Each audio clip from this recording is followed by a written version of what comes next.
Chapter 1152, Staff vs. Staff. Under 1,000 miles, who relaxed in a VIP room on the third floor, frowned as he watched the scene on the stage.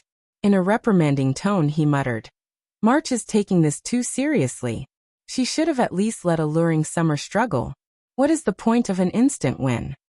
The Evil Dragon battle team did not simply want to defeat the Asura battle team.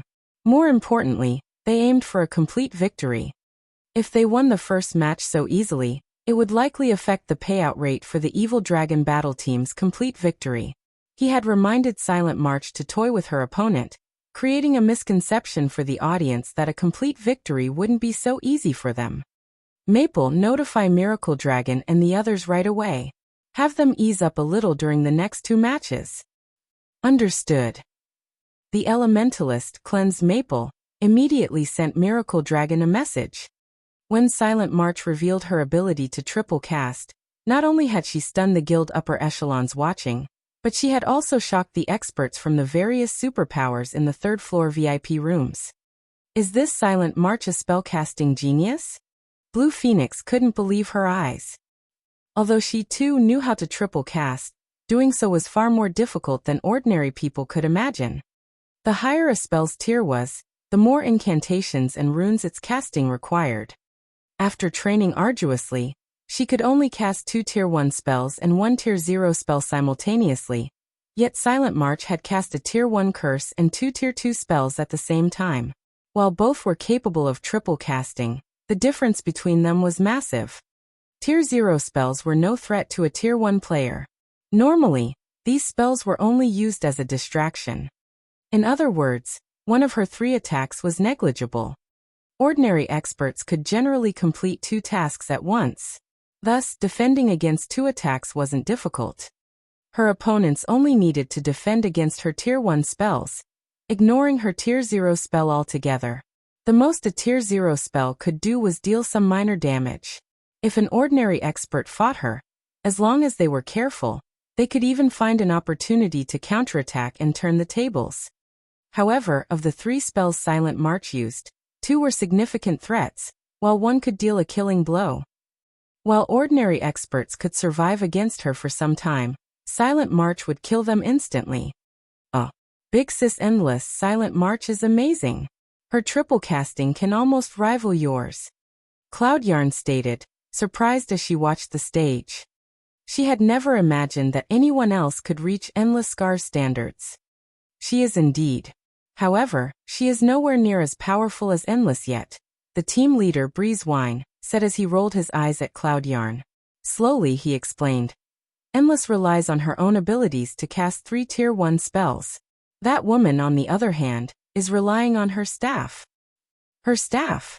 Cloud Yarn grew confused. That's right. That staff is the Crimson Emperor Guild's treasured staff, the Magician's Scepter. This staff has a special effect that provides a 20% error adjustment when spellcasting. Breezewine explained as he gazed at the gemstone staff in Silent March's hand. Enviously he said, Magician's Scepter can improve a magical class's spellcasting tremendously. In the hands of someone like Silent March, that weapon is even more magnificent. Unless that Alluring Summer can reach Endless standards, this fight won't have any meaning. Meanwhile, above the stage, the 6 bone spears transformed into 6 streaks of white light that arrived before Alluring Summer instantly.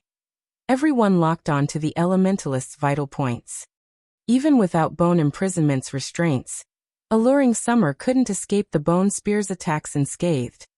Die. Silent March sneered. Pung, pung, pung. As the spears were about to strike Alluring Summer, a layer of ice appeared around the Elementalist, encasing her. Not only had Ice Barrier removed Bone Imprisonment, but it had also deflected the bone spears. As for the level 42 Lord-ranked Skeleton Knight that Silent March had summoned, it could only watch the Elementalist helplessly. Not a bad decision. Unfortunately, Ice Barrier is an Elementalist's most powerful life-saving skill. You can only use it once in this match. What are you going to do once the spell's duration ends? Silent March asked contemptuously. She wielded the Magician's Scepter as well as a peak legacy. She could even challenge a domain realm expert, not to mention Alluring Summer. However, as Silent March was about to cast another series of spells, she discovered something off about the mana flow above the stage. She tilted her head back to look. The moment she looked up, however, she was startled. A massive, blue magic array gradually formed above the stage. This array was no weaker than her Tier 1 curse. The audience was similarly stunned by this sight. What a decisive move. Even a fool could tell that the magic array was a large-scale destruction spell. Large-scale destruction spells did not differentiate between friend and foe. Everyone within the spell's range was free game. However, Ice Barrier was a life-saving skill that gave its user invulnerability during its duration. Alluring Summer could easily endure her own spell. However, summoners did not have invulnerability skills. If Silent March couldn't defend herself against the large-scale destruction spell, she would definitely die. Boom, boom, boom. As one lightning strike descended after another, over half of the stage had transformed into an electric hell. Even Silent March could not escape the spell's range in time. After the thunderstorm had passed, the battlefield was unrecognizable. Alluring Summer finally emerged from her ice barrier. As everyone assumed that Silent March was dead, the instant Alluring Summer's ice barrier vanished, the previously summoned Skeleton Knight charged out of the smoke and slashed its longsword at the elementalist. Instinctively, Alluring Summer used her blink skill and instantly appeared 15 yards away from her original position, avoiding the Skeleton Knight's chop. "You're still alive?" Alluring Summer was slightly surprised when she saw Silent March reveal herself from the smoke clouds. The necromancer appeared completely unharmed. Her expression, however, was much darker than before. "Good. You are the first person to force me to use my legacy life-saving skill. As a reward, I'll teach you the true meaning of despair." Silent March growled coldly as she stared at Alluring Summer. In God's domain, while summoners did not possess any life-saving skills that provided invulnerability, necromancers did. The skill's name was Shield of Death. She had kept this trump card hidden. However, Alluring Summer had forced her to expose it. As soon as Silent March finished speaking, she began to chant once more. At the same time, she controlled the Skeleton Knight to attack Alluring Summer. Alluring Summer was forced to dodge the Skeleton Knight's attacks while interrupting Silent March's casting with ice spears. However, Silent March blocked the incoming attacks with Bone Wall. "Rise, my undead army." As Silent March finished the last verse, skeleton warriors pulled themselves from the ground before her. Some of the warriors wielded longswords and shields, while others wielded battle axes and some had bows. In the blink of an eye, a small legion had appeared before Silent March. Although the majority of the small legion consisted of level 42 common rank skeleton warriors, as undead's magic resistance was quite high, even cannon fodder could prove to be troublesome for an elementalist. Furthermore, among the 60-plus skeleton warriors, there were even a few level 42 elite-ranked skeleton warriors equipped with good equipment. This move was none other than Necromancer's trademark skill, Undead Legion. As Silent March's Undead Legion was still a Tier 1 skill, it could only summon 60 common-ranked skeleton warriors with a chance to summon elites. Upon reaching Tier 2, however, the Necromancer could summon 100 elite-ranked skeleton warriors with a chance to summon special elites. Everyone fell silent as the skeleton warriors filled the stage. Even MT classes like Guardian Knights and Shield Warriors felt chills crawl down their spines. This numerical advantage was overwhelming. "You want to fight as a group?" Alluring Summer revealed a joyful smile as she grinned at the Undead Legion before her. "Come then."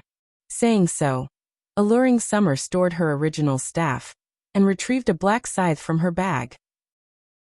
There were extremely intricate skulls and magical patterns engraved on the scythe.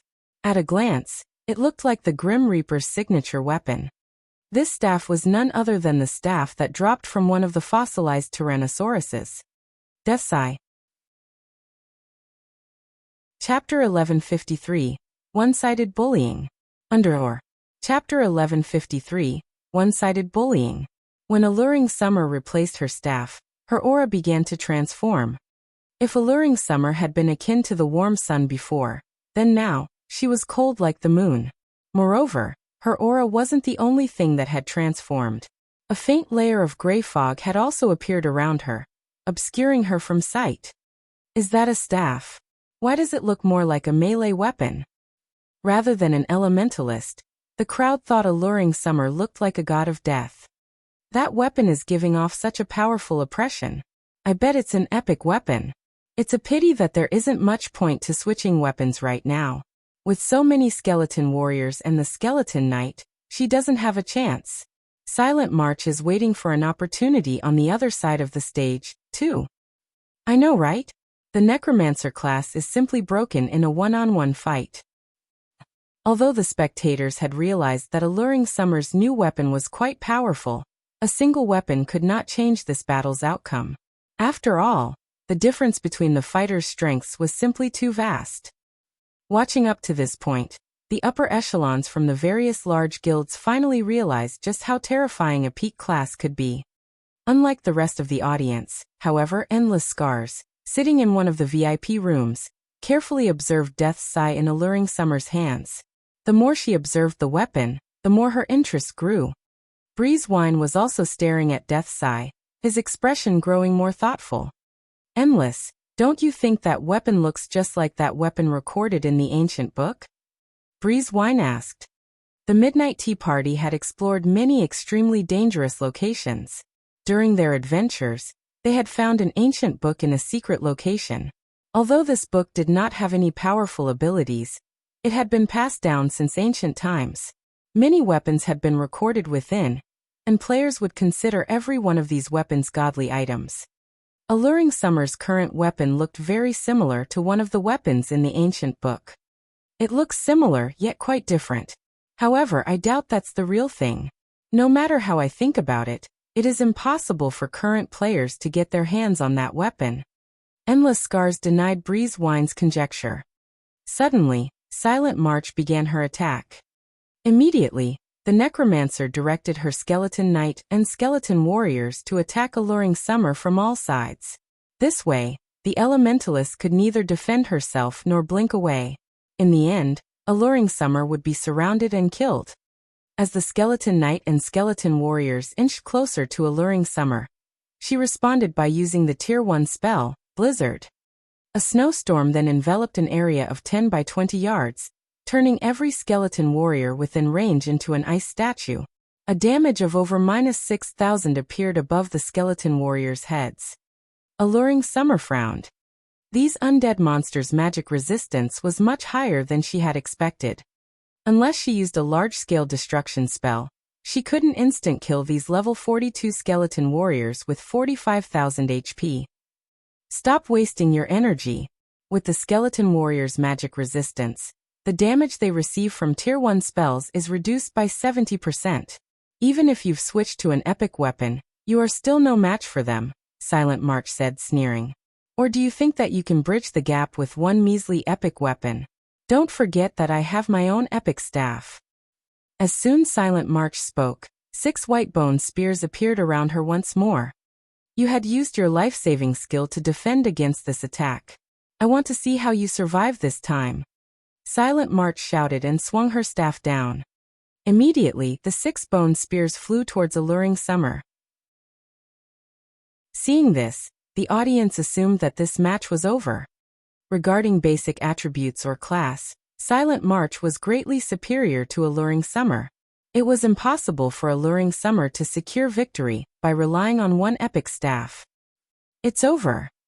However, the Asura battle team has not lost this match in vain. Without any advantages, the loss isn't unusual. The crowd couldn't help but pity the Asura battle team. Although both battle teams had the support of a guild, the difference between Zero Wing and Miracle was massive. In the previous competition, the Asura battle team had relied on their basic attributes, weapons, and equipment to achieve victory. Unfortunately, they were weaker than the Evil Dragon battle team in every aspect. Boom! As an explosion rang through the battlefield, smoke and dust flew into the air. Silent March frowned, confused as she looked at Alluring Summer, who stood amidst the dust and smoke. Alluring Summer had only evaded the 6 bone spears. The elementalist had not bothered to use skills to defend herself. No magical class expert would make such a simple mistake. For bone spears had struck Alluring Summer, her HP falling below 50%. As long as she launched another volley with the white bone spears, she could take the elementalist's life. In reality, even if Silent March didn't attack, her skeletons could defeat Alluring Summer easily. Giving up already? Silent March could not help but laugh. Giving up? Alluring Summer shook her head. Chuckling, she said, I have not given up. On the contrary, I owe you my thanks. Thanks. Silent March was confused. Thank me for suppressing you with my overwhelming strength. No. This Death Sigh is a very special staff. Only when its user's HP is below 50% can display its true potential. Alluring Summer said, helplessness filling her voice as she gazed at the scythe in her hand. Are you trying to say that you can defeat me once you have less than half of your HP? Silent March could not help but grin at the elementalist, glaring at the woman with contempt and ridicule. She had 3 epic items on her right now, and every one of them had astonishing effects. She hadn't even used one of their effects thus far. Alluring Summer was dreaming if she thought she could beat her with some epic staff. No, not defeat. Chuckling, Alluring Summer said, this will just be one-sided bullying. Silent March was instantly furious upon hearing Alluring Summer's confidence. Lightly waving her magician's scepter, she activated one of the staff skills. Mana Amplification. Increases the effects of all skills used by caster by 500% for 10 seconds. Cooldown 2 hours. Now Silent March was even strong enough to face a Grand Lord of the same level. Immediately, 30 white bone spears appeared around Silent March. Moreover, every one contained more power than the previous spears. The audience was flabbergasted. Crap, this is just too overpowered. She's too strong. Even 10 of me couldn't take her on. Is this the strength of the Purgatory Legion's vice commander? If these players had thought that they had any hope against an expert like Silent March, then now, she felt like an invincible monster. Turn to ash. Silent March waved her staff towards Alluring Summer. Shio, shio, shio. The 30 bone spears flew towards Elementalist, leaving her with no space to dodge. I was waiting for this. Alluring Summer was unperturbed in the face of the incoming spears. On the contrary, she appeared excited. Gripping Death Sigh tightly in both hands, she swung the weapon down towards the enemy necromancer. Pung! The sound of glass shattering reached the spectators. The space before Alluring Summer then split like 2 halves of a broken window. Following which, both the incoming bone spears and the skeleton legion turned into ash and dust. Although Silent March tried to say something, she suddenly collapsed to the ground. Her vision faded to gray before she saw nothing but a black void. Before everyone could react, the system signaled the match's end, the sound echoing throughout the arena. The victor's name appeared above the stage. Victor, Alluring Summer. Chapter 1154. 12 Great Legendary Staffs. Under Chapter 1154. 12 Great Legendary Staffs. Seeing the victor's ID hovering above the stage, silence reigned over the competition venue. For a moment, it seemed as if this silence had blanketed the world. The match's outcome confused everyone. No matter how they looked at it, Silent March should have won this match with ease. Alluring Summer simply had no hope of winning, yet she had overturned the match with a single skill. Everything had happened so suddenly that, before they even realized it, Silent March, who had 100% of her HP remaining, was dead. What just happened? Silent March was defeated. What kind of attack was that? Many people's eyes widened in shock when they watched the replay. However, even in the end, they hadn't seen Alluring Summer's attack process. From beginning to end, Alluring Summer had only lightly swung her scythe. After that, the space before Alluring Summer had split in half, killing the undead and Silent March, who had been 30 yards away instantly. In God's domain, ranged attacks normally had a trajectory indicator. For example, when Silent March had fired the white bone spears at Alluring Smile, the spectators had seen trajectory indicators for a brief moment, allowing them to predict where the attacks would land. However, Alluring Summer's attack hadn't displayed any trajectory indicators. It was as if Alluring Summer had struck Silent March the moment she swung Death's Sigh. Big Sis Endless, I just watched the replay multiple times, and I couldn't see any indicators. Does Alluring Summer's skill not use them? Cloud Yarn could not help but ask. If she were to point out who knew the most about God's domain, then it would definitely be Endless Scars. If Endless Scars didn't know something, that no one else in the team would either. You don't need to look for them. Her attack does not have any trajectory indicators. Endless Scar's eyes shone with excitement as she stared at the scythe in Alluring Summer's hands. I really didn't expect this. Although it isn't the real deal, I'm shocked to see that Zero Wing has obtained such a weapon. Silent March had not lost without reason. Breezewine nodded in agreement with Endless Scars' words, fear filling his eyes as he looked at Alluring Summer's weapon. He was certain that the weapon Alluring Summer wielded was a replica of one of God's domain's 12 great legendary staffs, Death's Sigh. As for the weapon being the real deal, that was very unlikely. According to the ancient book, the real article had been destroyed long ago. Even a blacksmith god couldn't repair it. Thus, he was absolutely confident that the elementalist's Death's Sigh was a replica. However, the imitation was considerably similar to the real thing if it could even use Dimensional Fracture. Dimensional Fracture was an unblockable skill. Even invulnerability could not stop it. Dimensional Fracture ignored distance and all forms of protection. When activated, the skill would even penetrate invincible defenses and attack the target directly. It was rumored that the real Death's Sigh could instant kill any creature below Tier 6. Of course, that was only a rumor. Moreover, Alluring Summer only wielded a replica.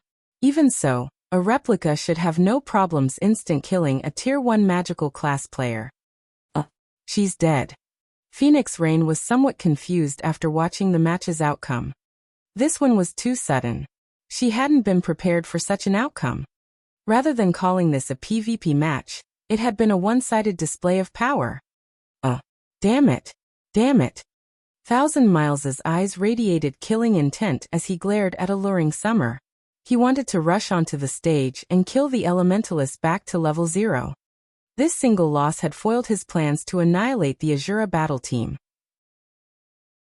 He had bet tons of resources on the evil dragon battle team, achieving a complete victory.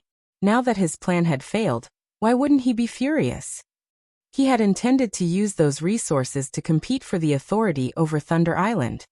Now, however, they were gone. Very quickly, Thousand Miles calmed himself down. He turned to Cleansed Maple and said, "Notify Miracle Dragon immediately. I don't want to see them lose another match. I want them to go all out in the next 2 fights." Now that a complete victory was no longer possible, they could only defeat the Asura battle team and recuperate their losses from the competition's winnings. Many large guilds had come to participate in the upcoming auction. Before the auction began, however, many of these guilds would try their luck and bet on the competition. As long as the Evil Dragon battle team won, their winnings might make up for the losses they suffered.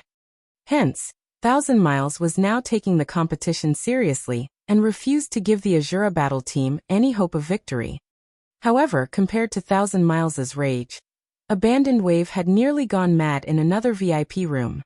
Abandoned Wave had bet practically all of his guild's resources on the Evil Dragon battle team's complete victory. He could not afford for the team to lose even a single match. Zero Wing. Abandoned Wave's eyes were bloodshot as he glared at Shifeng's group below the stage. Zero Wing had spoiled several of his plans now. He resolved himself for the final struggle. Drunkard. Notify the Beast Emperor and tell him that I'm willing to become an evil god apostle. Moreover, I'll sacrifice 1 million players to him. However, I want both Stone Forest Town and Zero Wing annihilated. Guild Leader. Laughing Drunkard panicked at Abandoned Wave's command. The Blackwater Corporation's upper echelons wanted to develop the guild. If they sacrificed the guild members, these upper echelons would not let Abandoned Wave off the hook, regardless of his position as young Master Jing's trusted aide. Relax. I won't use our guild's members.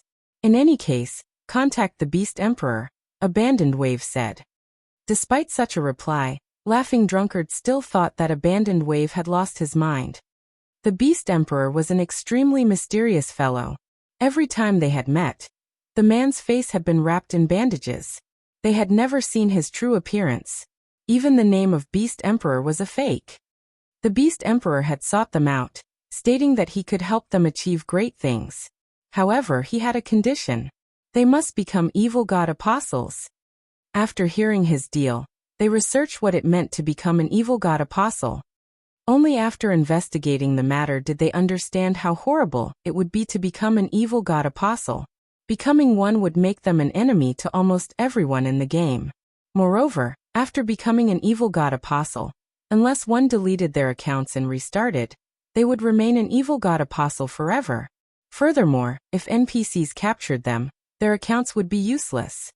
Hence, Abandoned Wave had refused to become an evil god apostle, content with conducting trades with the Beast Emperor. Enough. Just do as I say. I'll explain things to young Master Jing. Abandoned Wave coldly ordered as he shot the motionless Laughing Drunkard a glare. Understood. With no other option, Laughing Drunkard left the room, traveling to where he usually met the Beast Emperor. As the competition's first round had come to an end, the audience quickly shifted its attention to the second round. The second round was a 2-on-2 battle. Unlike one-on-one matches, players could rely on teamwork to display even greater power. The instant the Evil Dragon battle team declared their participating members, the spectators' expressions grew serious. They can't be serious, right? It seems that the Evil Dragon battle team is pissed off now. They sent those two to fight. This trip was really worth it. Many large guild upper echelons and superpower members grew excited when they saw the names of the Evil Dragon battle team's representatives for the second round. For the second round, the Evil Dragon battle team dispatched the Witch of the West, Alice, and the Speed Star, Starstreak. Both these players were famous experts from Miracle. Even super guilds had to take these two players very seriously. Chapter 1155, Swapping Weapons. Underscore. Chapter 1155, Swapping Weapons. As everyone watched, Alice and Starstreak slowly walked onto the stage. Although neither spoke a word, just by standing on the stage, the audience could feel an intense pressure emanating from the two. So strong. That is the Witch of the West.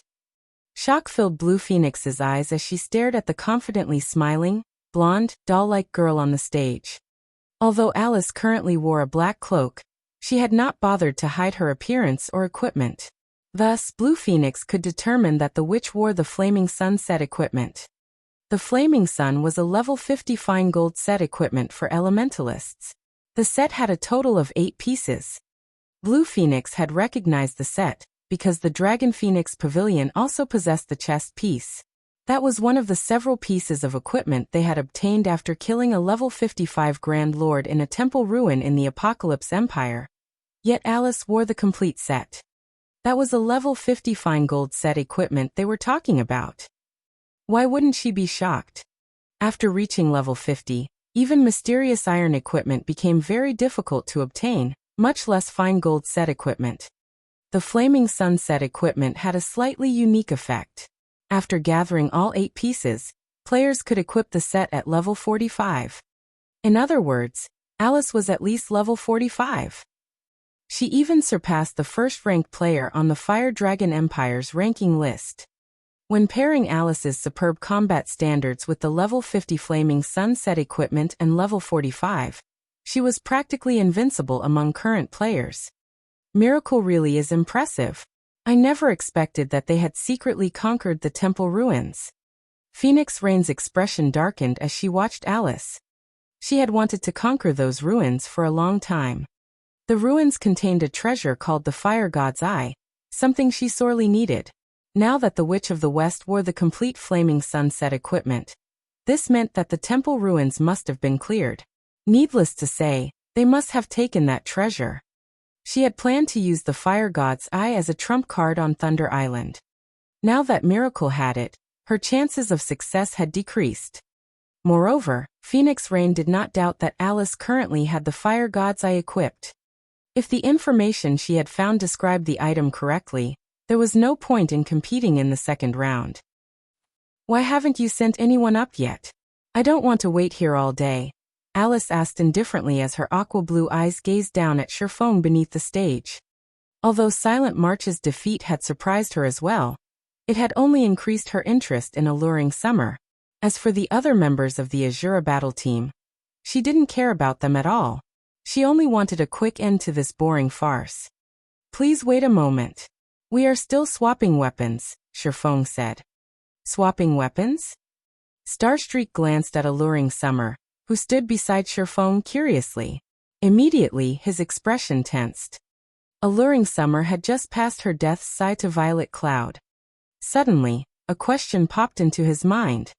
Wasn't that staff supposed to be an elementalist staff? Moreover, when he recalled the skill Alluring Smile had used with Death's Sigh, he grew more serious. Damn. The Asura battle team is simply too cunning. They're passing the staff they used in the first round to the person fighting in the second. Genius. The competition has no rules limiting weapons or equipment to one person. With this, the next match will be interesting to watch. Naturally, the audience noticed Violet Cloud receive Death's Sigh. An excited discussion swept through the venue. They had already witnessed Dimensional Fracture's might, and they had to admit that it was extremely powerful. If the skill were used again, they might see a replay from the first round. When Thousand Miles saw this, his expression twisted. Yet he couldn't accuse the Asura battle team of cheating as there were no rules against their actions.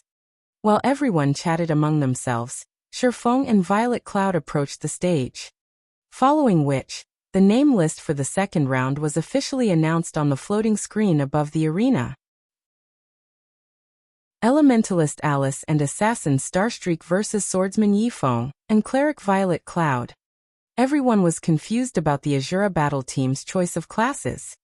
In terms of classes, both sides had their own advantages. Both the Elementalist and Assassin class were classes with high burst damage. If Alice and Starstreak worked together, they could easily instant-kill a player. On the other hand, the combination of Swordsman and Cleric was more suited for attrition battles. With a Cleric's support, the Swordsman could fight without worrying too much about defense. However, against a pure burst damage combination, the Swordsman and Cleric combination would be at a huge disadvantage. If Alice and Starstreak combined their attacks, the two could easily kill Sherfong before Violet Cloud could heal him. The Asura battle team should have fielded a Swordsman and an Assassin instead. Is the Asura battle team trying to rely on the move from the previous match and sending their sole remaining magical class player onto the stage? Everyone had their guesses. Staff weapons could only be used by magical class players. Among the 5 members the Asura battle team had brought to the Dark Arena, excluding Alluring Summer, Violet Cloud was the only magical class player remaining. Taking Death's Sigh into consideration, it wasn't surprising to send Violet Cloud into the second round. You can't be hoping to rely on the move that killed March to defeat us, right? Alice asked Sherfong. Laughing, she continued. I admit that the move is indeed powerful. However, its flaws are obvious. If we didn't know about the skill, it would certainly kill us. However, we know about it already. As long as we treat that cleric like a melee player, we can easily disable the move. Furthermore, you have to face Starstreak and me, not March. Or do you think that you will have an opportunity to use that skill? Alice hadn't spoken quietly. Hence, the audience had heard her clearly. Some of the players who originally thought that the Asura battle team had a chance of victory couldn't help but agree with Alice's words. Although the Asura battle team's plan was a good one, had they forgotten who their opponents were? They were talking about the Witch of the West and Speedstar. If the two worked together, even if they hadn't known about Death's Sigh, they could easily emerge victorious. No, I believe you have misunderstood 2 things. First, Death's Sigh isn't an elementalist-specific weapon, Sherfong said, waving his hand. Second, Alluring Summer didn't loan this weapon to Violet Cloud. Rather, Violet Cloud had loaned the weapon to Alluring Summer. It has simply been returned. The venue fell silent after Sherfeng's explanation. Nobody could believe what he had just said. Such a lethal weapon wasn't actually an elementalist weapon? Only a fool would believe that. A bluff. This is definitely a bluff. That's right. How could a weapon like that be meant for a cleric? Everybody instinctively rejected Shifeng's declaration. They all knew how massive the impact would be to use a weapon not suited for one's class. It would be impossible to exert the weapon's full power. Looking back at the power alluring Summer had displayed with Death's Sigh, that weapon should be meant for elementalists. As everyone assumed that Shifeng had been bluffing, the competition's timer began to count down. Chapter 1156, Inborn Witch. Chapter 1156, Inborn Witch. Although Shifeng had not spoken loudly, every word he said made everyone present shudder involuntarily. Particularly, the members of the evil dragon battle team, who had thought that they were already at the cusp of victory, now wore stiff expressions on their faces. He must have deliberately said those words to disrupt Alice's and Starstreak's mental states. Does he really take us for fools? Since they're too weak, they can only use small tricks like these to have any hopes of winning. That's right. It's a pity that their opponents this time are Alice and Starstreak. Even if what he said is true, it won't change the outcome of this match. He's just bluffing. Let's see how Alice will take care of them in a moment. None of the evil dragon battle team members believed Shifeng's words. They all began laughing in ridicule as they looked at Shifeng and Violet Cloud. Is it really a bluff? Unlike his teammates, however, Miracle Dragon continued scrutinizing Shifeng. However, even after observing the swordsman for some time, he did not discover any awkwardness on Shifeng's face. On the contrary, Shifeng's eyes were practically glowing with confidence. Seeing this convinced Miracle Dragon that the swordsman's words were true. If Shifeng was telling the truth, and that Death's Sigh was actually a weapon meant for clerics, then the current Violet Cloud was definitely a very threatening cleric. However, even after coming to this conclusion, Miracle Dragon did not bother doing anything. He only smiled as he silently watched the timer above the stage count down slowly. Everything was just as Alice said. Violet Cloud might be a threat in this match, but she wouldn't be able to control its outcome. If the Asura battle team really thought they could win this match, then they were seriously underestimating the Miracle Guild. When only 5 seconds remained on the timer, Alice and Starstreak, who had been motionless all this while, suddenly moved. Alice directly chose to distance herself over 30 yards away from Shifeng and Violet Cloud. Meanwhile, Starstreak circled around to Violet Cloud's side. His motive could not be any more obvious: to kill Violet Cloud first. When Alice was 35 yards away, she took out a crimson, wooden staff which had a crimson flame burning at its tip, the flame looking just like an eye that could see through everything. The moment this staff appeared, fire-type mana began massing rampantly around Alice, the mana casting a faint, red glow around the elementalist. At this moment, it was as if Alice had become the goddess of fire.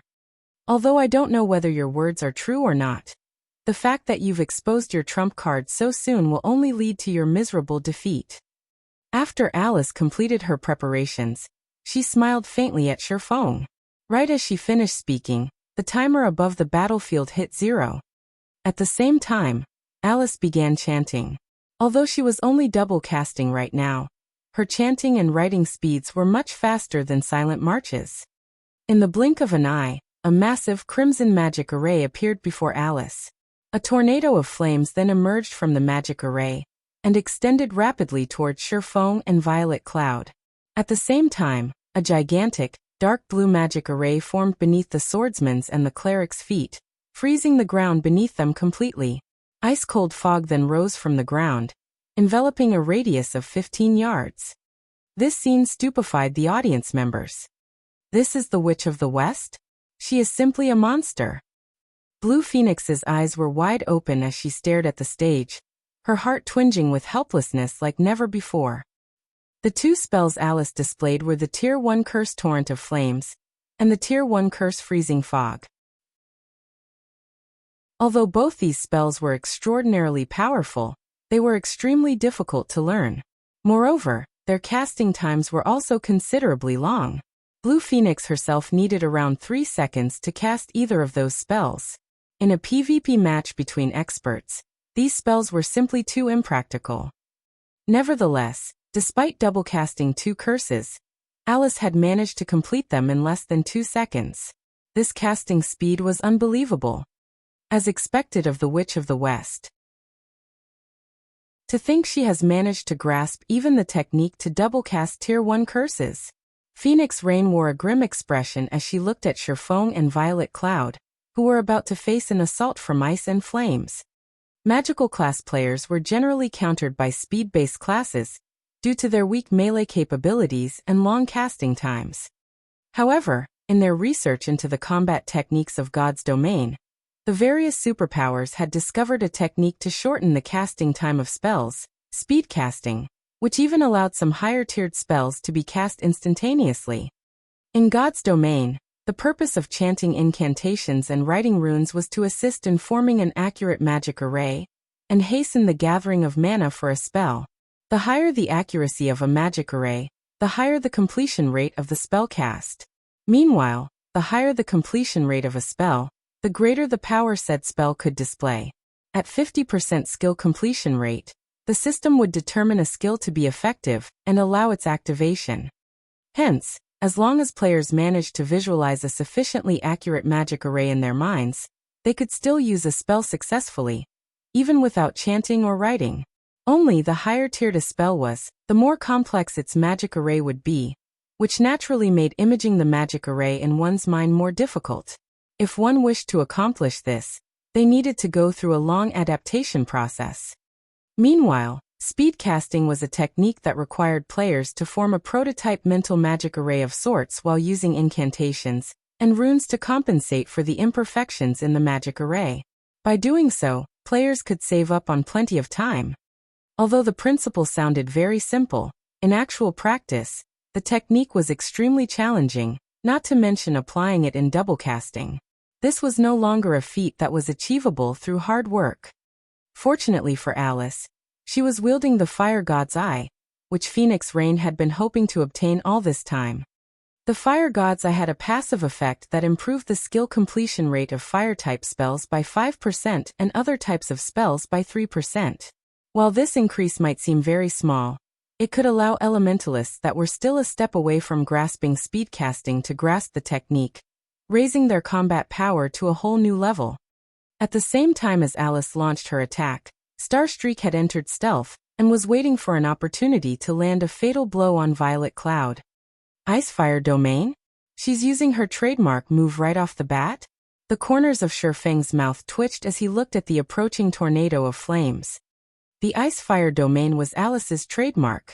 She would first use ice-type spells to restrict her opponent's movements, then follow up by attacking with a large-scale, fire-type spell. The combination of these two opposing elements would amplify the power of both spells exponentially.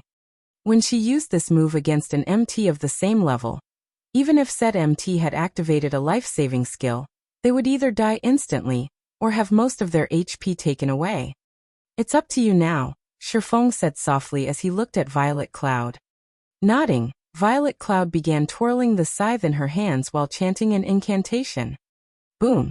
When the tornado of flames came into contact with the icy fog, like a keg of gunpowder coming into contact with fire, a massive explosion ensued, releasing a torrent of blue and crimson mana. Even Alice, who stood quite a distance away, had her mage robes blown back by the resulting shockwave. As for Starstreak, who was relatively close to the epicenter of the explosion, he nearly got swept off his feet. The power of the attack greatly surpassed that of a Tier 1 curse. The explosion engulfed everything within 20 yards of Sherfong and Violet Cloud, the range of the attack surpassing even that of Alice's freezing fog. This range could already rival that of a large-scale destruction spell. Chapter 1157, Speed Contest. Under Chapter 1157, Speed Contest. As the explosion came to a roaring end, the rampant mana also gradually began to dissipate. Meanwhile, the might of Alice's Icefire Domain had stupefied the many experts present. Everybody capable of taking part in the dark arena was someone of high status and position. Among them, there was no lack of powerful experts from large guilds. At this moment, however, every one of these experts had their breaths taken away by the Witch of the West, particularly those magical class experts, who even found themselves gasping for air when they witnessed this scene. Spell combination. This is too amazing. It's a true spell combination. Someone has actually managed to turn theory into reality. So this is the Witch of the West. At this moment, the magical class players present could not help but want to rewatch the earlier scene several hundred times. Double speed casting was already plenty amazing. However, using it as a base, the Witch of the West had displayed an even stronger ability, and that was spell combination. This was a peak technique that countless magical class players dreamed of bringing off. In God's domain, the sight of melee classes combining the strength of their attacks was no longer rare. However, the difficulty of superpositioning two different types of spells was much greater than that of stacking the strength of melee attacks. The reason for this was, firstly, players had less control over their spells than over their bodies. Secondly, one's grasp of timing needed to be extremely accurate. Due to these two reasons, spell combination was deemed to be an impossible technique. Yet now the Witch of the West had displayed that technique before everybody. Isn't she a little too strong? If she's grasped spell combination, no player in the same tier can match her. Cloud Yarn was filled with shock as she looked at Alice, who was standing proudly on the stage right now. The other members of the Midnight Tea Party agreed with Cloud Yarn's words. From the destructive power they saw, they could tell that the effect of spell combination was much stronger than that of strength stacking. Even just the combination of two ordinary Tier 1 spells resulted in a power that could rival that of a Tier 2 spell.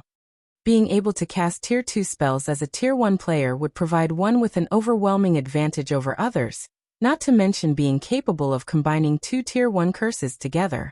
Anyone who did not possess a defensive skill that provided invulnerability would be killed instantly. What a pity. Endless Scars could not help but sigh as she took another look at the Asura battle team. Her view of the battle was mostly the same as her teammates. However, unlike them, she did not consider Alice invincible among those of the same tier. At the very least, among the experts she knew, there were many that could contend against Alice. One of the said experts was none other than the Sword King Black Flame, whom she had met just recently. Unfortunately, Black Flame was not participating in this competition. Otherwise, there would definitely be an interesting fight to watch if the two of them fought. Just as everyone believed that the Asura battle team's members had already been killed, and was waiting for the system to announce the victors, two vague figures appeared standing amid the scattering smoke. They managed to survive even that. Everyone could not help but grow confused. Even an MT with their life-saving skill activated would most likely die when going up against that kind of destructive power, not to mention a swordsman and a cleric, which were inferior to MTs when it came to HP and defense. The instant Violet Cloud's figure emerged, Starstreak, who had been looking for an opportunity to strike all this time, activated Shadow Steps and dove straight into the smoke clouds. He then stabbed his pitch-black dagger at the back of the petite figure before him. Starstreak completed the entire process like flowing water. He made no sound whatsoever as he moved, and included no excess movements in his actions. Immediately, the pitch-black dagger struck at Violet Cloud at a speed invisible to the naked eye. Ambush. Dang. Sparks flew into the surroundings as the clangor of metal clashing resounded throughout the stage. Amid the little sparks, one could faintly see a long sword wrapped in blue lightning holding back the advance of Starstreak's pitch-black dagger. He blocked it? Starstreak was inwardly surprised. However, as a peak expert, he would not fall back just because one of his attacks failed to land. He promptly adjusted his previous strategy as he flipped the silver dagger in his left hand into a reverse grip. In the next moment, the silver dagger began emitting cold air. He then activated the epic-ranked Frosttooth's strongest skill, Frost Burst, at Sherfong and Violet Cloud. Frost Burst was a skill that dealt a large amount of ice-type damage in a fan-shaped area before the user. At the same time, the skill would also freeze all creatures within the affected area for 5 seconds. Even if one used a control removal skill, they would still be affected by Frostburst's other effect, which reduced the movement speed and attack speed of all enemies within a 20-yard radius for 10 seconds. With this, Starstreak would have an absolute advantage throughout the skill's duration. Boom! The space before Starstreak immediately turned into a world of frost. Following which, he used Absolute Strike and struck at Violet Cloud once more. Pung! However, before he could reach his target, Starstreak, who had transformed into a streak of shadow, found himself stopped without warning. It was as if his entire person had crashed into a wall. What's going on? Starstreak was thoroughly bewildered. At this moment, there was actually an invisible wall before him. Meanwhile, not only had this invisible wall stopped his absolute strike, but even the ice burst he used before had been blocked. Both Shifeng and Violet Cloud were completely unharmed.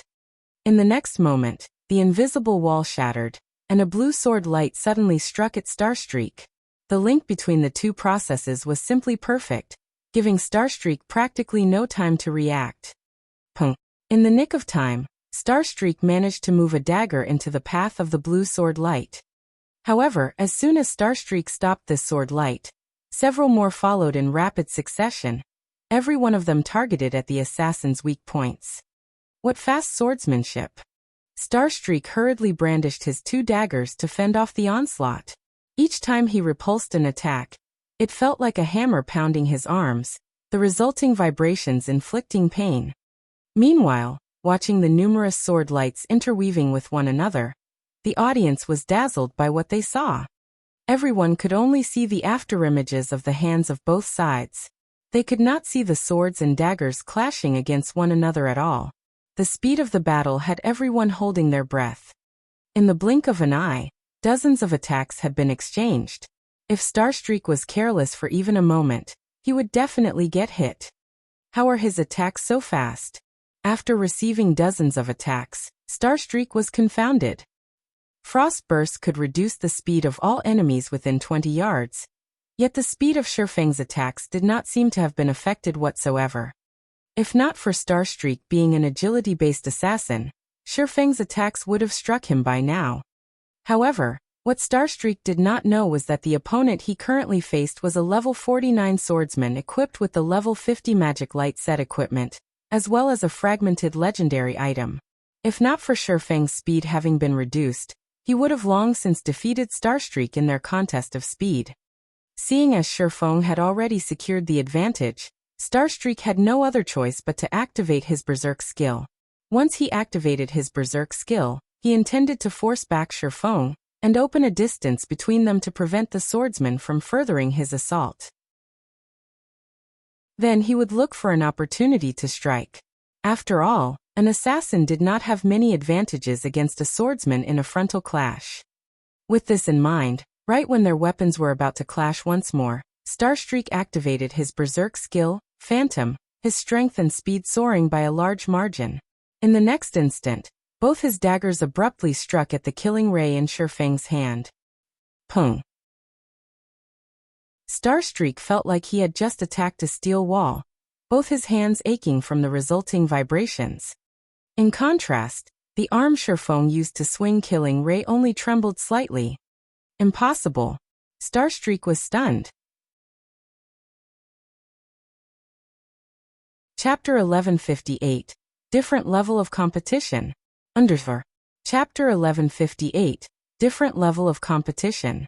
Starstreak knew full well the pros and cons of his Berserk skill, Phantom. However, even though Phantom provided only a 50% increase to his strength, which was lower than what some other Berserk skills provided, when combined with his equipment, even repulsing a Berserker of the same level was child's play to him. Yet now even such a huge boost to his strength did next to nothing to change the result of his clash with Shifeng. Thinking up to this point, Starstreak suddenly came up with an incredible thought. Shifeng had not been going all out at all during their previous clashes. As for the possibility of Shifeng having activated a Berserk skill as well, it was simply impossible. Berserk skills would manifest on a player's body one way or another when activated. Moreover, the strength of a player's aura would also increase. Currently, however, Shifeng showed no such signs. Hence, The only possibility was that Shifeng had been hiding his strength. Thinking up to this point, Starstreak could not help but shudder. Shifeng's basic attributes were actually so high that he could hold his ground even after Starstreak had activated his berserk skill. Although Starstreak had only briefly fallen into shock, this duration was enough for peak experts like Shifeng to land a killing blow. Disappear. Illusory shadow. 6 blue sword lights struck at Starstreak from 6 different angles. Starstreak instinctively defended himself with his daggers. However, the instant his daggers came into contact with the sword lights, his complexion immediately darkened. The sword lights had actually moved through his daggers unhindered. It was as if these sword lights were phantoms that did not possess a physical body. Just as the 6 sword lights were about to land on Starstreak's body, the assassin gnashed his teeth and reluctantly used Vanish. His entire person then disappeared from everyone's sight. The brief invulnerability provided by Vanish also neutralized the 6 sword lights. After disappearing, Starstreak did not retreat. Instead, he chose to launch another assault.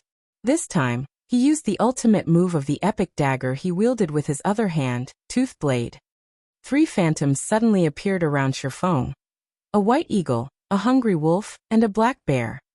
Starstreak and the 3 phantoms then attacked Shifeng from 4 different directions.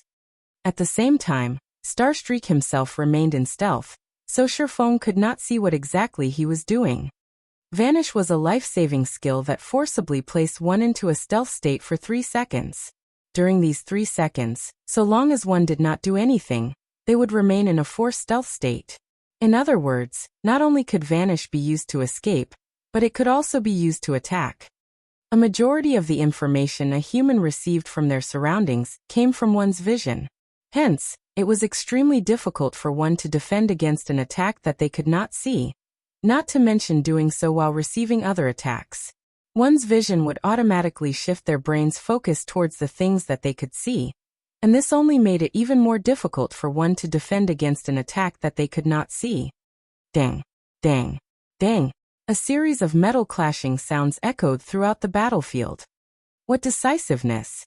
Starstreak's mouth twitched as he looked at the completely unscathed swordsman before him. The instant he launched his attack, Shifeng had activated Defensive Blade without hesitation, preventing Starstreak from doing any damage whatsoever.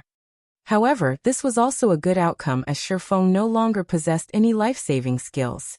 Furthermore, Starstreak's Tooth Blade skill had a duration of 10 seconds.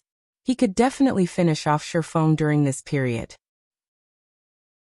On the other side, Alice had also begun chanting an incantation.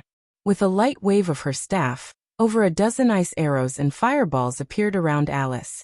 She then sent the attacks flying at Shifeng and Violet Cloud. At this moment, Violet Cloud was also done chanting her own incantation as she slammed the butt of Death's Sigh on the ground. Immediately, over 100 pitch-black blades appeared around Violet Cloud, densely circulating around her body. This scene instantly stunned everyone in the arena. How can this be? Endless Scars's eyes widened, her mind utterly confused as she looked at the scythe in Violet Cloud's hands. Could that possibly be the real deal? According to the ancient book she read, these 100+ dark blades should be the manifestation of Shadow Rage, the strongest skill of Death's Sigh. The only thing different was that the information recorded regarding Shadow Rage stated that it would summon thousands of shadow blades when activated, each one possessing the power to heavily injure even Tier 5 monsters. When these blades were concentrated, they could slay even gods. Just as Endless Scars was entertaining such thoughts, Violet Cloud controlled the shadow blades to counter the approaching ice spears and fireballs. She also sent some to attack Starstreak. Upon seeing this, Starstreak immediately panicked. He hurriedly controlled his 3 phantom beasts to defend him from the oncoming shadow blades. Dang, dang, dang.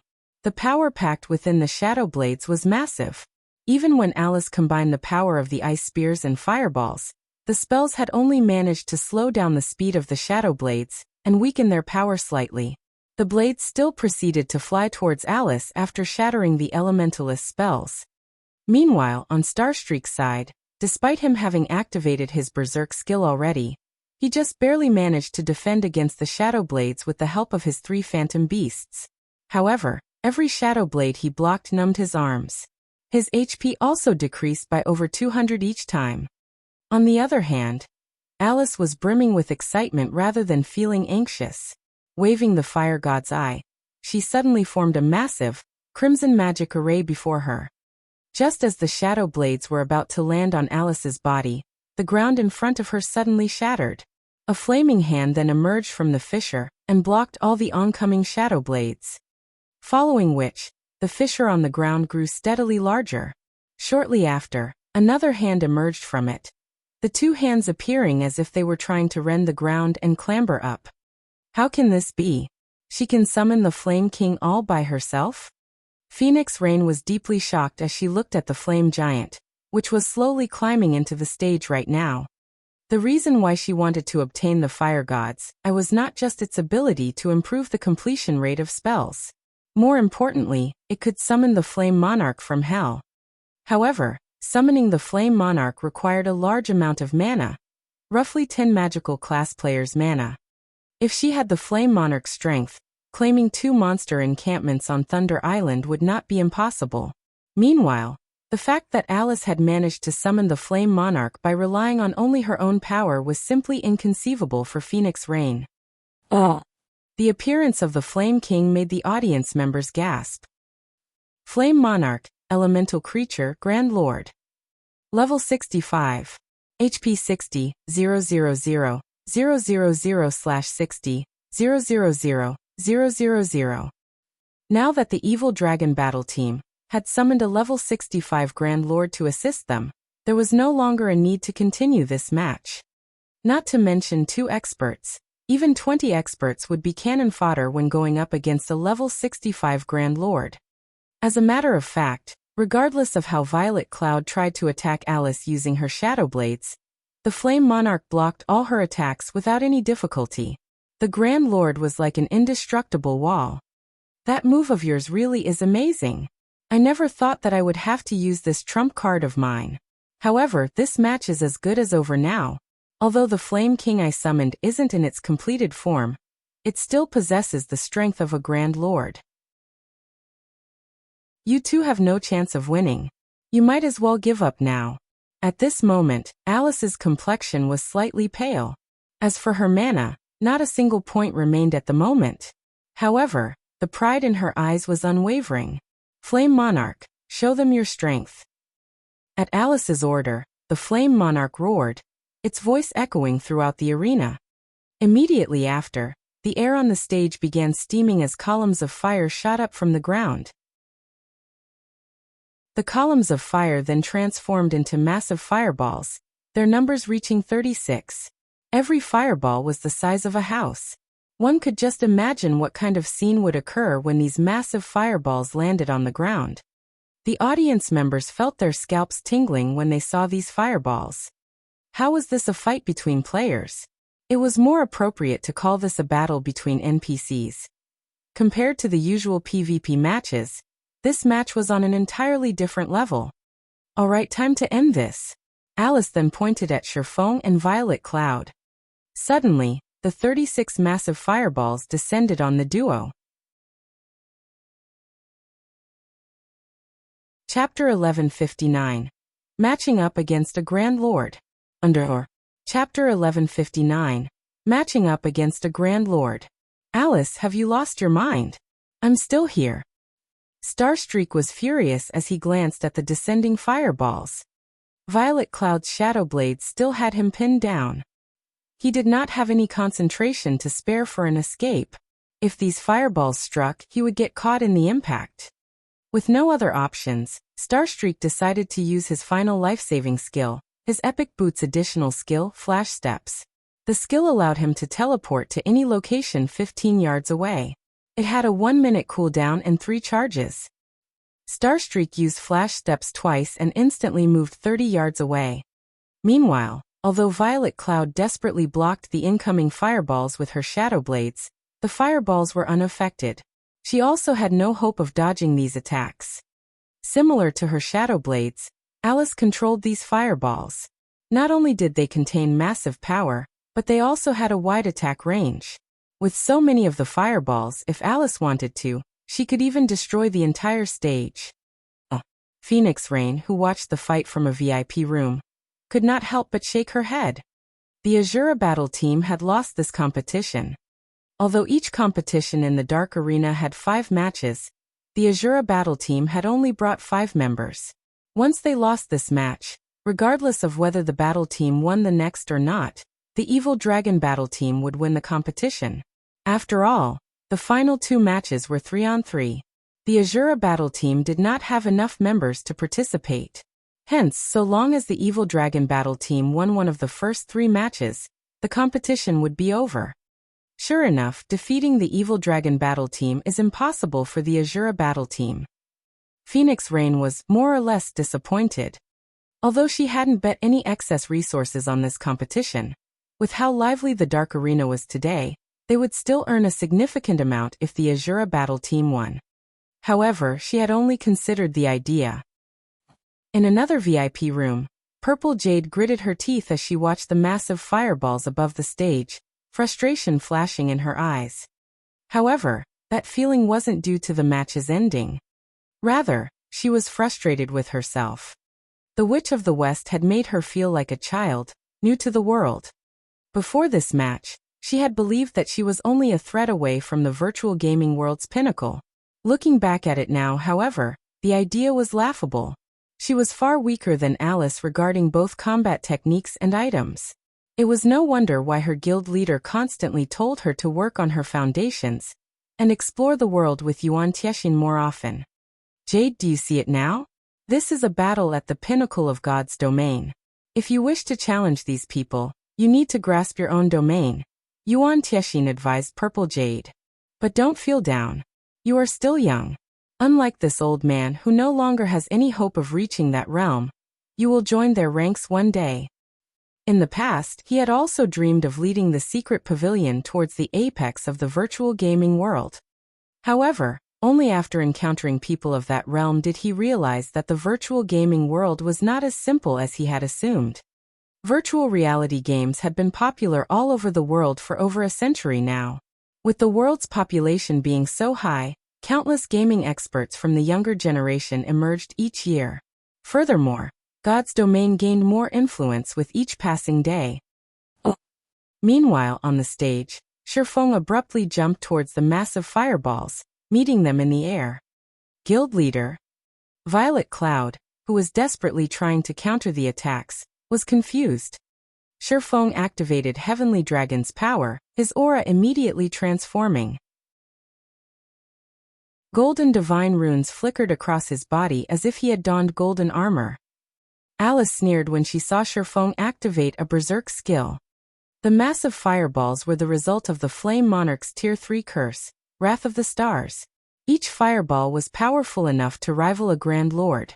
Tier 1 players had no hope of defending against such attacks. The difference in power was simply too great.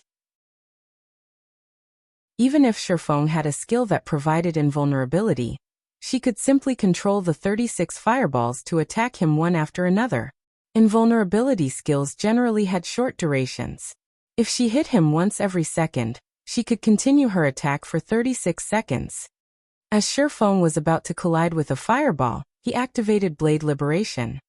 Immediately, power flowed into him from Killing Ray, allowing his attributes to soar once more. Looking at the fireballs before him, Shifeng tightened his grip on the sacred sword in his right hand and swung it forward. Thundering Flash. Combat technique for Moon Lotus. Like a sharp blade, arcs of blue lightning sliced through the massive fireballs, one after another. All the crowd had seen were 4 streaks of light leaving Shifeng's hand. In the blink of an eye, 23 of the 36 unstoppable fireballs split in half and exploded like fireworks. Silence fell over the arena. No one had expected this shocking reversal. Even Alice was stunned. A Tier 1 player had sliced the fireballs, which contained the strength to rival level 65 Grand Lords, in half. No matter how she looked at it, this was impossible, yet Shifeng had done just that. Just how powerful is he? Phoenix Rain's gaze was fixed on Shifeng, who remained in midair. She could not bring herself to believe that the man she was looking at was the same person she knew. Just who is he? Thousand Miles unconsciously tightened his grip on his swords as he watched the detonating fireballs. He knew full well how powerful the fire god's Ice Flame Monarch was. After all, he had handed the staff to Alice personally. Yet, a Tier 1 player had sliced one of the Flame Monarch's team wipe moves in half. This was simply inconceivable. If this competition had been held before Shifeng's visit to the Fallen Ark, he wouldn't have been able to repel the Flame Monarch's attacks. However, he had obtained epic pauldrons from the killing the mythic fossilized Tyrannosauruses. They were called the Tough Pauldrons. Aside from epic ranked basic attributes, these pauldrons only had one skill. Moreover, it was a passive skill. The passive skill was called Power of Destruction. When the player faced attacks with higher strength than their own, the wearer's strength would increase by 35%. Against weaker enemies, this skill had no effect whatsoever. However, against stronger enemies, this passive skill was godly. Hence, Shifeng's strength had increased by 35% as he fought the massive fireballs. In addition, he had triggered Angry Tyrant's second passive skill, Angry Blow, which had doubled his strength. It was only thanks to those passive skills and Thundering Flashes effects that his plan had succeeded. However, after a brief silence in the arena, Shifeng activated Wind Rider and charged towards Alice, who was over 30 yards away. While he had neutralized the fireballs, he was still helpless against the Flame Monarch itself. Once Blade Liberation's 20-second duration ended, he would be powerless to turn things around. You want to kill me? Despite seeing Shifeng flying towards her, Alice was neither surprised nor afraid. On the contrary, she was a little excited. It had been a long time since she had faced such a challenge. Unfortunately, that won't be possible. Saying so, Alice merged her body with the Flame Monarch's. Without hesitation, Shifeng executed Chop against the Flame Monarch. However, before killing Ray slid even 1 meter into the Flame Monarch, its advance halted. The sacred sword couldn't reach Alice in the Flame Monarch's core. I've already told you that you have no chance of victory. I know that you can't maintain this power for long. Unfortunately for you, my Flame Monarch can last for 5 hours. Alice said, shaking her head. She then controlled the Flame Monarch to attack Shifeng. That's not necessarily true. Don't forget, I'm not your only opponent, Shifeng calmly stated. Suddenly, realization dawned on Alice as she looked across the stage. Immediately, she noticed Violet Cloud swing down Death's Sigh in her direction. Compared to when Alluring Summer had used Dimensional Fracture, Violet Cloud used it at full HP. The instant Violet Cloud swung the scythe, the spectators faintly saw a giant phantom appear behind her. The sight was enough to make them shudder. Starstreak, who had planned to help Alice, was stunned. He felt as if his body were full of lead. Death's phantom. It's the real thing. Endless Scars was astonished when she saw this. Waves of emotion crashing in her heart. Space above the stage suddenly split apart. With its hulking body, the Flame Monarch couldn't dodge the attack in time. In the blink of an eye, both the Flame Monarch and Alice split in half. Chapter 1160, Victory Declaration. Under her. Chapter 1160, Victory Declaration. The scene of the Flame Monarch's body splitting in half burned itself into everyone's minds. The audience shuddered. It died. How can such a powerful skill exist? He was telling the truth. Dimensional Fracture's power far surpassed the spectators' imaginations. They finally realized that Shifeng hadn't been bluffing. Compared to Violet Cloud's Dimensional Fracture, Alluring Summer's was child's play. In God's domain, there were many sure kill skills capable of instant killing players of the same tier. However, they couldn't accept a skill that could split a Grand Lord in half. Countless players would despair against a Grand Lord's high defense. That Shifeng's weapon had pierced the Flame Monarch so deeply had already been impressive. They won. Phoenix Rain felt as if she were dreaming as she watched Alice's bisected body gradually transform into particles of light and disappear. That was the Witch of the West they were talking about.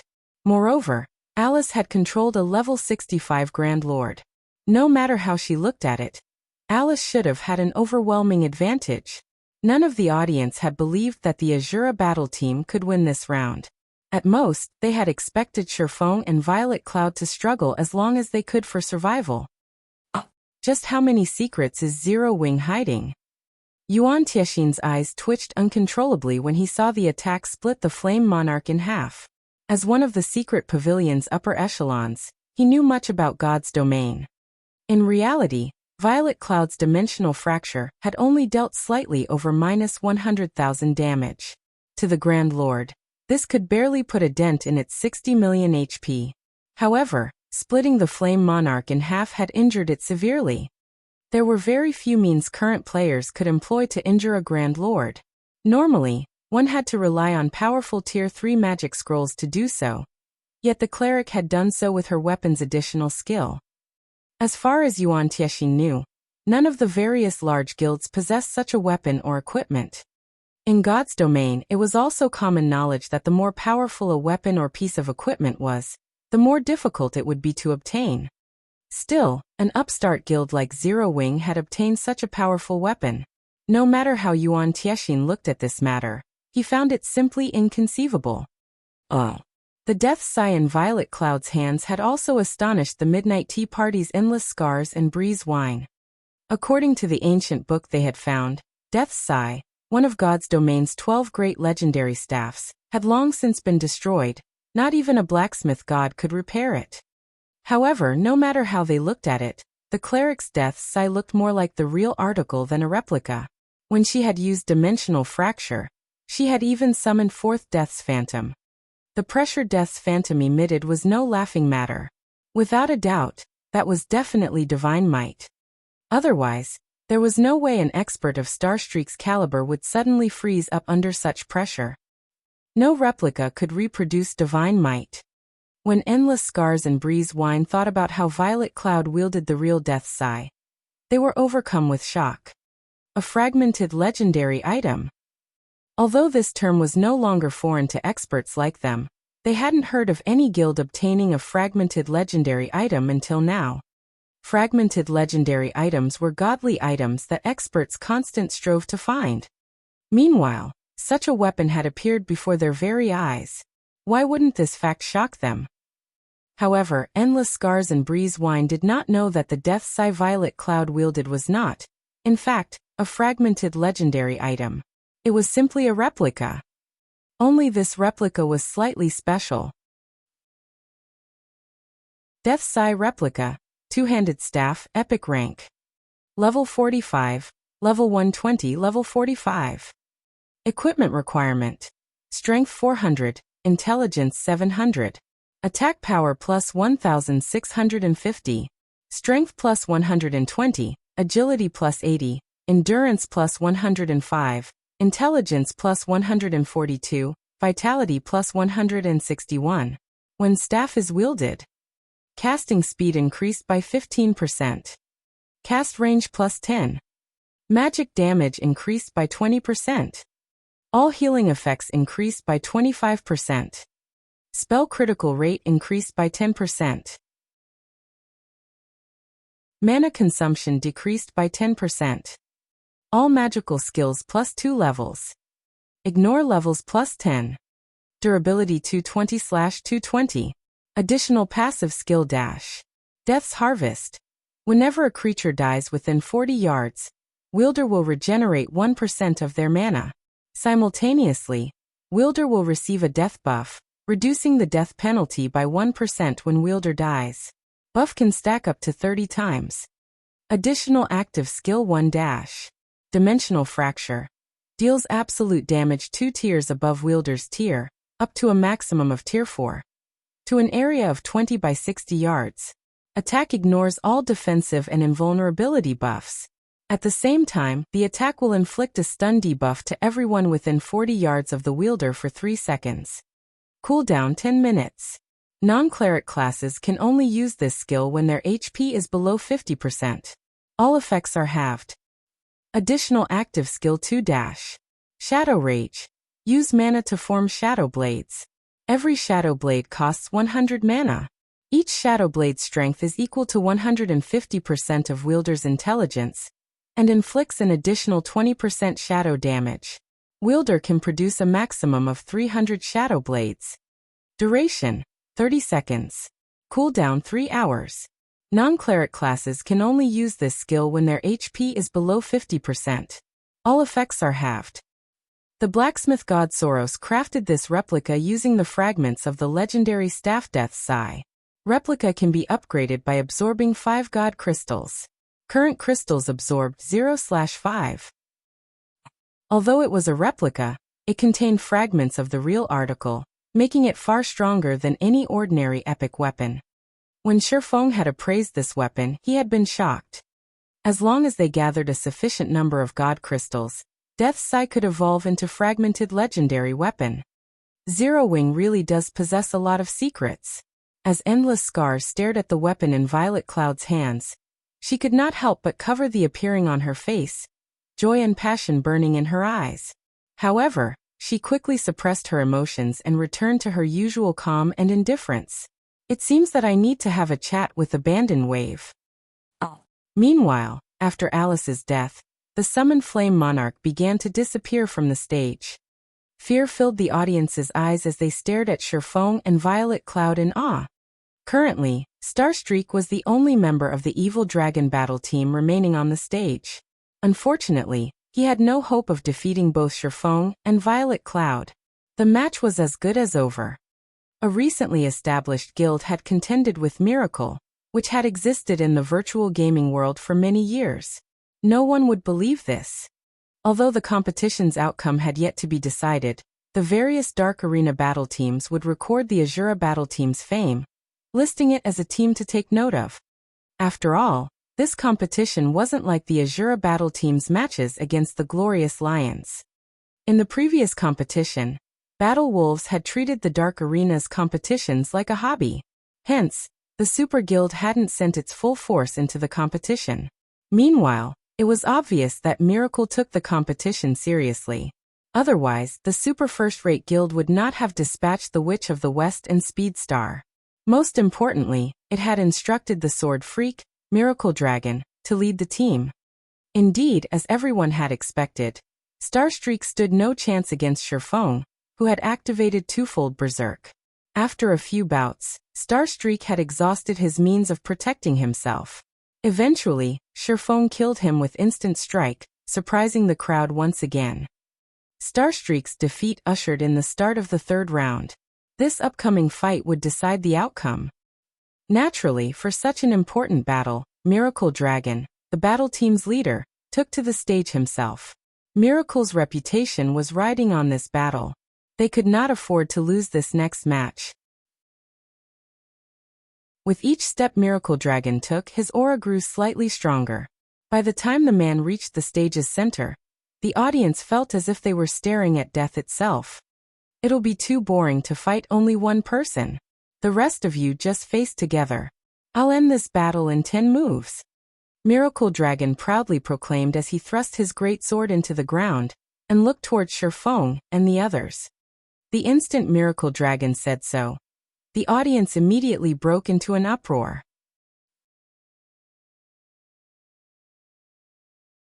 Chapter 1161, Sword Freak. Chapter 1161 Sword Freak. Upon Miracle Dragon's sudden declaration, the arena boiled with excitement. Does he want a one-on-two fight? As expected of the Sword Freak, he's too domineering. Has Miracle lost their minds? They could have won this competition, yet they want to take such a risk. Miracle is probably trying to earn back their reputation. That sounds about right. The Evil Dragon battle team has already lost 2 rounds. Even if they win this competition, it won't be anything to boast about.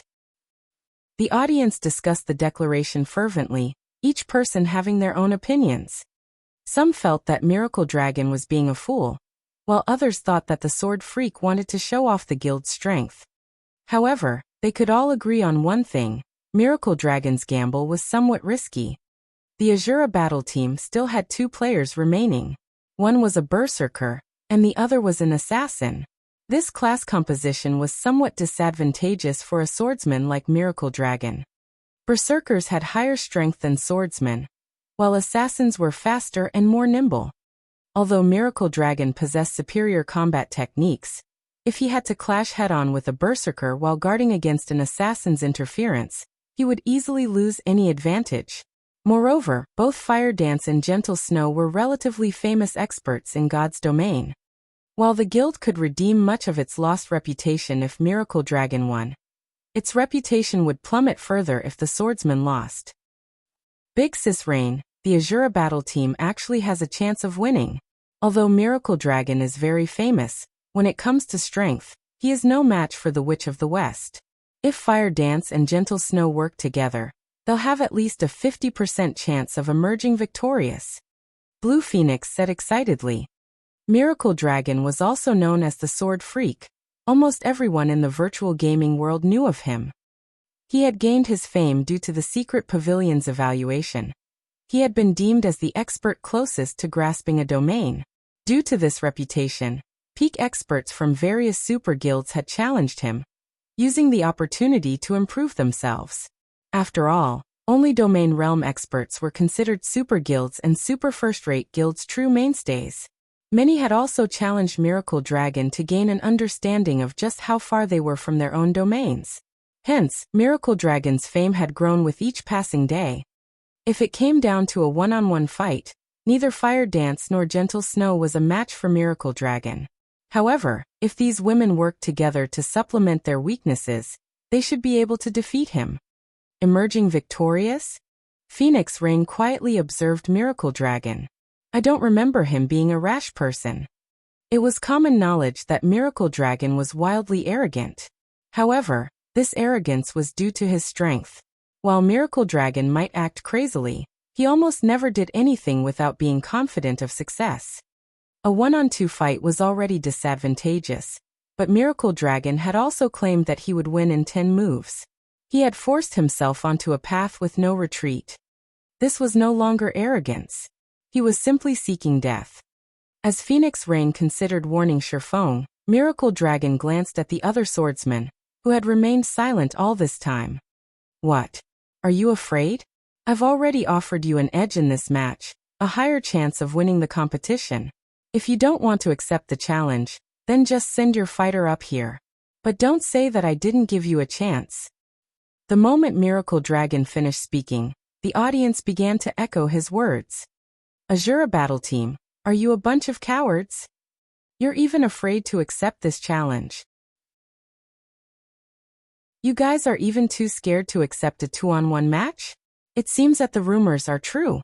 You guys only have a few capable experts. The rest of you are just for show. Oh. The spectators were either large guild upper echelons or famous experts. The outcome of the competition between Asura and Evil Dragon was none of their concern.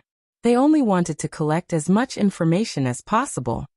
They could learn far more if the Asura battle team sent 2 experts to face the Sword Freak, rather than 1. Just what is his goal? Meanwhile, inside a VIP room, Miracle Dragon's behavior had confused Purple Jade. Among the many swordsmen in God's domain, she was most eager to challenge Miracle Dragon. There were 3 reasons for this. First, unlike other swordsmen who used 2 one-handed swords, both of she and Miracle Dragon used great swords. Second, Miracle Dragon was known as the closest swordsman to achieving a domain. If she fought Miracle Dragon, she could get a clearer view of her future goal. As for the third and most important reason, she wanted to learn Miracle Dragon's trademark skill, weakness observation. This ability was precisely the reason Miracle Dragon had few rivals among experts of the same realm. It was also the reason he had earned the title Sword Freak. By observing his opponents, he could grasp their weaknesses and launch a series of seemingly crazy attacks. However, while he might have appeared to have gone mad, in reality, he was extremely calm. His attacks were perfectly choreographed. In the end, his insane attack method would throw his opponents off, and he usually beat them senseless. How could an expert, who had mastered such a powerful move, take such a huge risk and provoke the Asura battle team? Jade, your observation is correct. Yuan Tixin nodded, smiling. As you suspected, Miracle Dragon does not take risks lightly. He only acts when he is absolutely confident of succeeding. But defeating both Fire Dance and Gentle Snow in 10 moves is too difficult, even for him. Purple Jade simply could not figure out how Miracle Dragon could win in 10 moves. No, he can, Yuan Tixin said as he caressed his beard. Chuckling, he continued. Some time ago he had secretly class changed into the hidden class Magic Swordsman. Moreover, he received a Tier 3 Surekill skill book, which the guild had only obtained after much difficulty. With the epic equipment the Miracle Guild has lent him, his combat power has risen significantly. Magic Swordsman? Purple Jade's eyes sparkled when she heard these words, a hint of envy blooming in her heart. Magic Swordsman was a hidden class that focused on attacks. Although the class could not compare to a peak class like the Necromancer, it was one of the few advanced classes. Do you think Miracle Dragon would be so foolish and challenge the Asura battle team for no good reason? Yuan Tixin could not help but shift his gaze toward Shifeng. I wonder how Yifeng intends to respond? If it were up to me, I'd refuse this challenge. At most, I'd give up this round and leave both players to fight in a 2-on-3 match. This way, we'd have a higher chance of winning the competition. Although Miracle took this competition seriously, there were only 4 noteworthy experts on the Evil Dragon battle team.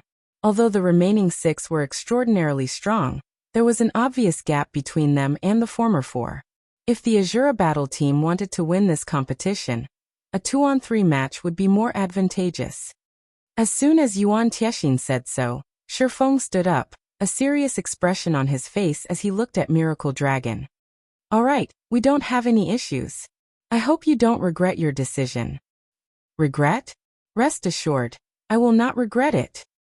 Miracle Dragon did not take Shifeng's warning seriously in the least. However, he liked Shifeng's personality.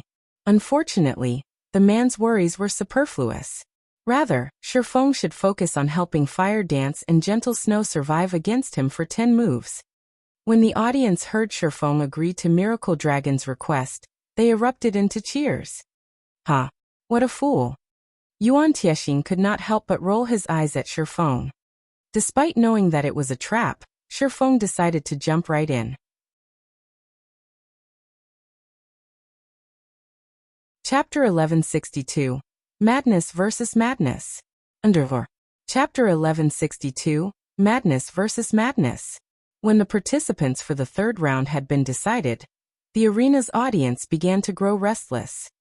Part of the reason was that Shifeng had accepted Miracle Dragon's challenge, while another was the anticipation for the competition's outcome. If the Asura battle team won this match, they would secure a complete victory. Seated in a VIP room on the 3rd floor, Thousand Miles watched Shifeng, who stood beneath the stage, with burning rage. Phoenix Rain has truly done it this time. She even kept our intelligence department in the dark. Due to the Evil Dragon battle team having lost 2 matches in a row, they had no choice but to expose the strength Miracle Dragon had kept hidden to restore some of the guild's reputation. Not only did this disrupt his plans, but it also lost him a lot of resources. This mess's culprit was none other than the guild Phoenix Rain secretly supported, Zero Wing. Zero Wing was simply a recently established guild in a small kingdom. If not for Phoenix Rain's support, how could Zero Wing possibly obtain such a powerful weapon that could instantly kill 2 of Miracle's generals? Maple, investigate Zero Wing thoroughly. Find someone to tail every member of the Asura battle team as well. Thousand Miles instructed Cleansed Maple. Understood. Cleansed Maple promptly bowed before taking his leave. At this point, Miracle was completely helpless against the Dragon Phoenix Pavilion. After all, both were super first-rate guilds, and neither feared the other. If their guilds started an all-out war against each other, only other guilds would benefit. However, Zero Wing was different. It was only a subordinate guild Phoenix Rain controlled. It would be simple to cause trouble for the upstart guild, especially now that the Asura battle team had revealed that it possessed so many dazzling weapons and equipment. Phoenix Rain, I'll let you enjoy this situation for now. Thousand Miles could not help but shift his gaze towards Death's Sigh and Violet Cloud's hands, greed flashing in his eyes. The Evil Dragon battle team had only dared to expose their epic items because they didn't fear becoming targets. However, the Asura battle team didn't have that luxury. Revealing such items was akin to placing a fresh piece of meat before a pack of hungry wolves. Not only would the Asura battle team lose this competition, but they would also lose their weapons and equipment. As the third match's rules changed abruptly, the Dark Arena's host adjusted the team's payout rate. The Asura battle team's payout rate for a complete victory, in particular, had risen to 1-9, breaking the Dark Arena's record. The host is quite bold. What's there to be afraid of? This is the final match. In any case, we know that the Asura battle team has no chance of winning. Moreover, the host has earned a fortune this time. Before the competition had even begun, many had bet on the Evil Dragon battle team's complete victory. This time, the host must be trying to lure even more idiots away from their money. It's a pity that not many people here are fools. Rather than bet on the Asura battle team, it would be safer to bet on the Evil Dragon battle team. Although the returns are low, it's better than nothing. Everyone among the audience was sorely tempted as they looked at the new payout rates. However, practically no one would bet on the Asura battle team's complete victory. Instead, they all bet on the Evil Dragon battle team. Some of the players that had previously been reluctant to gamble had even placed bets on the Evil Dragon. Miracle had existed in the virtual gaming world for many years now. The sword freak Miracle Dragon was even famed for never acting without confidence. If he lost this next match, the Asura battle team would secure a complete victory. Yet, despite such a huge burden, Miracle Dragon still dared to do so. This could only mean that he was confident of succeeding. Meanwhile, inside another VIP room on the third floor, although 4 people occupied the room, an extraordinarily chill atmosphere dominated the space. 9 Dragons, why are you here? Phoenix Rain glanced at 9 Dragons Emperor and Martial Dragon with disinterest. When she had previously rejected 1,000 Miles's proposal, 9 Dragons Emperor had already spoken ill of her in front of Ku Rong, the great pavilion master. He had even advised the guild elders to reduce her authority within the Dragon Phoenix Pavilion. However, the Asura battle team's performance thus far had been astonishing. As a result, those who had schemed against her within the Dragon Phoenix Pavilion had no choice but to remain silent for now. Rain, must you be so cold? At the end of the day, we are from the same guild. 9 Dragons Emperor frowned. Very quickly, however, a kind smile formed on his face as he said, "Moreover, I am here to thank you. If not for your determination to support the Asura battle team, I wouldn't have been able to cooperate with Miracle and gain the support of many of their guild elders. If you're trying to flaunt your relationship with Miracle, then let me congratulate you. Only, do you think the great pavilion master will be pleased to see you work so closely with the guild's longtime rival?" Phoenix Rain giggled. "You." 9 Dragons Emperor was momentarily speechless. After joining God's domain, the Dragon Phoenix Pavilion had frequently butted heads with Miracle. Recently, their guilds had caused a huge scene due to the situation on Thunder Island. In the end, they had exposed Thunder Island, and many other superpowers had begun to intervene. Due to this, Ku Rong's hatred for Miracle had grown more intense. "So what?" 9 Dragons Emperor said after recollecting his thoughts. Proudly he proclaimed, "As long as I gain sufficient authority on Thunder Island, it won't matter if the great pavilion master disapproves of my methods. After all, he wants a beautiful future for the Dragon Phoenix Pavilion more than anything. You, on the other hand, are in a far more pitiful state. Now that you've invested so much money and resources into a useless, upstart guild, you don't even have the resources to hire help. How do you intend to compete on Thunder Island now? However, I can point you to a brighter path. Bet everything you have on the Evil Dragon battle team. This way, you can more or less earn what you need. At the very least, you'll be able to hire 1 player. Otherwise, you will only bring shame to our Dragon Phoenix Pavilion." Standing by the side, although Blue Phoenix wanted to say something, she was not in a good position to do so. Sarcasm tainted 9 Dragons Emperor's words. While he seemed to be offering advice, secretly, He was sealing off their path of retreat. They had already rejected 1,000 Miles' proposal. How could they bet on the evil dragon battle team now? If news of this matter spread, Phoenix Rain's position in the Dragon Phoenix Pavilion would certainly be awkward. Thank you for your kind suggestion. Smiling, Phoenix Rain turned to Blue Phoenix and said, Blue, take this epic mage robe and these items and bet them on the Asura battle team. Big sis Rain. Blue Phoenix was stunned when she saw the items Phoenix Rain traded to her. Wasn't this wager a little too drastic?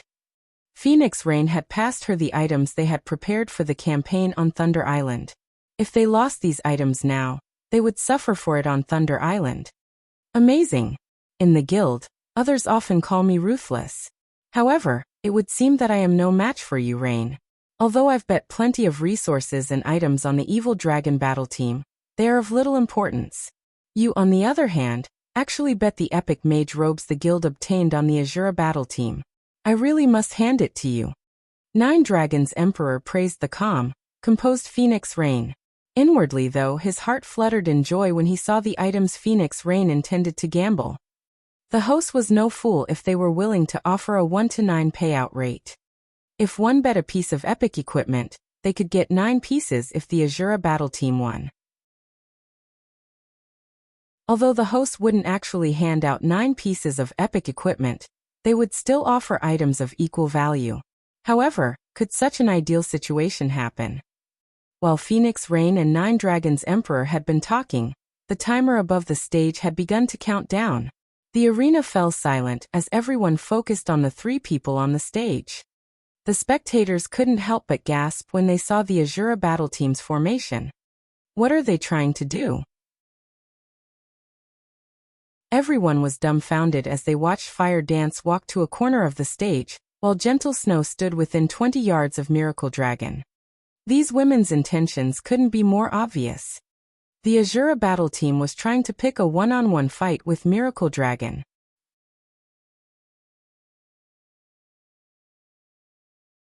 Chapter 1163, Swift Sword. Chapter 1163, Swift Sword.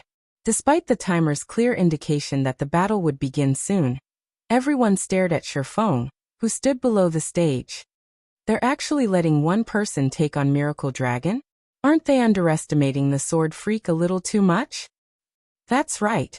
Miracle Dragon is being kind enough to give the Asura battle team a chance, yet they're trying to throw that chance away. What fools! Has the Asura battle team's leader given up on the competition? How boring. He accepted Miracle Dragon's challenge, yet he's playing such tricks at the very last minute. Does he think that he can save his team's reputation even if they lose? The spectators couldn't help but glare at the Asura battle team with contempt. The originally exciting match had become a disappointing farce. Ha ha ha. This Asura battle team really is interesting. Nine Dragons Emperor could not help but laugh when he saw the formation. Turning to look at Phoenix Rain, he said, Rain, although I know you have a lot of resources on hand, there's no need to waste them like this, right? You might as well just give them to me if you want them gone so badly. As soon as Phoenix Rain had bet the epic mage robes their guild had obtained after much difficulty, the Asura battle team had pulled such a move. Nine Dragons Emperor even wondered if the Asura battle team were working for Miracle. The Great Pavilion Master had personally awarded the epic mage robes to Phoenix Rain. If she lost the robes here, one could just imagine how angry the Great Pavilion Master would be. Phoenix Rain remained silent. However, she looked rather pale. Just what is Yifeng trying to do? She had not bet all of the weapons, equipment, and tools she had prepared for Thunder Island, due to Nine Dragon Emperor's provocation. Rather, she had done so after carefully considering the matter. Currently, she didn't have enough resources to hire enough capable experts. Although she had signed an agreement with Shifeng, it was simply too difficult to occupy 2 monster encampments on Thunder Island. If she only managed to occupy 1 monster encampment, her results would be no match for Nine Dragon Emperors, who was working with Miracle. Her position in the Dragon Phoenix Pavilion would be no different than if she failed to occupy a single encampment. Hence, rather than wait for her inevitable fate, She'd rather go broke and gamble everything on the Asura battle team's complete victory. At the very least, if the team succeeded, she'd have a higher chance of occupying 2 encampments on Thunder Island. Even if she failed to do so, she was confident of occupying 1 encampment. However, Shifeng's current decision had placed her in a very awkward position.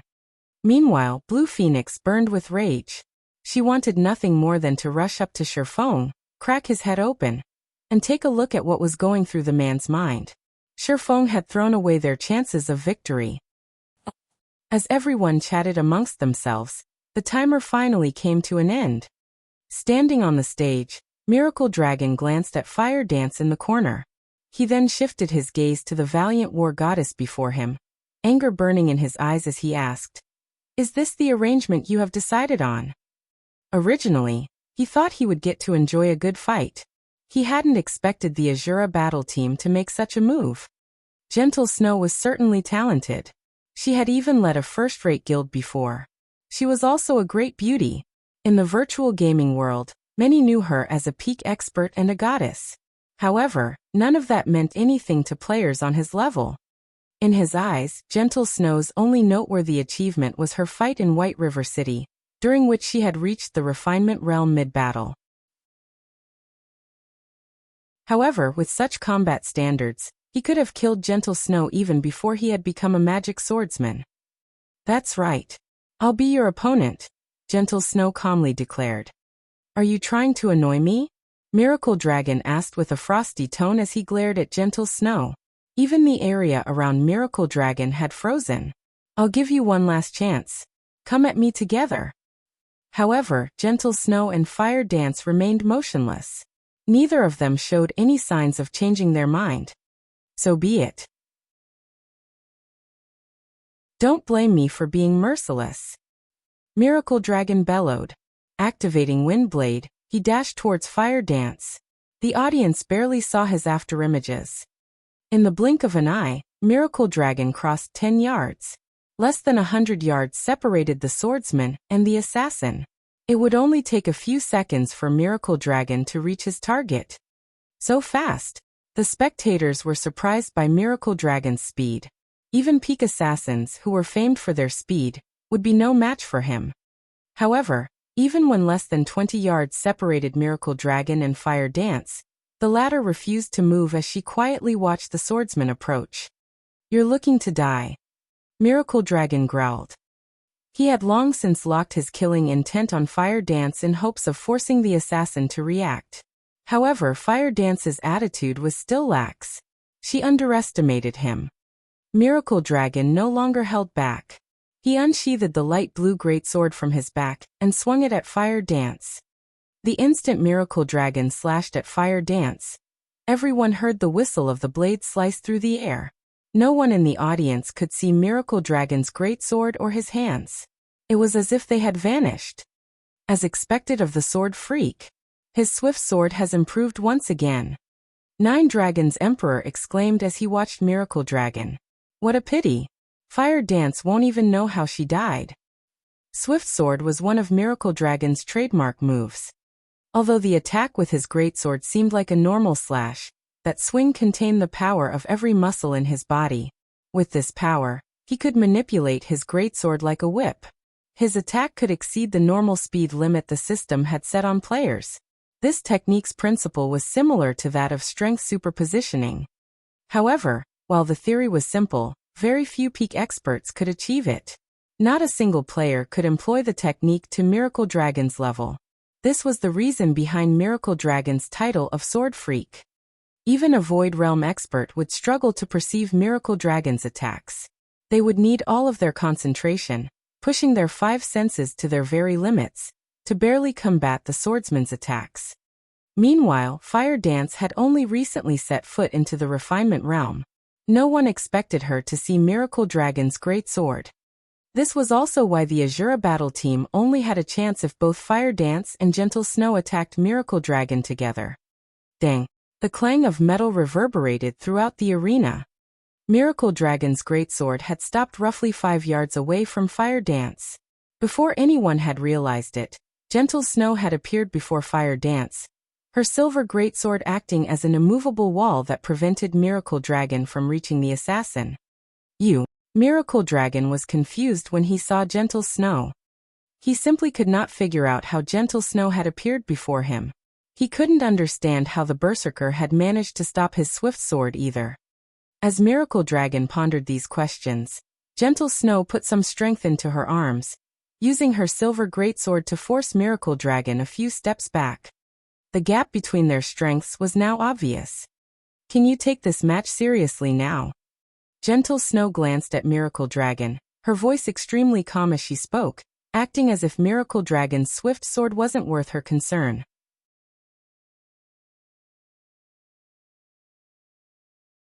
Chapter 1164, Duel of Swords. Chapter 1164, Duel of Swords. Miracle Dragon's eyebrows jumped in surprise when he saw Gentle Snow's calm exterior. The audience was similarly stunned. Gentle Snow was incredibly famous in the virtual gaming world. However, when it came to combat standards, she could only reign supreme among first-rate guilds. Compared to the older generation's peak experts like Miracle Dragon, however, she was greatly inferior. No one had expected her current performance. Even Galaxy Past and Purple Eye, Gentle Snow's old rivals who had come to watch this competition, were dumbfounded. "Is that really the Gentle Snow I know?" Purple Eye balled her fists as she stared at Gentle Snow, her heart refusing to believe this. In the past, she hadn't been very familiar with Superpower's peak experts. She only knew that these experts were extremely powerful, and they lived in two completely different worlds. There was little chance for them to encounter each other. However, after participating in the Secret Pavilion's simulation training system, she understood how strong these peak experts were. Their combat standards were beyond her imagination. With equal equipment and levels, even 10 of her wouldn't be enough of a warm-up for one of those peak experts.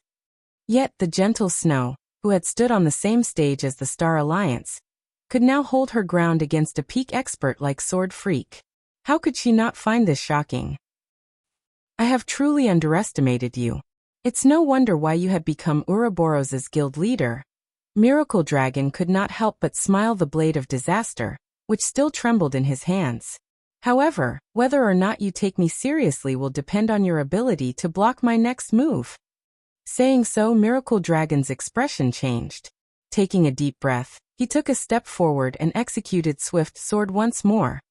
This time, however, he did not settle for a single slash. Rather, he launched a series of attacks.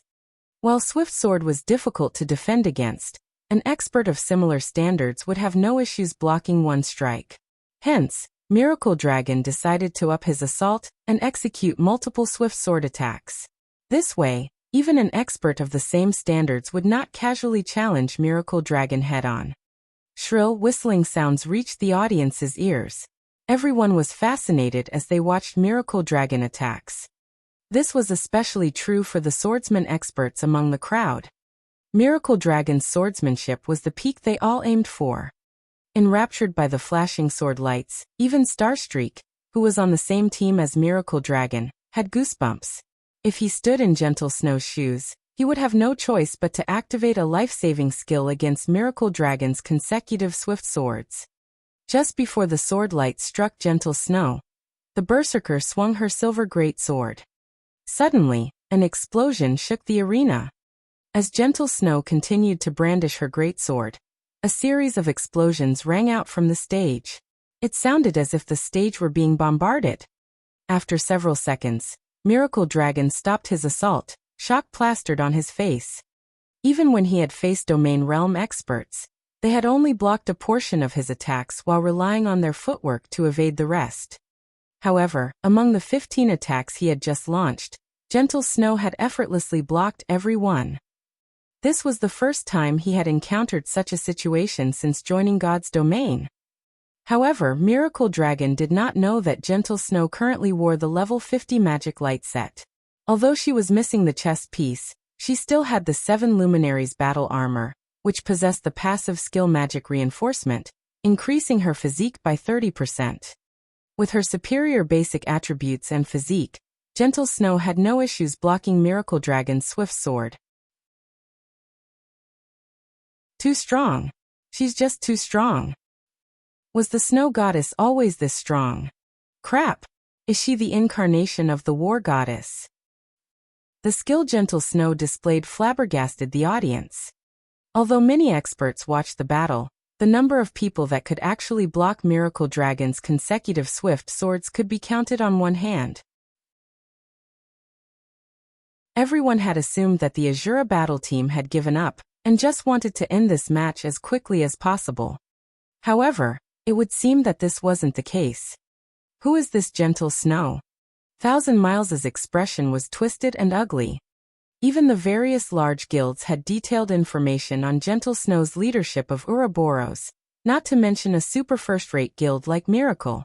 However, no matter how many times Thousand Miles read through Gentle Snow's files, he had not found any information that hinted at the woman's capability of standing against Miracle Dragon. Although Gentle Snow originated from a first-rate guild, she had never taken part in any of the superpowers training systems. She hadn't been tutored by a famous expert, either, yet she now stood toe-to-toe against a peak expert like Miracle Dragon. Seeing Gentle Snow's aura, Thousand Miles was even afraid that the woman would surpass Miracle Dragon at any moment. How could this happen? In another VIP room, Blue Phoenix was ecstatic. The Asura battle team has won for sure this time. If Gentle Snow alone could already put Miracle Dragon into such a bind, the duo should have a 70% chance of defeating Miracle Dragon if Fire Dance joined the battle. Phoenix Rain sighed in relief. She hadn't expected the Asura battle team to have such a trump card. Damn it! How has Gentle Snow's combat power improved so much? Nine Dragons Emperor, who sat beside Phoenix Rain, could not help his growing anxiety when he saw Miracle Dragon at a disadvantage. I admit that you are skilled enough for me to take seriously. Miracle Dragon congratulated Gentle Snow. Aside from shock, his gaze contained a hint of joy. I never thought that I would meet an expert such as yourself in the Dark Arena. It seems that I haven't wasted my time making the trip here. I'll show you my latest creation. If you can block this, I'll admit defeat. Saying so, Miracle Dragon activated his Berserk skill. Suddenly, his aura exploded from his body. It felt as if a fierce beast had just woken from its slumber. The man's blade of disaster instantly released a black glow. When the greatsword moved, the weapon even sliced apart space itself as it left a black line in its wake. The audience gasped when they saw the greatsword's sharpness. It seems that Miracle Dragon is finally getting serious. When Starstreak noticed the blade of disaster cut apart space, his gaze focused on the swordsman. In God's domain, the swordsman class had two development paths: the dual sword style and the greatsword style. Among them, the dual sword style was more common. As one-handed swords were lighter, they were more suited to players who pursued speed and dexterity. When fighting monsters, one could also use either or both hands to block an attack. As for the greatsword style, needless to say, a greatsword was much heavier than one-handed swords. This, in turn, made greatswords more difficult to handle. However, the advantage was obvious. They possess great destructive power. Miracle Dragon's talent was suited to the greatsword style. Not only could his combat technique, Swift Sword, make up for the greatsword's lack of speed, but the weapon's destructive power also made up for the Swift Sword technique's lack of power. Most importantly, Miracle Dragon could use weakness observation, allowing him to detect his opponent's weak points and exerting his greatsword's full potential. Moreover, Miracle Dragon was a magic swordsman. With the magic enhancement, his attack's speed and power had risen to a whole new level. Even those old, domain realm monsters wouldn't casually face the man head-on. Fall. 6 extreme slashes. As Miracle Dragon opened his eyes, he dashed at Gentle Snow as he launched 6 slashes. However, his attacks were faster than his consecutive swift swords. This time he completed all 6 slashes in a single breath, targeting Gentle Snow's blind spots. It was simply impossible for the Berserker to dodge all of the attacks. The instant Miracle Dragon executed 6 extreme slashes, the peak experts in the various VIP rooms held their breath as their eyes widened, deeply afraid of missing this exciting moment. Meanwhile, Gentle Snow, the recipient of this powerful technique, could feel the pressure from Miracle Dragon's 6 extreme slashes. The pressure weighed down her arms and legs. How could she block such a technique? Gentle Snow had no choice but to go all out. Legacy Berserk skill Starlight Saint. 7 Luminaries Domain.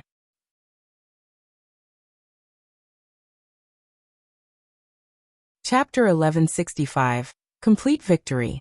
Under a. Chapter 1165. Complete Victory.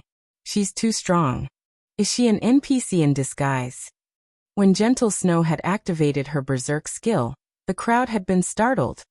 As Gentle Snow activated Starlight Saint, her originally pitch-black armor transformed into a white, feathery gown. 3 pairs of silvery white metallic wings, decorated with golden divine runes, stretched from her back. Golden divine runes also surfaced on Gentle Snow's unblemished cheeks and forehead, adding a hint of divinity to her appearance. However, the players in the audience were experts. They naturally would not be frightened by a change in appearance. The real reason that they were intimidated the feeling of power Gentle Snow gave off. This feeling was different from the pressure one normally felt from stronger opponents. This was kind of like the fear they felt when facing creatures of a higher life rating. Normally, they only experienced this feeling when facing NPCs or monsters. Yet they were afraid of Gentle Snow. Inside a third-floor VIP room, surprise colored Phoenix Rain's expression as she watched. Does she have a hidden class as well? This thought surfaced in Phoenix Rain's mind. She had already taken a look through the files of the Asura battle team's members. Although the information recorded stated that Gentle Snow possessed this kind of berserk skill, as most berserk skills would alter the player's body, she hadn't bothered to look into the matter further. Now, however, Phoenix Rain was certain that Gentle Snow possessed a hidden class. She would never give off such a powerful feeling otherwise. The only explanation Phoenix Rain could come up with was that Gentle Snow had used one of those mysterious legacy berserk skills. Meanwhile, only peak legacies possess legacy berserk skills. Thinking up to this point, Phoenix Rain could not help her growing curiosity about Zero Wing. She could accept the fact that the Asura battle team's members exposed one epic item after another. However, she could not fathom how Zero Wing had managed to obtain a peak legacy. In God's domain, peak legacies were much rarer than epic weapons and equipment. Even now, the Dragon Phoenix Pavilion had not found a single clue leading to a peak legacy, much less obtaining one. As for Miracle, only after mobilizing all of the guild's power, did they manage to obtain a peak legacy for the Witch of the West. As everyone was shocked by Gentle Snow's display, Miracle Dragon's 6 extreme slashes descended on the female player. This 6 extreme slashes technique was Miracle Dragon's current limit. Even peak experts of similar standards would be fortunate if they could block 2 or 3 of the slashes. If they did not activate a life-saving skill, the attack would devour their HP. As these 6 slashes were about to carve into Gentle Snow, 3 silvery white holy spears appeared before the berserker. Gentle Snow's greatsword had also transformed into 2 one-handed swords. This instantly resolved the issue of her previous blind spots. When Miracle Dragon's greatsword descended, a series of crisp, metallic clangs echoed throughout the arena. In the end, Gentle Snow had blocked all 6 slashes. Moreover, she remained unharmed even after blocking the attacks.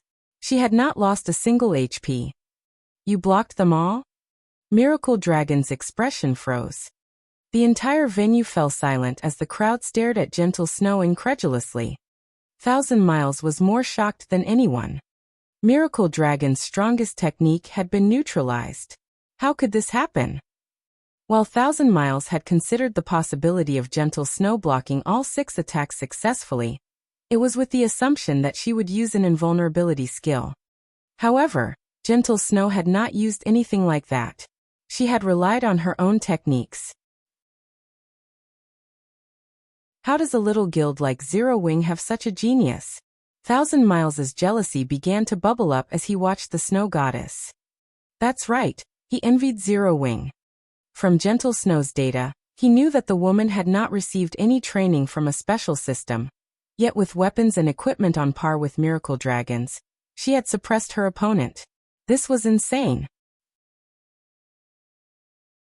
If Gentle Snow joined Miracle, even Thousand Miles himself couldn't imagine what kind of future lay ahead of the woman.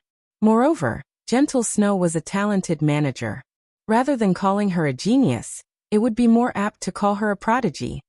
If Gentle Snow became his subordinate, it was highly possible that he could rise to guild leader in the future.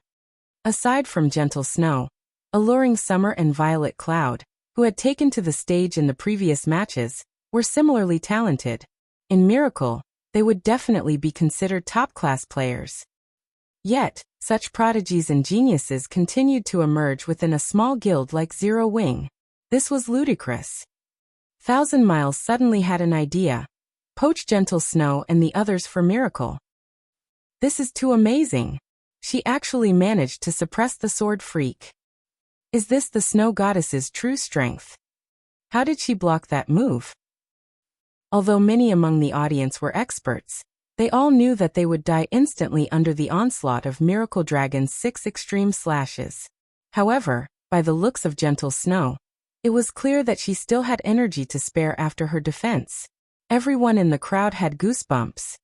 They realized that they were about to bear witness to a historic moment.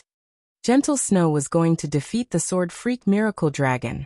The Asura battle team would annihilate the Evil Dragon battle team. Big Sis Snow is so amazing. I couldn't even see those attacks, yet she blocked all of them. If I had been in her shoes, I would have been defeated. Violet Cloud watched Gentle Snow with admiration. I wonder when I'll reach that realm. In response, Shifeng simply chuckled. In reality, he wanted to reassure Violet Cloud that her combat techniques were stronger than the Snow Goddesses. It was the gap between their equipment that made the difference.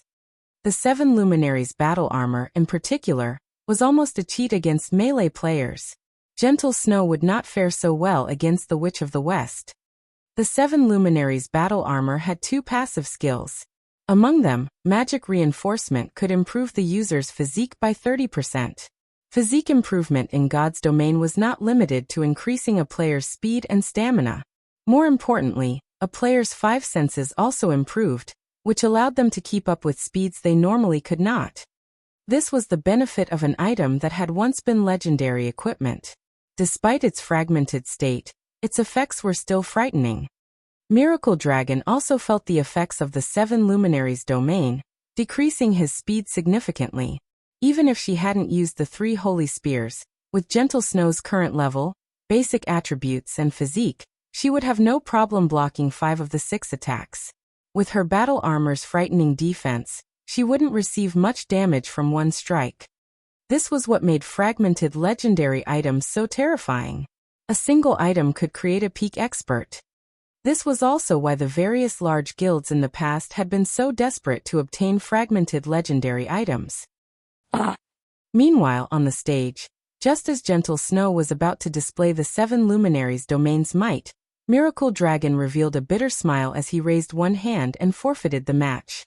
Miracle Dragon had kept his word. Before everyone realized what had happened, the system automatically declared Gentle Snow and Fire Dance the winners of this match. Following which, the competition came to an end. The Asura battle team had achieved complete victory over the Evil Dragon battle team.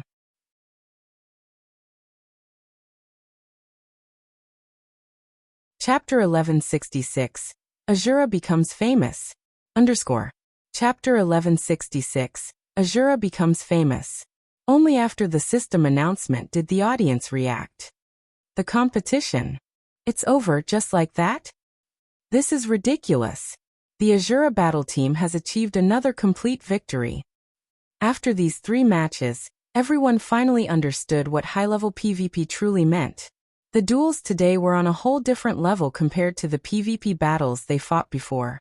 Particularly, the experts of first and second-rate guilds were so excited that they had forgotten to breathe as they watched the match between Miracle Dragon and Gentle Snow.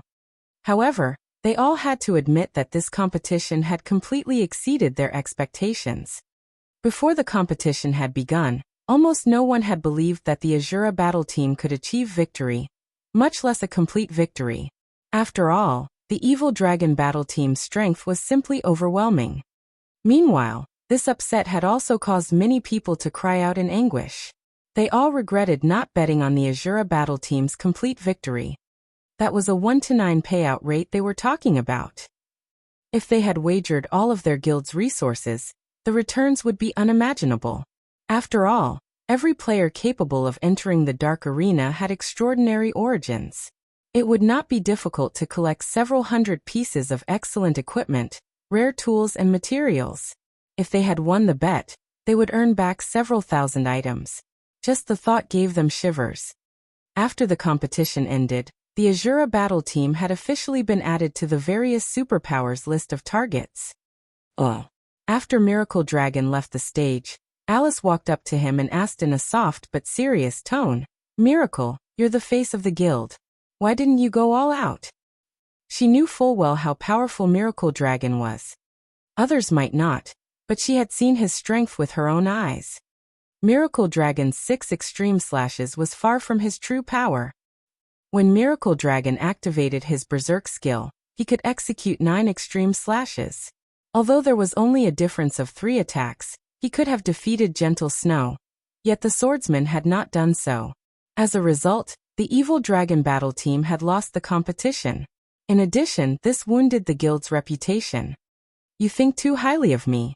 Although I did conserve my strength, do you think Gentle Snow wasn't doing the same?" Miracle Dragon could not help but turn to the Asura battle team's snow goddess. Shaking his head, he smiled bitterly as he said, "Don't forget she too possesses a peak class. Rather than exposing my 9 extreme slashes and forcing Gentle Snow to use her twofold berserk in return, we'd benefit more if I saved that trump card for Thunder Island. Don't forget, Thunder Island is our guild's true target." Hearing Miracle Dragon's explanation, Alice understood. While everyone believed that the strongest aspect of peak classes was the lack of shortcomings, in reality, the true power of peak classes was their ability to use twofold berserk. In fact, she hadn't bothered to use twofold berserk against Sherfong and Violet Cloud, because she wanted to surprise the various super guilds in the contest for Thunder Island. Thinking up to this point, Alice shifted her gaze to Sherfong, her expression tensing. Could he possess a peak class as well? Alice suddenly recalled the scene when Sherfong had sliced apart the Flame Monarch's fireballs. Sherfong definitely had not achieved that feat simply by relying on a single berserk skill. After all, he was only a Tier 1 player, not Tier 2. If this was true, then Zero Wing really was terrifying. Despite being an upstart guild in a small kingdom, Zero Wing had 2 players that wielded peak legacies. Even Miracle couldn't say the same. They won. Inside a VIP room, Purple Jade's eyes burned with fighting spirit and frustration as she looked at Gentle Snow. Originally, her goal was to defeat the sword freak Miracle Dragon. Now, however, Gentle Snow had defeated that old monster, and she was only a few years older than Purple Jade. Moreover, Gentle Snow had never experienced any superpower system training. This realization wounded Purple Jade's pride. However, it also rekindled her hope. At the very least, she now knew that someone from the younger generation could defeat Miracle Dragon with a sword. Zero Wing is truly an interesting guild. They keep surprising everyone. As Yuan Tiexin watched Sherfong, he recalled his first meeting with the young man. The youth, who hadn't been worth mentioning, had grown into an expert that even he feared. It really made him wonder if he were getting old. "Jade, let's go. The Dark Arena's auction is likely about to start. We need to send our items over." Purple Jade nodded in response. She then followed Yuan Tiexin and left the VIP room. In another VIP room, Nine Dragons' Emperor was extremely pale. He paled further when he noticed Phoenix Rain's grin. Although the woman hadn't said anything, he felt as if she had plunged a knife into his heart. "Miracle. That bunch of trash. They made me lose so many resources." Although he had mentioned that he had only bet a small amount of unimportant resources on the evil dragon battle team, in reality, he had wagered plenty of excellent weapons and equipment. Among them, there were over 50 pieces of level 40 dark gold equipment. Currently, even independent expert players were only around level 39 or level 40. Despite the Dragon Phoenix Pavilion frequently mobilizing their members to kill field bosses of higher levels, they had a very small stock of level 40 Dark Gold equipment. Yet he had lost over 50 pieces in the blink of an eye. With 50 level 40 Dark Gold items, he could easily employ 10 peak experts. However, what annoyed him the most was the fact that Phoenix Rain had made a fortune. Just the thought of Phoenix Rain gaining the equivalent of 9 epic mage robes was enough to drive him mad. "We're leaving." Without speaking to Phoenix Rain, 9 Dragons Emperor stormed out of the room with Martial Dragon. Ha ha. Big Sis Rain Zero Wing is simply amazing. They actually achieved a complete victory against the evil dragon battle team. Not only have we earned a fortune from Outbet, but we also got a huge haul from the competition's total bets. With this, we won't have to worry about needing resources for the competition on Thunder Island. Blue Phoenix exclaimed excitedly after 9 Dragons Emperor had left the room. "We have indeed won this time. However, the contest on Thunder Island is key," Phoenix Rain said, smiling faintly. This victory was only secondary to her. What truly impressed Phoenix Rain was the strength that Zero Wing had displayed today. With the resources she had obtained today, they definitely had a chance of occupying 2 monster encampments. However, inside another VIP room, when Abandoned Wave saw the Asura battle team win, he started to laugh like a lunatic. "I'll let you celebrate for now. Soon, however, you will fall from heaven straight into hell." Abandoned Wave wore a sinister smile as he watched Sherfong and the others. However, as Abandoned Wave was about to leave the room, he suddenly noticed a familiar figure in the Asura battle team's rest area. This person was none other than the commander of Miracle's Purgatory Legion, 1,000 Miles. 1,000 Miles showed no anger over the evil dragon battle team's loss. On the contrary, he wore a friendly smile as he approached Gentle Snow. Abandoned Wave was shocked. Every time he had spoken with 1,000 Miles, the man wore an indifferent expression. 1,000 Miles didn't respect him at all. Yet the man smiled at Gentle Snow. No matter how Abandoned Wave looked at it, he found it odd. "Hello, I am 1,000 Miles, a Vice Guild leader in Miracle. I watched the entire competition, and I have to admit that your performance was dazzling. May I ask if you would be interested in joining Miracle? If you are, I guarantee you that you'll immediately be elevated to the position of Guild Elder, and will be promoted to Vice Commander in the Purgatory Legion. In the future, you might even become a Vice Guild leader."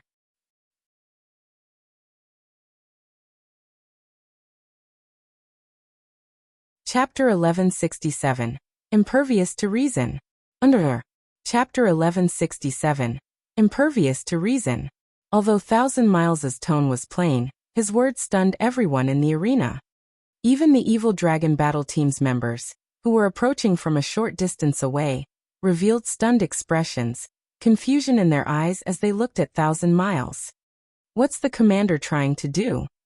Silent March could not believe her ears when she heard 1,000 Miles' offer. She was not surprised that 1,000 Miles had taken the initiative to invite Gentle Snow to Miracle. Rather, she was shocked by what he promised the Snow Goddess. Miracle was a super first-rate guild. When it came to number and quality of experts, Miracle was even stronger than some super guilds. The guild had no shortage of newcomers each year, either. However, no newcomer had ever become a guild elder or vice commander of one of Miracle's trump card legions the moment they joined. Even Silent March, a genius Miracle had nurtured internally, did not receive such a treatment. The vice guild leader really is going all out this time. Alice simply smiled. It was extremely difficult to become an elder in Miracle as there were a limited number of spots. Unless the guild expanded, it would not add more elders. As for the position of the Purgatory Legion's vice commander, countless players vied for such an honor. 1,000 Miles didn't have the authority to give it away. Even Miracle's guild leader could not make such a decision alone. Such an important matter needed to be discussed among the guild's upper echelons. Since 1,000 Miles had spoken with such certainty, he was definitely prepared to pay a massive price to recruit Gentle Snow. Based on the woman's performance in the last match, it was possible that he could fulfill those promises. Miracle Dragon didn't comment on the matter at all. However, Miracle's other experts glared enviously at Gentle Snow. He had offered her the position of one of Miracle's elders. They all strove for that position. Only by becoming an elder would one have truly joined the ranks of Miracle's upper echelons. It was like joining a company's upper management. If they became one of Miracle's elders, even the guild leaders of first-rate guilds had to treat them with respect. Thousand Miles had even promised Gentle Snow the position of vice guild leader. If they could become a vice guild leader, they would receive a portion of the guild shares. They could also influence the guild's decisions. Standing by the side, Shifeng said nothing in regard to Thousand Miles's offer, though he did frown. Thousand Miles's poaching method was the perfect representation of how super first-rate guilds operated. Thank you for your invitation. However, I have no intention of leaving Zero Wing. Gentle Snow rejected the offer without hesitation. Why? Is Miracle not a match for Zero Wing? Thousand Miles frowned. He hadn't expected Gentle Snow to reject him so straightforwardly. She hadn't even considered his offer. This reaction irked him a little. You are very strong. If you remain in a guild like Zero Wing, you won't be able to fulfill your potential. However, if you join Miracle, you'll be able to display your abilities fully. In the future, as Miracle continues to develop, you will even have the opportunity to become a branch guild leader and manage an entire kingdom or empire. Although Thousand Miles hadn't been loud, the many expert players present could hear his words clearly, and they all gasped in shock. Many upper echelons and guild leaders stared at Gentle Snow enviously. They all wished they were standing in her shoes. Everyone knew that God's domain was massive, and that even super guilds could not single-handedly rule over the entire game. Hence, superpowers would create branch guilds in the various kingdoms and empires to develop and expand their guilds as a whole. These branch guilds' management would be left to the branch guild leaders. Becoming a branch guild leader was the equivalent of establishing a guild of their own. Moreover, this guild would have the support of a super guilds. Becoming one of Miracle's branch guild leaders was many times better than becoming a vice guild leader. Even the main headquarters guild leader would have to treat them with respect. This was far better than being the guild leader of a measly first-rate guild. How about it? Won't you consider my offer? Thousand Miles had already investigated Gentle Snow's situation. He knew that Blackwater had annexed Ouroboros. Ouroboros no longer existed in the virtual gaming world. However, if Gentle Snow became a branch guild leader, she would be fully capable of establishing another Ouroboros. Only said Ouroboros would bear the name Miracle's name. He believed that this offer could tempt the Snow Goddess. It was certainly a higher honor than being Zero Wing's vice guild leader. Thank you for your high evaluation, Vice Guild Leader Miles. However, I've already stated that I will not leave Zero Wing. If you have nothing else to discuss, I will be on my way, Gentle Snow said. She then turned and left, wanting nothing to do with Thousand Miles. Everyone in the arena was flabbergasted. Gentle Snow had tossed away such a heaven-sent opportunity. They simply could not figure out what was going through Gentle Snow's mind. Had she lost the ambition she had when she had been the guild leader of a first-rate guild? Even if she had lost this ambition, she should still want to grow stronger. In that case, joining Miracle should be her best option. Big Sis Snow, you're so cool. I almost fell for you. Violet Cloud's eyes shone brightly as she tugged on Gentle Snow's delicate arm. Shifeng also released a sigh of relief. He was a little touched by Gentle Snow's response. Very few could hold themselves back when faced with the temptation of reality, not to mention the conditions Thousand Miles had offered. As for Fire Dance and Alluring Summer, they simply smiled at Thousand Miles. Although they had a word or two for the man, in the end, they chose to turn and leave. Miracle might be an insurmountable existence to Zero Wing right now, but the same could not be said for the future. They believed that it wouldn't be long before Shifeng transformed Zero Wing into an existence that even surpassed Miracle. What a fool! She is simply impervious to reason. Wrathful flames burned in Thousand Miles's eyes as he glared at Gentle Snow's departing figure. Just you wait. It won't be long before you beg to join Miracle. The struggle for dominance in God's domain was only beginning. Mainstream players were beginning to obtain mounts, and various groups were beginning to occupy NPC towns. It was only a matter of time before conflict broke out between countries. Moreover, various industrial titans had begun to set their sights on the game, investing large sums. Soon the competition between guilds would intensify. There was a saying that destruction pursued the great. In such a competitive environment, it would not be surprising for today's Overlord to vanish from the game tomorrow. At the end of the day, only superpowers like Miracle would continue to stand tall. Following which, 1,000 Miles led his subordinates out of the arena and headed for the Dark Arena's auction venue. Meanwhile, inside a VIP room upstairs, the Midnight Tea Party's members had watched every second of the competition. What an interesting guild. Endless Scars' cherry-red lips formed a joyful smile as she looked at the Asura battle team members. Due to this incident, Endless Scars' interest in the guild known as Zero Wing had grown. Her opinion was the opposite of those who were shocked and confused. The fact that an upstart guild could keep a former guild leader of a first-rate guild from leaving showed that this upstart guild held something even more attractive than what a super first-rate guild could offer. There was no other reason that someone who had once led their own guild would dismiss a rare opportunity to display their abilities on a larger stage, preferring the small state that no one paid much attention to. After the competition had ended, Shifeng headed towards the Dark Arena's exchange counter. Before the competition had begun, he had brought all of the guild's resources with him. Afterward, he had deliberately agreed to Miracle Dragon's challenge to push the Dark Arena's host to increase the competition's payout rate.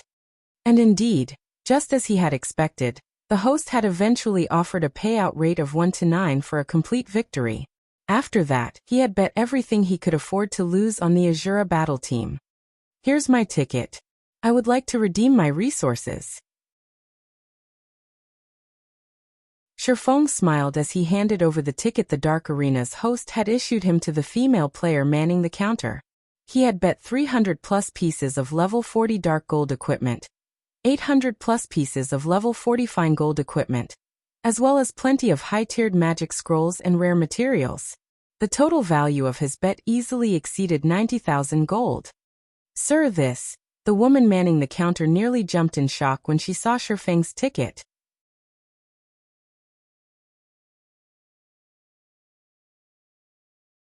Chapter 1168, Dark Auction. Chapter 1168, Dark Auction. Is there a problem? Shifeng asked the female receptionist. No, the amount is just a little too high for me to handle. I'll have to ask my superiors before I can transfer the resources, the receptionist said, smiling bitterly. The amount of resources recorded on the ticket Shifeng produced was frightening. There were usually many bets placed in the Dark Arena, and it was not uncommon to see players gamble several hundred, or even over 1,000 weapons, equipment, rare materials, and tools. However, Shifeng's wager was completely outside of the norm. Just the level 40 dark gold equipment he had bet numbered more than 300. Various large guilds' mainstream equipment was still level 35. Level 40 weapons and equipment were still rare, much less level 40 dark gold weapons and equipment. Normally, guilds let their experts use these items. Very few guilds would be willing to gamble these items. In this competition, although there were quite a few first-rate guilds that had level 40 dark gold equipment, they had only bet around 20 to 30 pieces at most. Even then, it was considered an extravagance.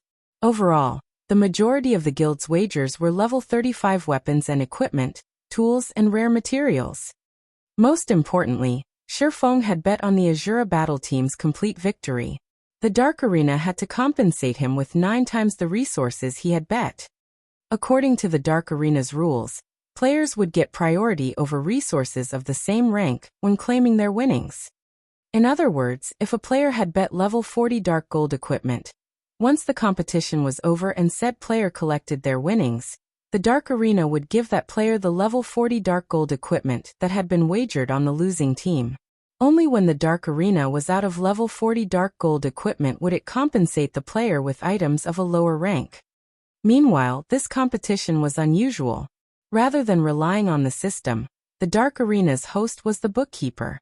As a result, the bets did not follow the natural payout rates, which resulted in an unbalanced payout ratio.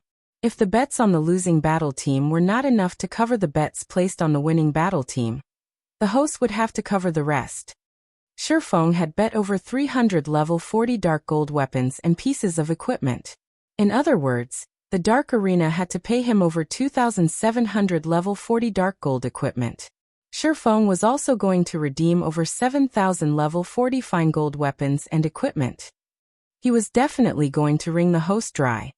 With so many weapons and equipment, one could easily arm a legion of 1,000 level 40 experts and have plenty to spare.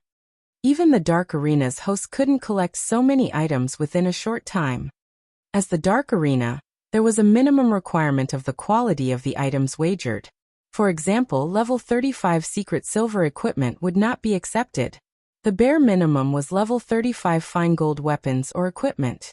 The same was true for rare materials and tools. Although many had bet on the Evil Dragon battle team, there were still a few players who had bet on the Asura battle team's complete victory. In fact, one person had even gambled an epic item. After considering all of the bets, the remaining resources would not be enough to pay off Shifeng's claim. After a moment, the receptionist finally received feedback from her superiors. Turning to Shifeng, the receptionist awkwardly reported, "Sir, as your wager was somewhat large, so we aren't able to transfer all of the required resources within a short period. Aside from resources of the same rank, may I know if you are willing to accept a portion of the payment in coins or magic crystals?" "That's fine. I'll take payment in both coins and magic crystals." Shifeng nodded. He was not particularly surprised by this outcome. The host had set the payout rates too high. Even if a lot of people had gambled on the Evil Dragon battle team winning, there were bound to be a few who tested their luck. It was only natural that the host was in a predicament. After all, it was not that easy to procure top-tier resources. Even super guilds were not immune to the difficulty. In fact, the only reason he had so many items lying around was thanks to Pantheon, Blackwater, and Heaven's Burial. If he had not trapped and killed so many of their expert and elite players, he wouldn't have been able to collect so many items either. After all, when he placed items of such rank in the guild warehouse, guild members traded in their GCPs very quickly. Unless, of course, the host was willing to let their own guild experts go naked. Obviously, this was impossible. Afterward, Shifeng had Fire Dance and the others transport his winnings. In total, Shifeng had won tens of thousands of weapons, equipment, tools, and rare materials. Even his own bag space couldn't hold that many items. "Guild leader, did you just rob the Dark Arena's warehouse?" Fire Dance was breathless as she looked weapons and equipment in her bag. If it were simply common weapons and equipment, she wouldn't have said anything.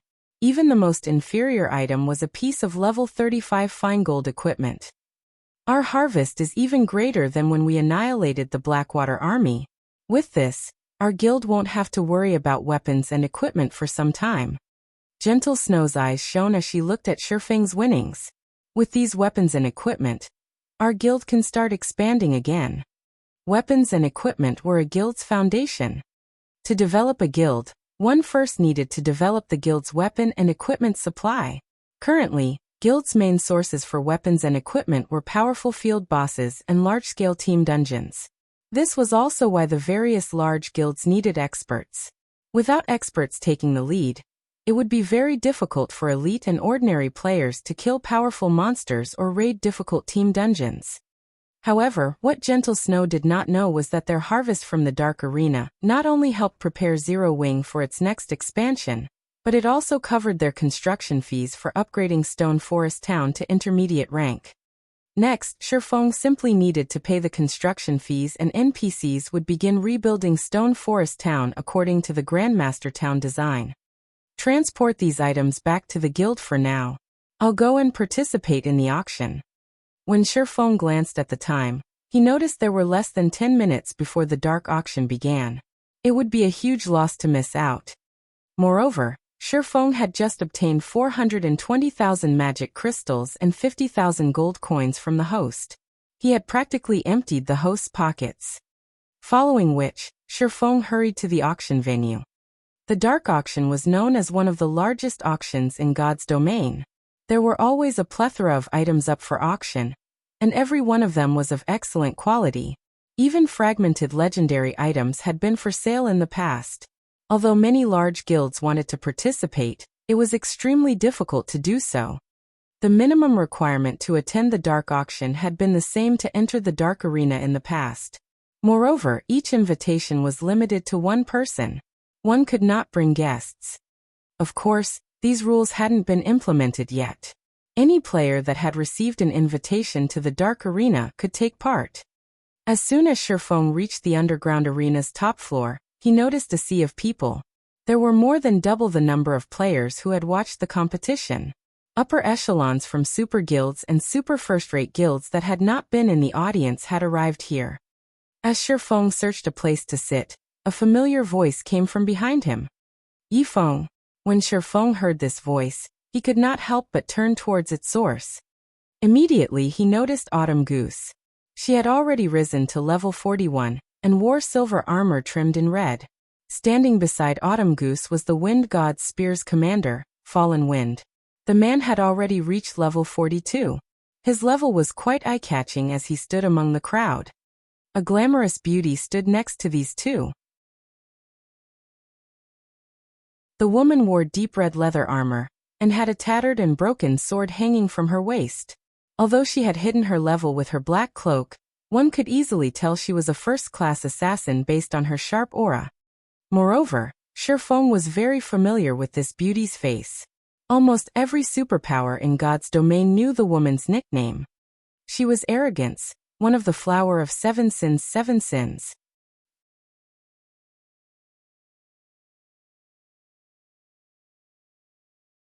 Chapter 1169, Legacy Item. Underfer. Chapter 1169, Legacy Item. They actually know each other. Shifeng was a little surprised to see these three walking together.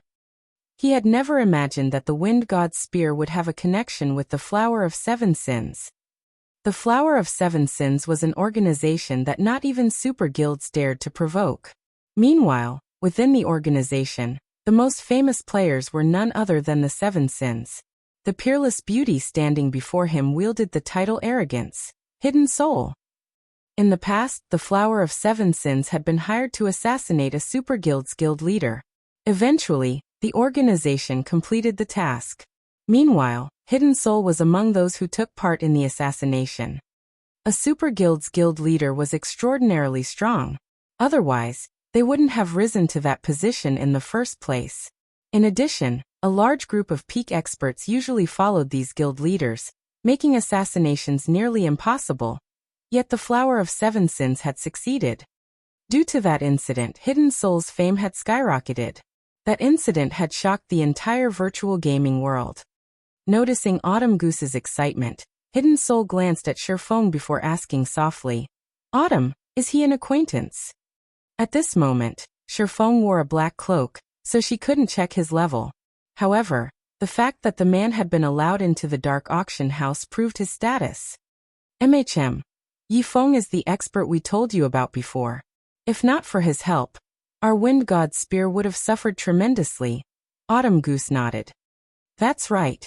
If not for Brother Yifeng lending a hand, we would have been trapped inside the trial of God, Fallen Wind said. So, this is the guy you were talking about. Hidden Soul could not help but study Shifeng more carefully. While Hidden Soul quietly observed Shifeng, Fallen Wind and Autumn Goose approached him to say hello. Brother Yifeng, long time no see. Smiling, Fallen Wind continued. I never thought that you'd be here to participate in the auction as well. Why don't you join us? He had personally witnessed Shifeng's strength, and he admired the man. It was also thanks to Shifeng that he had improved his combat standards. If possible, he really wanted to spar with Shifeng in the future. That's right. We came here with Big Sister Soul this time. Big Sister Soul's invitation card allowed us to use a room on the second floor. You get to know what items are up for auction in those rooms. This way, you'll have an easier time bidding on what you want, Autumn Goose added. Originally, Shifeng had wondered why Fallen Wind and Autumn Goose had been surprised to see him. Logically, they should have seen him in the arena. However, he understood after hearing the players' comments. Not many people were particularly interested in the Dark Arena's competitions. After all, the various superpowers would never reveal their true strength here. However, it was a different story for the Dark Auction. Hence, it wasn't unusual for others to be unaware of his situation. Moreover, Hidden Soul had brought Fallen Wind and Autumn Goose as her guests. It was even less likely for them to know about the Asura battle team. Seeing as both Fallen Wind and Autumn Goose had passionately invited him to join them, Shifeng agreed after considering the matter. Not just anyone could enter the second-floor rooms. Only superpowers had this privilege. Meanwhile, as Autumn Goose had said, the second-floor rooms provided a preview of the items that were up for auction. With this insight, one could organize their funds and plan the items they wanted to buy. It was an advantage of status and position. For people from first-rate guilds or below, they could only wait for the items reveal patiently. While Shifeng chatted with Fallen Wind as they walked upstairs, Hidden Soul pulled Autumn Goose to a side and asked softly, "Little Autumn, did you say that Rain refused to leave her guild because of him?" "I'm not sure. I only know that Yifeng has quested with Rain several times. After that, no matter how much I tried to persuade her, she wouldn't leave Zero Wing. However, Zero Wing is impressive. Now that I think about it, even I envy her a little," Autumn Goose said, shaking her head. "So that's how it is." Hearing Autumn Goose's words, Hidden Soul shot Shifeng a frosty look. It seems that I'll have to find an opportunity to get to know him properly. The Dark Auction House's second-floor rooms were quite spacious. Each one was roughly the size of a basketball court. Aside from the staff member stationed within, there was a table lined with precious alcoholic and non-alcoholic beverages. Any bottle on display could easily sell for 50 or 60 silver coins, with some worth over 3 gold. The fact that the Dark Arena's host offered the guests as many of these beverages as they wanted showed just how wealthy they were. Fallen Wind gulped when he saw the alcohol. Even he couldn't afford to indulge in alcohol worth 3 gold per bottle. Normally, he considered wine worth several dozen silver extravagant enough. After Shifeng and the others took their seats, the staff member handed each of them a list of the auctioned items. "Dear guests, our auction will be split into 2 segments. We will host the first segment, and all of the items for sale have been recorded on that list. The second segment will be a trading session. If you have any items you wish to put up for trade, our auction house will represent you. However, to assure the product's quality, we will charge a processing fee of 40 magic crystals or 10 gold coins for each item. In the case of raw materials, we will charge 60 magic crystals of 15 gold coins per stack." After everyone received the list, the staff member explained the Dark Auction's general process. Fallen Wind and Autumn Goose frowned when they heard the explanation. "This is simply too fraudulent," Autumn Goose whispered. Just getting the auction house to help promote their items cost a minimum of 40 magic crystals, or 10 gold coins. There wasn't even a guarantee that their trade would be successful. This was practically daylight robbery. Even expert players had to grind for a long time to collect 10 gold coins. Otherwise, they wouldn't worry about affording amount. Fallen Wind and Autumn Goose finally understood why the host offered so many expensive beverages in these second-floor rooms. It felt as if they had already paid for the drinks. In the auction, the crowd was more interested in the trading session than the organizers' items. After all, there were many priceless treasures in God's domain. Those present generally had little need for coins and magic crystals. They were more willing to spend these currencies to purchase items that weren't available on the market. Hidden Soul simply smiled at Autumn Goose's reaction. Anyone capable of receiving a second-floor room invitation had an extraordinarily status or position. To people like them, 40 magic crystals and 10 gold coins were nothing more than spare change. Moreover, the requirement's purpose was to ensure the quality of players' items. If the item were not of particular value, it wouldn't be worthwhile to invest 10 gold to trade it. Everyone here was wealthy. They naturally would not waste their time checking out worthless items. After the staff member finished his explanation, 3 people approached the auction hall's center. Among them, 2 were tall, beautiful ordinary female players. These women were specifically tasked to display the auctioned items. The last person was a middle-aged man. He was obviously the auctioneer. When these 3 people took center stage, the venue fell silent. These players had fallen silent because the first auctioned item was simply too frightening.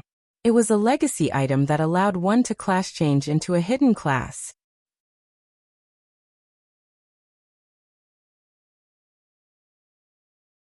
Chapter 1170, Difference in Wealth. Under Chapter 1170, Difference in Wealth. It's really a legacy item. The host is simply too amazing. They're actually auctioning such an item as well. What wealth? The auction hall was suddenly in an uproar. Even the people in the second-floor rooms could not help but pay attention to the item that was brought out. Although they had long since known that a legacy item was going to be put up for auction, the information they had regarding the item was very vague. As a result, they could only wait for the auction house to officially announce the specifics of the legacy item. Hidden classes were no longer a secret in God's domain. However, obtaining one was still extremely difficult. Even more difficult than getting an epic item. Moreover, unlike epic items, where there would eventually come a time when they would be discarded, hidden classes could accompany players throughout their entire gaming career in God's domain. Currently, any guild that obtained a clue or item leading to a hidden class would not even think of selling it. Meanwhile, seeing as the first item revealed in the dark auction was already so impressive, it was certain that the subsequent items would be of roughly similar quality. I believe everyone has already seen this item for themselves. As for the item's exact information, pardon us for not publicizing it. Consider this a security measure for the buyer. However, I can still share the basic details of this item with everyone. This is a Magic Knight's Legacy Shield. According to the legacy ranks, it is considered an advanced legacy. However, it is a defense-type hidden class.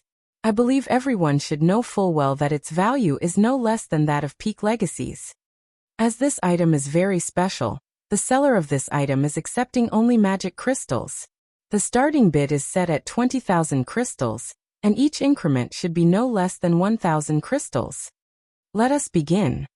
The instant the auctioneer finished speaking, a furor broke out in the entire auction hall. The starting bid was simply too high. Everyone could not help but be shocked by it. The dark auction accepted payment in both magic crystals and coins. However, compared to magic crystals, the various large guilds preferred to pay using coins, as magic crystals were truly difficult to obtain. Unlike coins, the sources of magic crystals were only dungeon bosses or monsters in certain regional dungeons. There were no other reliable methods of obtaining magic crystals. The only bright side was that the various large guilds had always been saving up on magic crystals for unexpected situations. Meanwhile, in order to successfully purchase the items they were aiming for, they had naturally brought their entire stockpile just in case. Nevertheless, just the starting bid was already 20,000 magic crystals. A price very few guilds could afford. Even first-rate guilds shuddered at this figure. However, the hidden class in question right now was a defensive-type hidden class. The various large guilds and famous adventurer teams still had to give it a try, even if they knew the price was ridiculously high. After all, an MT was the core of a team. A team with a powerful MT would have their overall strength elevated to a whole new level. 22,000 crystals. 24,000 crystals. 26,000 crystals. Immediately, people all over the auction hall began shouting out bids one after another. In the blink of an eye, the price of the legacy shield shot past 30,000 magic crystals. If converted to coins, that would be equivalent to 7,500 gold. A considerable amount even for first-rate guilds. Moreover, even if one had 7,500 gold, they would not be able to purchase 30,000 magic crystals. Magic Knight? Shifeng was somewhat astonished as he looked at the massive, tattered shield displayed on the stage. He had never thought that the Dark Auction House would be capable of obtaining the legacy for the Magic Knight class. The Magic Knight class had been a very famous hidden class in the past. It significantly strengthened not only an MT's attack capabilities, but also their defensive capabilities. Most importantly, MTs that class changed to the Magic Knight class received a massive boost to their magic resistance. The class was an extremely rare hidden class. If he could have one of the guild's MTs become a Magic Knight, he would have a much easier time raiding the level 50 regional dungeon Tower of Time in the future. In the past, the Tower of Time was a place contested by all nearby kingdoms and empires. Not only did the Tower of Time produce magic crystals, but most importantly, it also produced 7 luminaries crystals. The mind space system had been activated a lot later in the past. Hence, by the time it was activated, mainstream players had long since exceeded the level limit of entering the Tower of Time. Even then, the battle for the dungeon had never once stopped. With the mind space system having been activated this soon, Sherfone could imagine how intense the competition over the Tower of Time would be. Meanwhile, practically all of the monsters inside the dungeon dealt high magic damage. Needless to say, the bosses inside were the same. Without sufficient magic resistance, entering the dungeon would simply be suicide. Currently, the main forces of the various guilds in God's domain were only a short distance from reaching level 50. Hence, Sherfone needed to make some preparations in anticipation. Before Sherfone could even place a bid of his own, he suddenly heard Hidden Soul bidding. 50,000 crystals. Immediately, the entire auction hall fell silent, everyone turning to look at the room Hidden Soul was in. If not for the second-floor rooms concealing the occupants' identities, most likely, the gazes from the first floor might have killed Hidden Soul several times already. Meanwhile, Autumn Goose and Fallen Wind, who sat beside Hidden Soul, were looking at their companion in shock. They never imagined that Hidden Soul could take out so many magic crystals. The Wind God's Spear could be considered an extremely famous adventurer team in the Dark Knight Empire. However, even they would be hard-pressed to gather up 10,000 magic crystals at a moment's notice.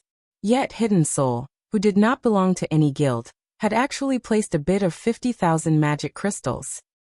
Moreover, players could not call out a bid if they did not possess the corresponding items. After the first floor hall fell into a momentary silence, many people promptly gave up on the legacy shield. Although they wished to obtain it, they simply did not have the ability to do so. 51,000 crystals. 52,000 crystals. 53,000 crystals. Suddenly, the number of first-rate guild upper echelons calling out bids on the first floor decreased drastically. At this moment, any guild on the first floor capable of bidding was using practically every magic crystal the guild possessed, prepared to break the bank in order to get the legacy shield. As a result, the price of the legacy shield continued increasing by the thousands. 70,000 crystals.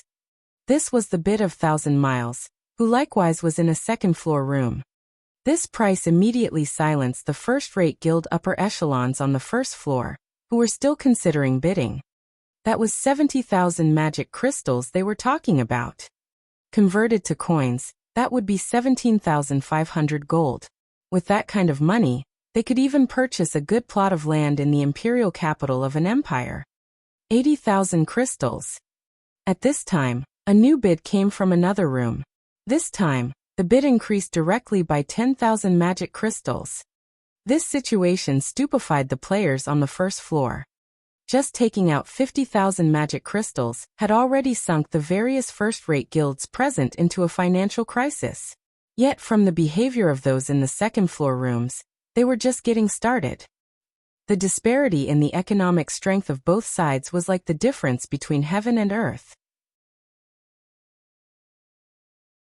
Pavilion Master, if we spend 80,000 magic crystals to buy this legacy, it'll be somewhat risky when the bidding for those two items begin, Martial Dragon reminded.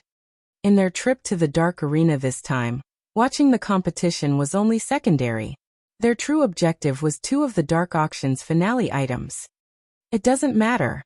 Even if we really tried to compete, it is impossible for us to get both of those items. Rather than end up getting nothing at all, It is much better if we secure this Magic Knight legacy first.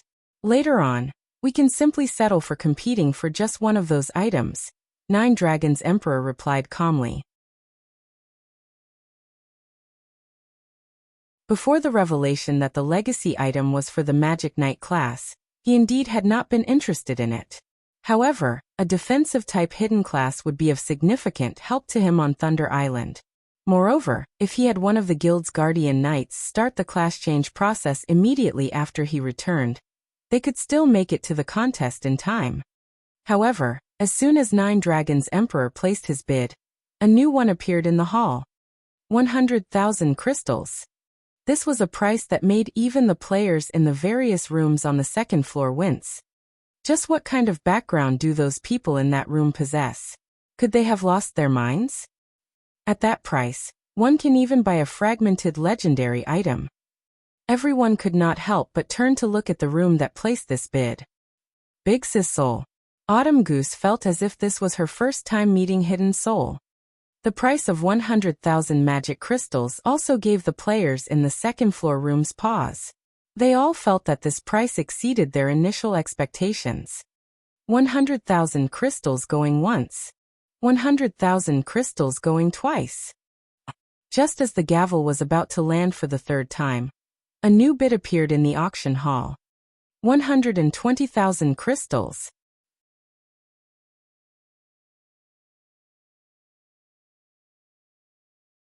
Chapter 1171, Solomon's Fragment. Chapter 1171, Solomon's Fragment. The words 120,000 crystals, echoing throughout the quiet auction hall, caused a sudden commotion. Just who is it that's so rich? You can buy several epic items at that price. This is crazy. 120,000 crystals. That is already double our guild stockpile.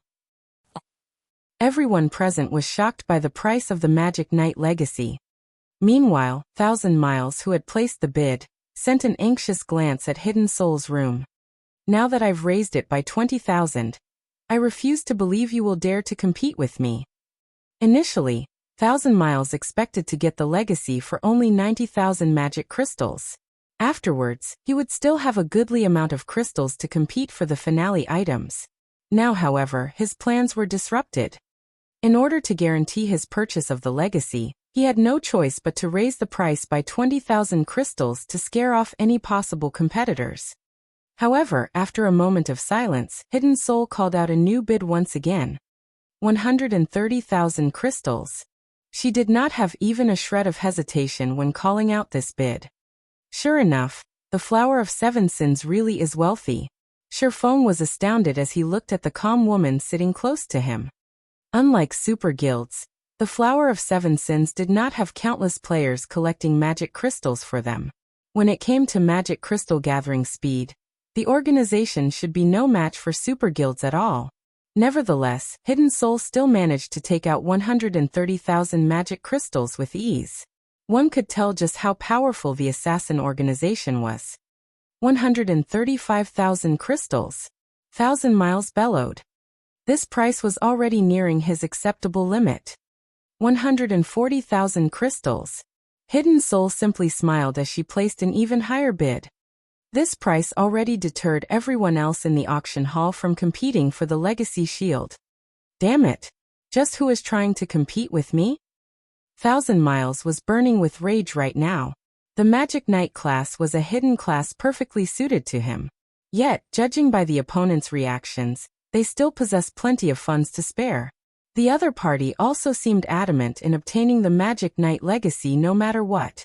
Since you wish to compete against me, I want to see just what kind of ability you have. 160,000 crystals. The instant he placed this bid, even the players occupying the second floor rooms were taken aback. Even super guilds would need a long time to accumulate that many magic crystals. Yet, now, all these resources were being spent on just an advanced legacy. Instead of doing so, getting oneself an entire set of epic equipment would be much better. The improvements such a set could bring would definitely be much more than what the Magic Knight class could. Only when the auctioneer slammed his gavel for the first time did everyone wake up from their daze.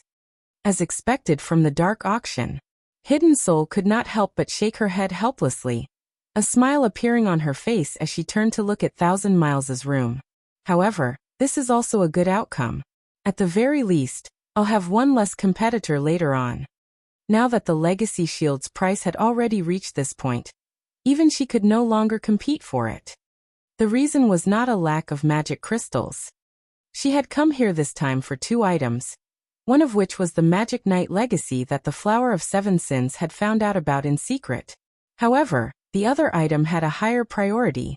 If she bought the Magic Knight Legacy now, she definitely would not be able to obtain the other item. When the auctioneer's gavel descended for the second time, the entire auction hall was still silent. Seeing this situation, Thousand Miles involuntarily breathed out a sigh of relief. He had permission to use only 140,000 of the magic crystals the guild had prepared for this auction for himself. He had cleared out his own stockpile to cover the excess amount, and had even borrowed a lot from Alice. If someone called out a higher bid now, he really would have no choice but to give up on the legacy.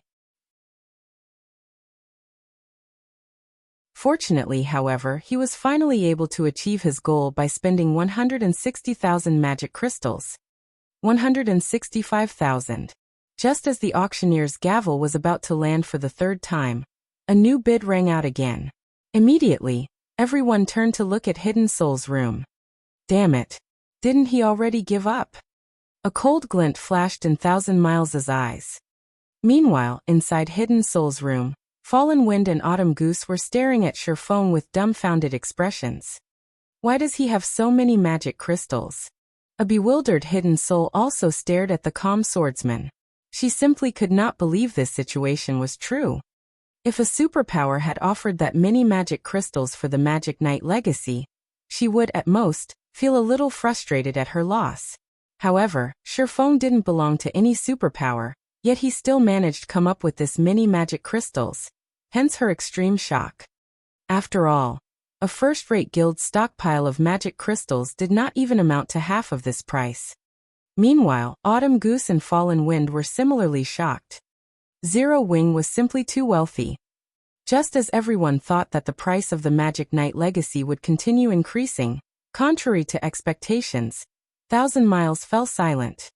Although the price had increased by just an additional 5,000 magic crystals, this was an amount he could not come up with no matter what right now, unless he utilized the guild's prepared magic crystals.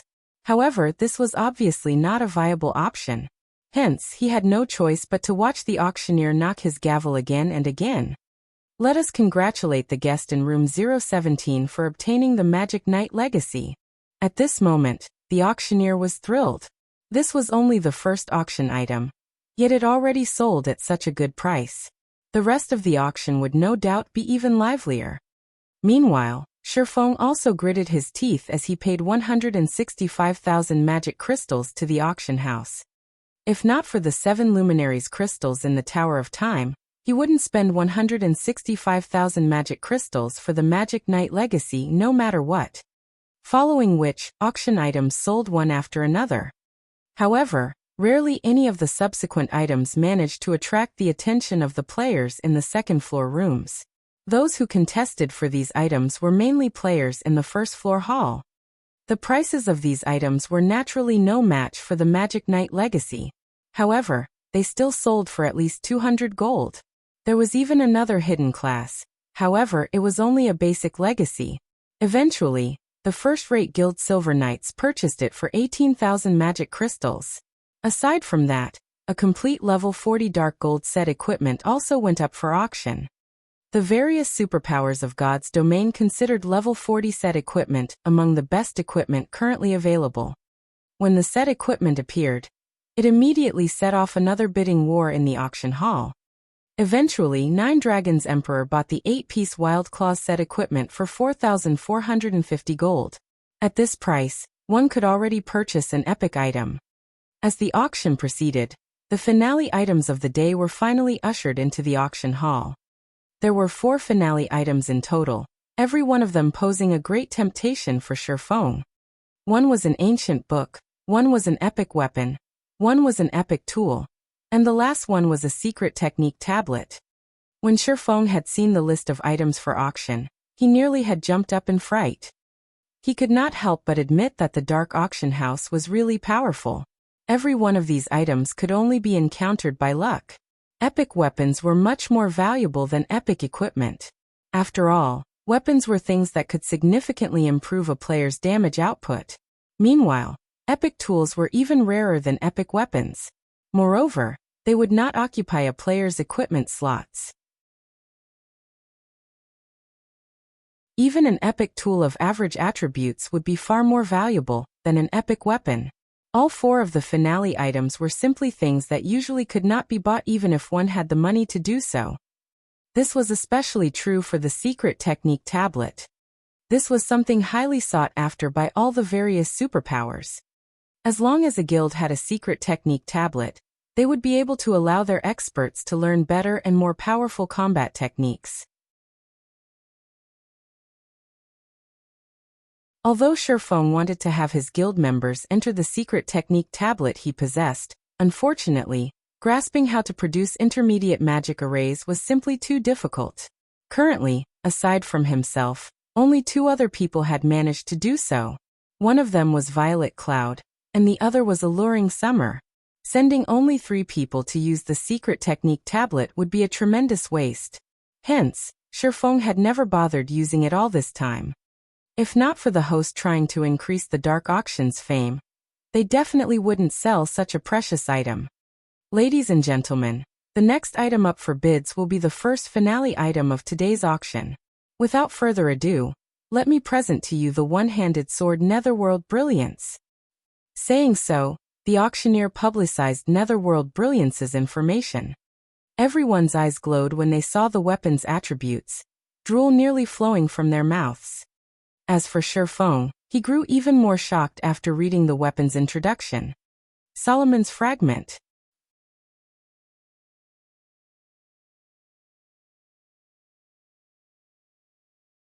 Chapter 1172, Sword of Death. Under Chapter 1172, Sword of Death. The host is simply too generous. They're actually willing to sell even a famed sword? This weapon's attributes are much stronger than those of ordinary epic weapons. This is definitely the most amazing one-handed sword I've seen. Oh. Everyone gasped when they saw the attributes of Netherworld Brilliance. Players that used one-handed swords could not help but wish they could grab the weapon and give it a few swings right this instant. They really are going all out this time. There are only a total of 36 famed swords in God's domain. They are all unique epic weapons. Every one of them is a weapon that countless swordsman experts dream of obtaining. Yuan Tiexin, who was seated inside a second-floor room, was slightly astonished when he saw Netherworld Brilliance. Practically everyone in the second-floor rooms came from one of God's domain's superpowers. To them, epic weapons were indeed rare, but not entirely out of their reach. Getting one of their own was only a matter of time. However, famed swords were a different story. These were weapons adored by sword-wielding experts. If utilized properly, one could draw in those sword fanatics who were normally very difficult to recruit. Among the 8 swordmeisters on the God's Domain experts list, 3 were independent players. If the secret pavilion used a famed sword as bait, recruiting one of them might really be possible.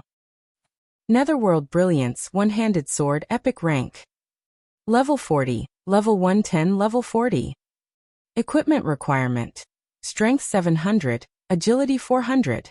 Attack power plus 1340. Strength plus 101. Agility plus 72. Endurance plus 60. Attack speed plus 15. When attacking, 20% chance to trigger Heavy Crash, increasing strength by 30% and attack speed by 20%. 20% chance to trigger Blur, making the attack impossible to be parried or blocked. 30% chance to trigger Double Critical. When equipped, strength increased by 10%. Agility increased by 5%. All sword-related skills plus 3 levels. Ignore levels plus 15. All sword-related skill completion rates increase by 2%. Additional passive skill 1 dash. Death Devour. Any creature that dies within 200 yards will provide wielder with a Death Devour buff, increasing wielder's attack speed by 1% and all sword-related skill completion rates by 0.1% for 30 seconds. Buff can be stacked up to 30 times. Additional passive skill 2 Death's Phantom. Wielder's physique improves as HP decreases. Physique can improve up to a maximum of 20%. A sword of death created by famed Smith Jax using a piece of mysterious sword Fragment. Netherworld Brilliance is one of the 36 famed swords of God's domain, ranking 30th. Anyone that wields this sword will be enveloped in an aura of death, decreasing all their attributes by 20% and doubling the death penalty they suffer. Can be evolved. Cannot be destroyed. However, when everyone was finally done reading through the weapon's introduction, they all shook their heads and sighed. Netherworld Brilliance was indeed an amazing weapon. This was especially true for the increase to sword-related skill completion rates. Although it was only a meager 2%, boosting an 88% completion rate to 90% would allow a skill to undergo a qualitative transformation. Unfortunately, not only did the weapon decrease its wielder's basic attributes by 20%, but it also doubled the death penalty they would suffer, which was something most people wanted to avoid. Leveling up was extremely difficult in God's domain. Although Netherworld Brilliance would boost one's combat power significantly, nobody could say with certainty that they would not die. If one would originally lose 1 level when they died out in the fields, then they would lose 2 levels if they were wielding Netherworld Brilliance. Moreover, practically everyone present frequently raided large-scale team dungeons. Dying in such dungeons was common. Normally, they would only lose 10% of their EXP when dying in dungeons. If this penalty doubled to 20%, just thinking about it gave everyone chills. At this moment, everyone finally understood the auction host's generosity in putting a famed sword up for auction. Most likely, nobody in the host's guild wanted to be anywhere near the weapon at all.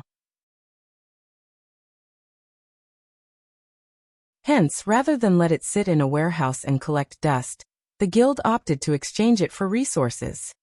Noticing the audience's lack of interest, the auctioneer chuckled and said, "Now that everyone has seen the weapon, I believe you all know the flaws of Netherworld Brilliance. However, at the end of the day, this is still an epic weapon. Moreover, this weapon can be evolved. If you manage to discover the method of evolution, this sword could become a godly weapon in the future. It might even become a fragmented legendary weapon. The starting price for this weapon is 8,000 gold. Each increment must not be lower than 200 gold." Hearing the starting price of the weapon, everyone inwardly cursed the auction house for being fraudulent. If not for the famed sword's flaws, not to mention 8,000 gold, even spending 18,000 gold to obtain it wouldn't be a problem. After all, it was an epic weapon that could be used all the way to level 110. In addition, there was the possibility of evolving it. Alright then. I'll get it as a collection item. I bid 8,000 gold. I can attract quite a number of people if I put it on display in my guild. I'll bid 8,200 gold. 8,400 gold. The audience in the auction hall was not particularly active in bidding for Netherworld Brilliance. After a dozen or so bids, the price eventually stopped at 11,000 gold. Shifeng's heart began beating madly as he looked at the weapon displayed on the stage. To others, this weapon would indeed be of little value. To him, however, it was a priceless treasure. Solomon's sword had been broken into 5 fragments. Among them, 3 were in locations that current players could not reach. Meanwhile, of the 2 remaining, Shifeng had already obtained one of them. The sacred sword Killing Ray. The last fragment was none other than this Netherworld Brilliance. Originally, Shifeng had planned on thinking of a way to obtain Netherworld Brilliance. However, he never imagined that the Dark Arena's host had actually gotten it already. Moreover, they even put it up for auction. This was one of the 10 great legendary weapons they were talking about. As long as he could gather all 5 fragments, he could reproduce the God Sword of the past once again. Just thinking about it excited Shifeng. 12,000 gold. Shifeng raised the price slightly. Obviously, no one was that interested in Netherworld Brilliance. However, as it was a famed sword and also had the potential to evolve, there were still some people who were willing to bet on that possibility. Hence, he would not raise the price by too much. If he suddenly raised it too high, people would no doubt become suspicious. Thus, when calling out his bid, he could not offer too high or too low. What rich people! I don't want it anymore. Amazing! Someone's actually betting 12,000 gold on luck. Just as the other bidders were giving up one after another, a voice suddenly resounded throughout the entire hall. 13,000 gold. Meanwhile, the person who had placed this bid was none other than 1,000 Miles. You stole my legacy away. Do you think I'll let you get that weapon so easily? 1,000 Miles sneered as he looked at the room Shifeng occupied. Although 1,000 Miles did not know who was occupying the room, he could easily tell which room had placed the 12,000 gold bid. After noticing Shifeng's interest in Netherworld brilliance, he naturally could not allow him to have an easy time. The person in that room is really vengeful, Autumn Goose growled as she looked at 1,000 Miles's room. Brother Yifeng, if you don't have enough money, just say the word. I can lend you all the money I have. Fallen Wind also grew indignant at 1,000 Miles's behavior. Thanks.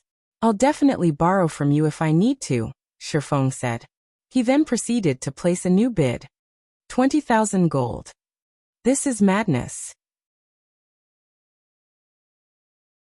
Even if that person is angry, there's no need to waste so much money, right?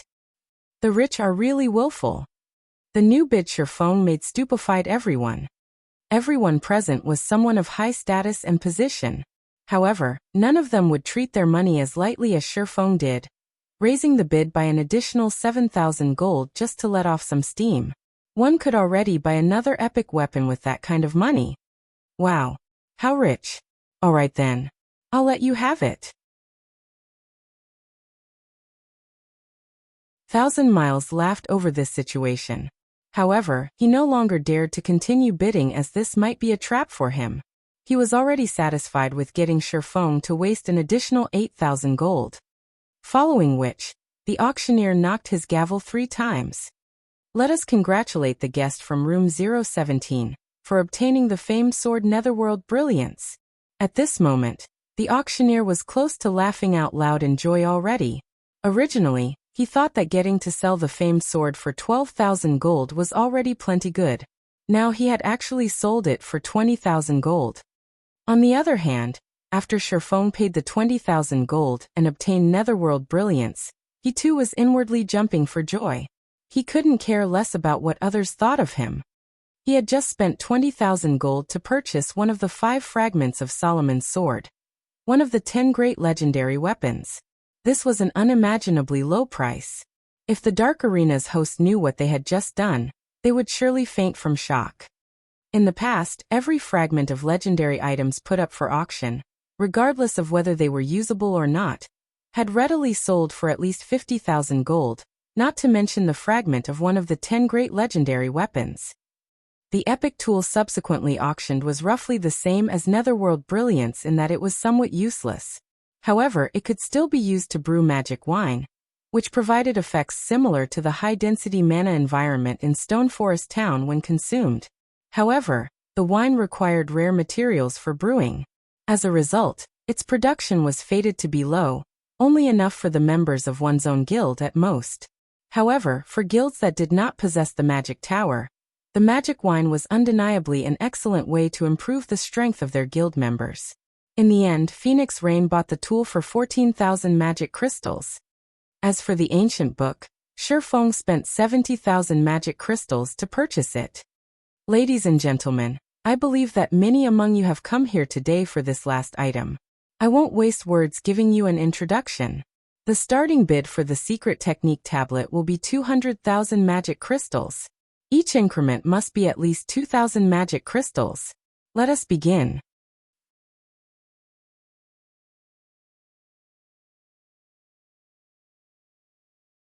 Chapter 1173. Legacy of Ancient Gods. Under Chapter 1173. Legacy of Ancient Gods.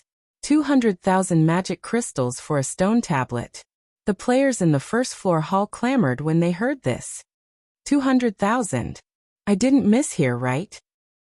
What is this stone tablet? This is a joke, right? The majority of the players in the first floor hall were curious about the secret technique tablet. The most expensive item sold in the auction thus far was the Magic Knight Legacy. Even then, it still sold for less than the minimum price of the secret technique tablet. Everyone just could not figure out what kind of godly purpose the tablet served. However, none of the players occupying the second floor rooms was surprised by this price at all. The matter regarding the secret technique tablet was something the various superpowers had kept a tight lid on all this time. Even the first-rate guilds that knew about this secret were extremely few, not to mention other guilds. Following which, the auctioneer revealed the appearance of the secret technique tablet to everyone. This secret technique tablet had a bronze color, and was named the Secret Spellcasting Technique. Secret Spellcasting Technique. The pattern engraved on this tablet is too vague and incomplete, and no information can be deciphered. However, some kind of divine power hides within this pattern. If one gathers all of the stone tablets, this vague and incomplete pattern can be restored. Current tablet count 1/12. I knew the host wouldn't be that generous. Sure enough, they're just selling a bronze tablet, 1,000 Miles said contemptuously. Based on current information, secret technique tablets could be categorized into 3 ranks: bronze, silver, and gold. Among them, the secret techniques on bronze tablets were the weakest, while the secret techniques on gold tablets were the strongest. The fact that they're even willing to sell one is already a miracle. After all, it is still a secret technique tablet. Our guild already has a tablet for the secret spellcasting technique. If we obtain another piece, we'll be able to learn a more completed version of the spellcasting technique. Alice was elated at this situation. At the end of the day, a secret technique tablet was still a secret technique tablet. Regardless of the tablet's rank, the techniques stored inside would be of great help to magical class players like herself. Part of the reason why she succeeded in grasping the double speed casting technique was the secret spellcasting technique. If they could gather 2 tablets for the secret spellcasting technique, she might even be able to improve her technique. Just thinking about this filled Alice with anticipation. I guess you're right. If not for them trying to popularize the dark auction, they really wouldn't be willing to auction such an item, 1,000 Miles laughed. Regardless of the circumstances, he was going to obtain the secret spellcasting technique, no matter what. Big Sis Rain, look. That's the secret spellcasting technique. Our guild doesn't even have a tablet for it right now. Blue Phoenix's eyes glowed as she looked at the bronze tablet. Although the Dragon Phoenix Pavilion had obtained a few secret technique tablets, they all catered to physical classes. Not one of them suited magical classes. Even so, she and Phoenix Rain had still managed to benefit a lot from them. If Phoenix Rain could win the secret spellcasting technique in this auction, both of them might be able to improve their combat standards. If that happened, they would have more cards to play on Thunder Island. We have to obtain the tablet this time. At this moment, Phoenix Rain's eyes also burned with passion as she looked at the tablet on the stage.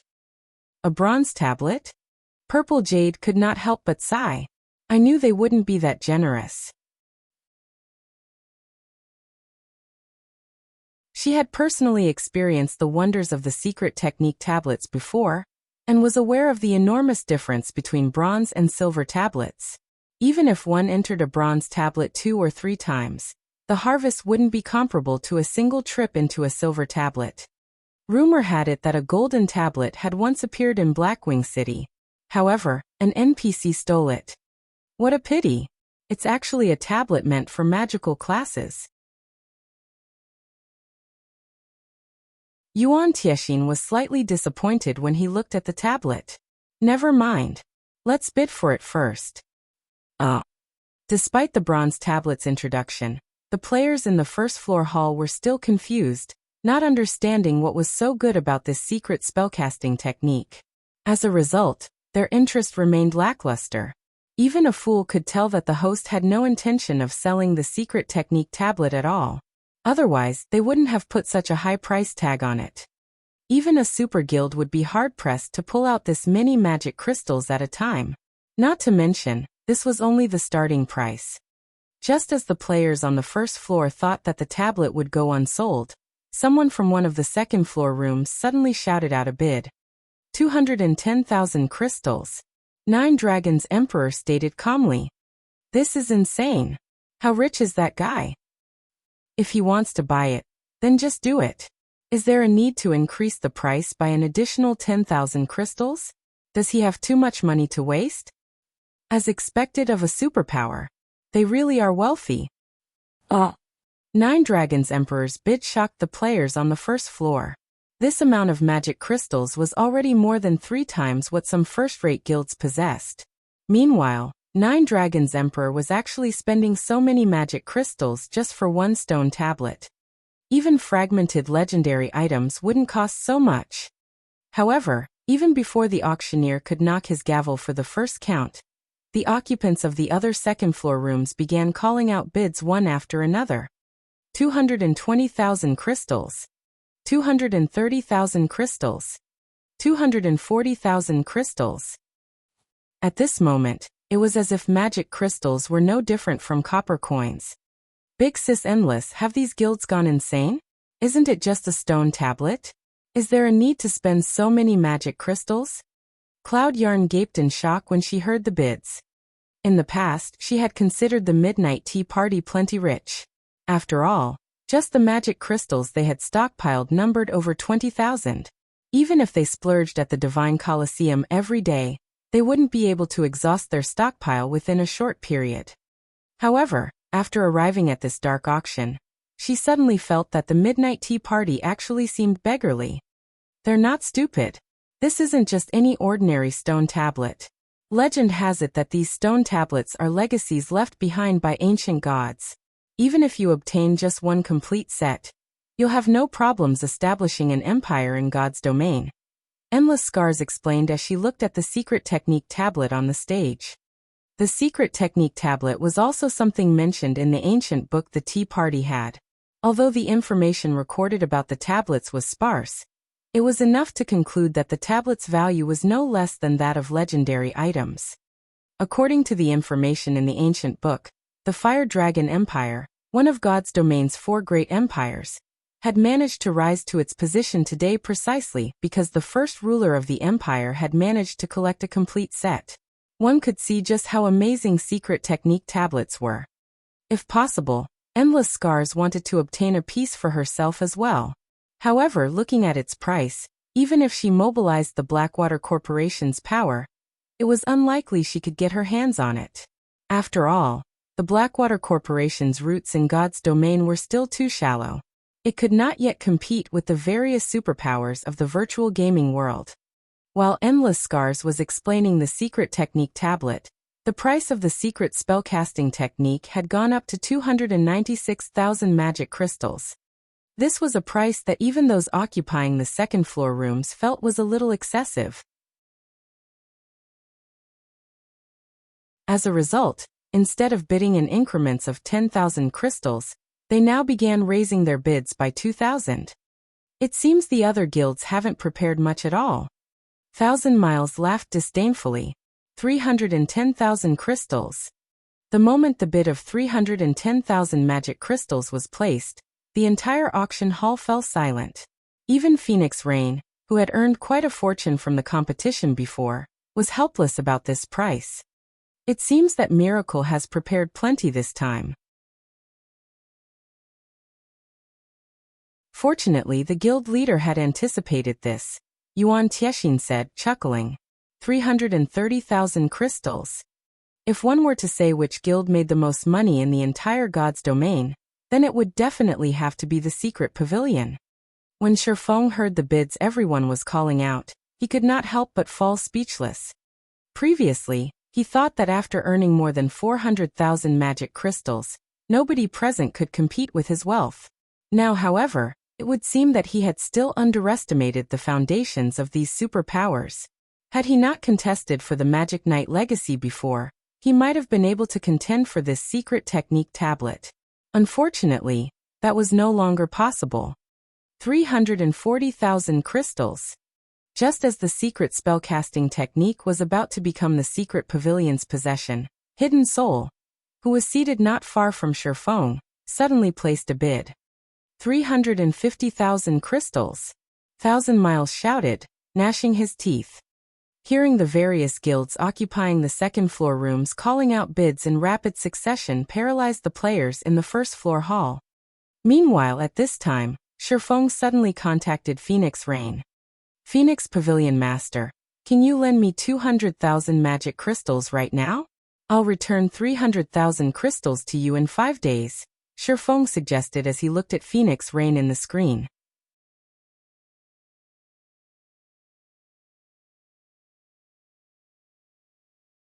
Chapter 1174, Legacy Secured. Under borrow 200,000 crystals and return 300,000.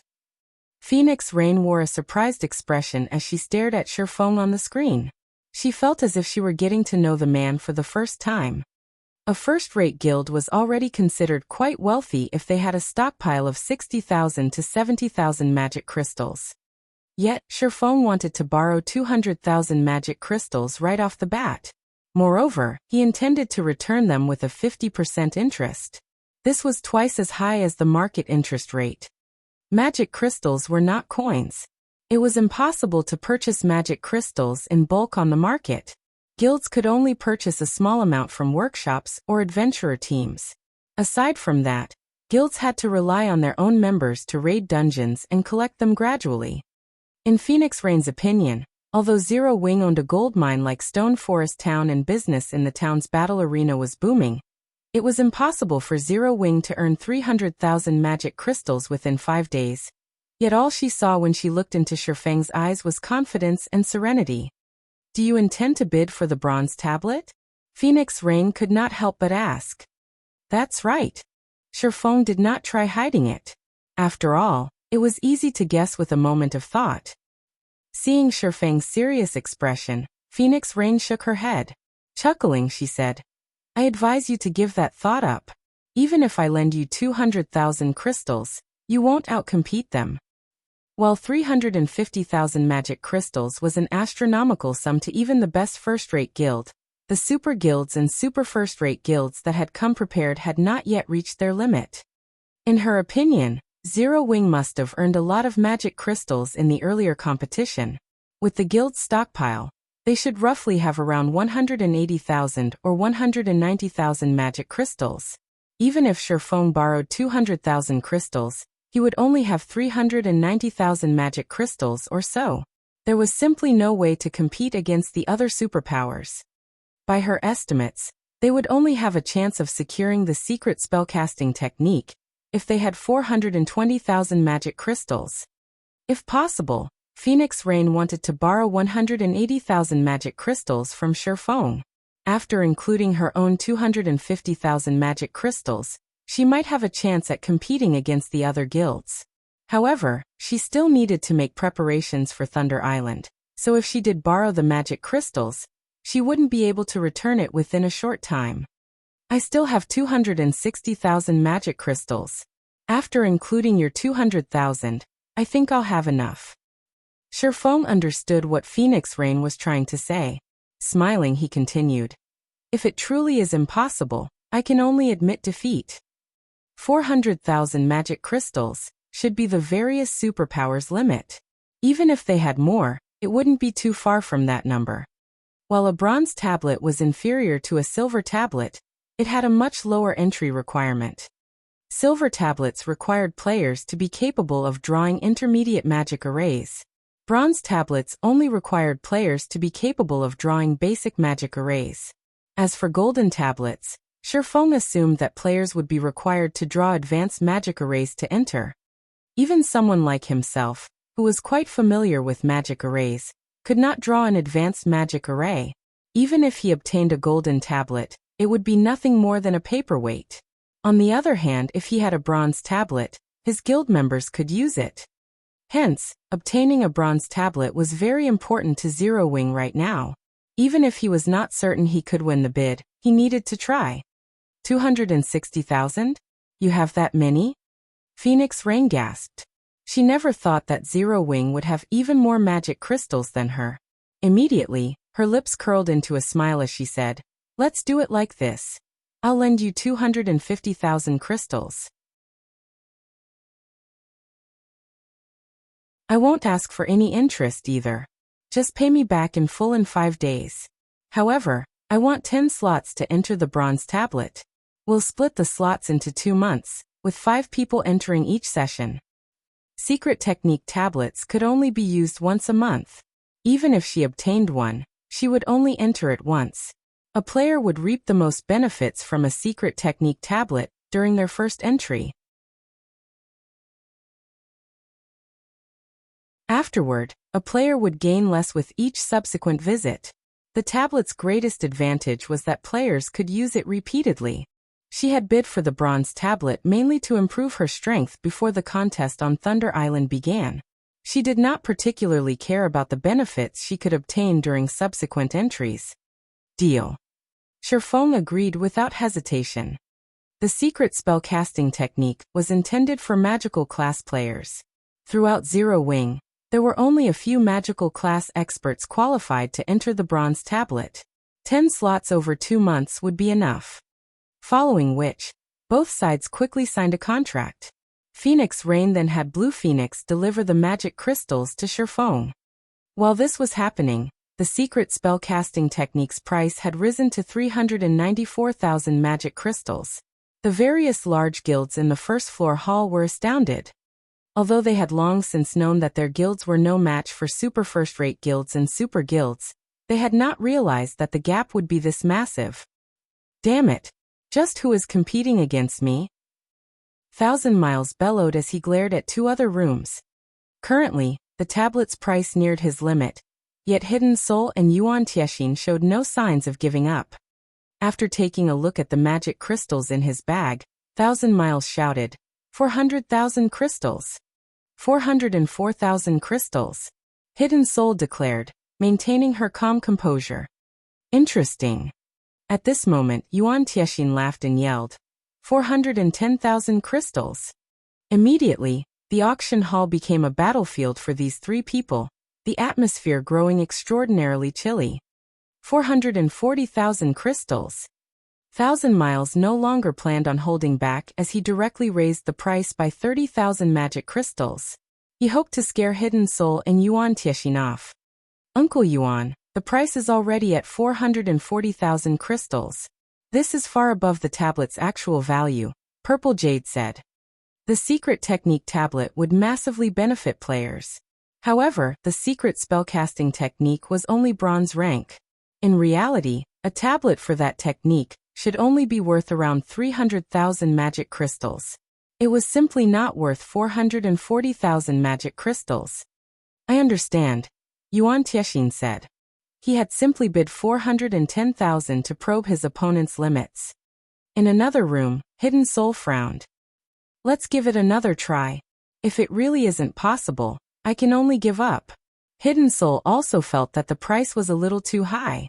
Immediately she shouted, 444,000 crystals. Damn it.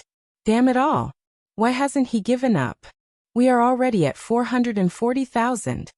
Thousand Miles burned with rage. If not for Miracle already having a tablet for the secret spellcasting technique, he wouldn't be willing to pay the astronomical price of 440,000 magic crystals. However, the guild leader had told him to go all out for the secret spellcasting technique. Hence he had no choice. He even had to bleed his own stash. This must be that guy's limit. Otherwise, he wouldn't have risen the price by just 4,000 crystals. Even the Witch of the West herself was slightly anxious. 450,000 crystals. Thousand Miles decided to give it one last try. This was also his limit. The moment Thousand Miles called out his bid, the venue fell deathly silent. Just when is he going to reach his limit? Are magic crystals really that easy to obtain? The various guild upper echelons in the first floor hall lost their minds over this situation. Was such desperation really necessary for this stone tablet? It seems I can only give up. Hidden Soul smiled bitterly as she shook her head. She had never imagined that, despite bringing so many magic crystals with her, she would walk away empty-handed at the end of the day. If she had known this would happen, she would have purchased the Magic Knight Legacy. Seconds ticked by. The auctioneer grew nervous on the stage. However, even after a long moment, no word came from Hidden Soul's room. 454,000 crystals. However, just as Thousand Miles thought that his opponent had given up, a new bid echoed from Hidden Soul's room. How is this possible? Thousand Miles bellowed. He simply could not believe this. Hidden Soul had been silent for so long, yet she had placed a new bid. However, Thousand Miles had nothing more to bet. He had no choice but to watch as the auctioneer's gavel descended again and again. As the gavel descended for the third time, the auction hall exploded with noise.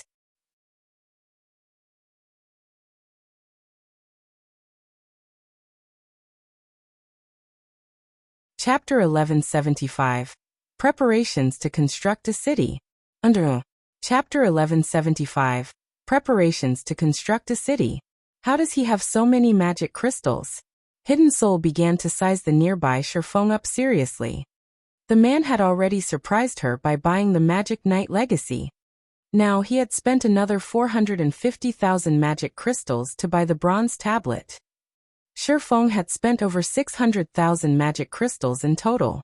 Even the Flower of Seven Sins needed time to prepare so much wealth. It seems that we will need to investigate this Zero Wing. Hidden Soul suspected that the guild known as Zero Wing wasn't as simple as Autumn Goose had described. Meanwhile, after winning the bronze tablet, Sherfeng quietly rejoiced. Although he had spent a lot of magic crystals, the secret spellcasting technique was akin to the gospel for the guild's magical class experts. At the end of the day, he was only a swordsman, a physical melee class.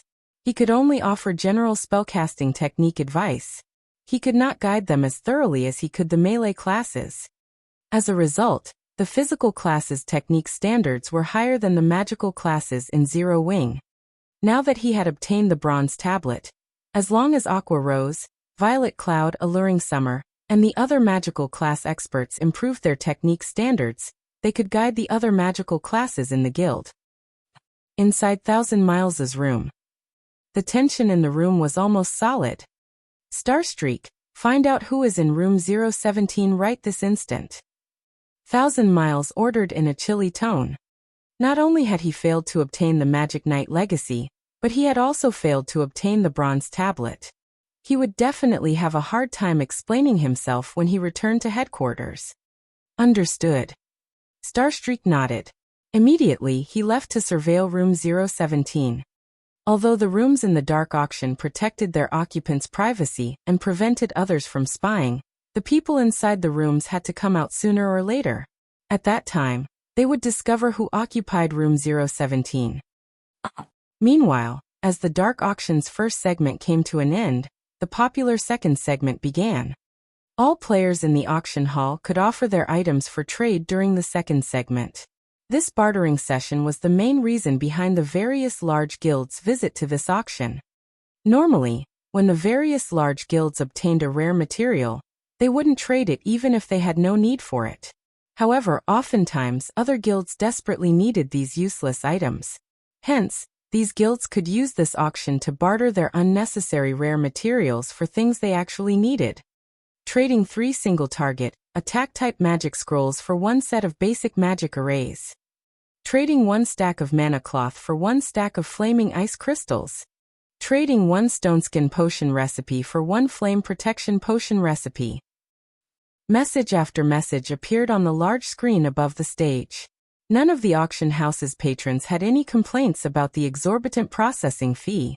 After all, even the cheapest items they listed were worth 50 gold or more, with some worth several hundred gold.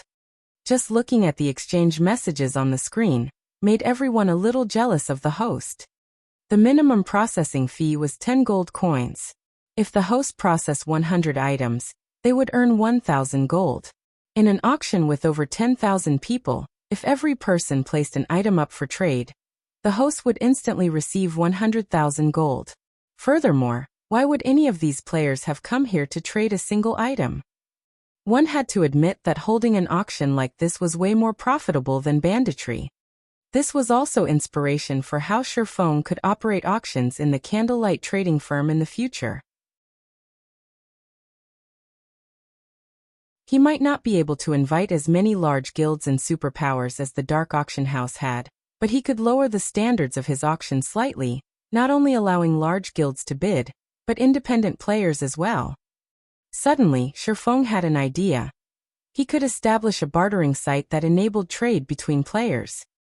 In God's domain, aside from auction houses and underground arenas, player-constructed cities could offer players trading locations. Players could not purchase locations such as auction houses and underground arenas in NPC cities. However, as long as players had their own cities, they could construct their own bartering sites. The city could then allow bartering through the system. In the past, there were no such specialized bartering sites in God's domain. This was due to the various large guilds. When independent players obtained rare items, if they wanted to trade them for good items, their best option was to go to a large guild. After all, independent players were not necessarily well connected. With this, the various large guilds could buy rare items at a cheaper price. If a specialized trading post were constructed, however, the various large guilds would have a hard time obtaining rare items cheaply. The lack of such locations had also been due to how rarely independent players got their hands on valuable items. In addition, due to geographical restrictions, players generally only traded in their own country. As a result, there were even less rare items available for exchange. Hence, even after the various large guilds had established their own cities during the mid-late stages of the game, they had not bothered to construct these locations. Even if a guild established a trading post in their city, other guilds wouldn't prosper overmuch. The amount of money one could earn from such a bartering location would be so pitiful that they would be better off trading with independent players privately. However, Shifeng's situation was slightly different. God's domain was still in its early stages. The various large guilds were having a headache just trying to develop their own towns, not to mention constructing a city. Meanwhile, he had a city-building order. This gave him with a massive advantage. If he constructed his city now, he wouldn't have a single competitor. He could be the first one to expand the market, establishing a firm reputation like the Dark Arena. In the future, when players from other kingdoms and empires thought about trading their rare items, they would come running to his city to do so. The other guilds would be helpless to do anything about it. Even after other guilds established their own cities, his trading post would have grown to a considerable scale. He would have a steady supply of rare items. At that time, it would be near impossible for newly established trading posts to compete with his. Although the large guilds obtained plenty of rare items, the majority of God's domain's player base would forever be independent players. If these independent players gathered, they could obtain far more rare items than any super guild. Due to the difficulty of private trades, it was practically impossible for independent players to exchange their items with each other. Hence, they sought large guilds to barter with. If a specialized bartering center were available, however, independent players would only need to consign their items. Other players could then purchase those items. They wouldn't need to idiotically contact one person after another. Not only could they save a lot of time and trouble, but they could also obtain the items they wanted. Even if the teleportation fees were expensive, most likely, many independent players would make the trip to visit the trading post. Shifeng could not help his growing excitement. However, to construct his city, he first needed to obtain a sufficient number of 7 luminaries crystals. Otherwise, without the 4 towers of elements protection, defending the city would be too difficult. It seems that I need to put the plan into action now. After pondering over the matter, Shifeng decided to begin collecting 7 luminaries crystals. While 7 luminaries crystals were incomparably rare and precious, there were a few locations that had them. Unfortunately, these locations were extremely dangerous, and he would need to prepare.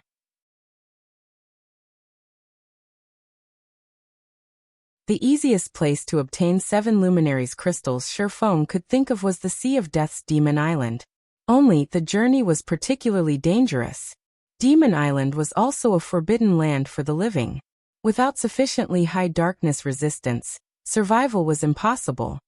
Shifeng immediately began to browse the auction house's rare items, searching for items that increased darkness resistance. After searching for some time, Shifeng finally found 2 good items on the list the system had provided. Both could significantly increase a player's darkness resistance. One of them was a Master Darkness Resistance potion, while the other was a light cloak. However, before Shifeng could celebrate, he saw the item's prices, and his expression darkened. Is this person insane? Who would use shadow gold and ancient wood to purchase these items? Just as Shifeng was about to curse again, he was stunned by the trader's name. The same person had placed these 2 items up for trade. Silent Wonder. One of God's domain's 10 great Grandmaster Alchemists.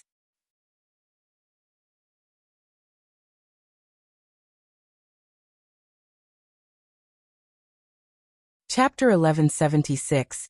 10 Great Grandmaster Alchemists. Under Chapter 1176. 10 Great Grandmaster Alchemists. Why is she here? Even after staring at the trader's name for a long time, Shifeng still could not believe his eyes. That was the 10 great Grandmaster Alchemists they were talking about. These existences stood at the peak of all alchemist players. Even super guilds had to treat them respectfully. One could say that all of God's domain's guilds and players tried to suck up to such individuals. After all, the further one proceeded into the game, the more powerful the monsters became. If players wanted to defeat these monsters, they needed more than just personal strength. They also needed external items. For example, when facing fire-type bosses, a team would burn to death without high fire resistance, regardless of how strong the team was overall. If every member in the team possessed a Grandmaster Fire Resistance potion, however, they would easily defeat said fire-type boss. Another example was Shifeng's new destination, Demon Island. Demon Island was already very dangerous. However, with the ever-present dark miasma, players couldn't set foot on the island without darkness resistance. Aside from that, the Tower of Time similarly required high magic resistance. A team would need a large number of magic resistance potions. However, not just any magic resistance potion would do. They would at the very least need advanced rank potions, or better yet, master rank. The guild with the most magic resistance potions would obtain more 7 luminaries crystals. Moreover, this was only one of the many benefits of an alchemist. There were simply too many dangerous locations in God's domain that required these external items.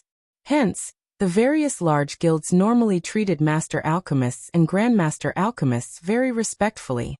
Among the 10 great Grandmaster Alchemists, Silent Wonder firmly ranked within the top 3. Even the guild leaders of first-rate guilds would have a hard time arranging a meeting with Silent Wonder, and even if Silent Wonder agreed to meet, they would still have to queue up and wait for their turn. Shadow gold and ancient wood? Shifeng fell into deep thought as he looked at the 2 items Silent Wonder wanted in exchange. Shadow gold was an epic ranked material. If one added a piece of it when crafting weapons and equipment, the weapons produced would deal additional darkness damage, while equipment would provide additional darkness resistance. It was an exceptional material specifically used for producing darkness resistance equipment. In the past, 1 ingot of shadow gold had easily sold for 300 gold. However, players rarely sold the material. They were normally pieces of lifestyle players' private collections. As for ancient wood, its price was even higher. A single log could sell for 500 gold.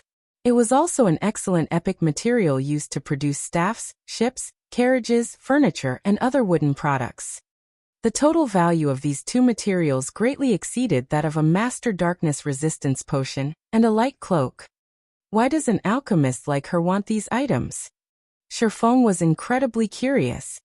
Neither shadow gold nor ancient wood was used in alchemy. However, Shifeng did not think too much on the matter. Immediately, he sent Silent Wonder a message. His message was very brief. I have clues regarding the whereabouts of these 2 items. Current players couldn't get their hands on shadow gold or ancient wood. Even if one reached the required level, it would still be a difficult task. Otherwise, they wouldn't be considered rare materials. However, Shifeng urgently needed items with darkness resistance. A Master Darkness Resistance potion and light cloak could not be more perfect. The light cloak, in particular, significantly increased a player's darkness resistance.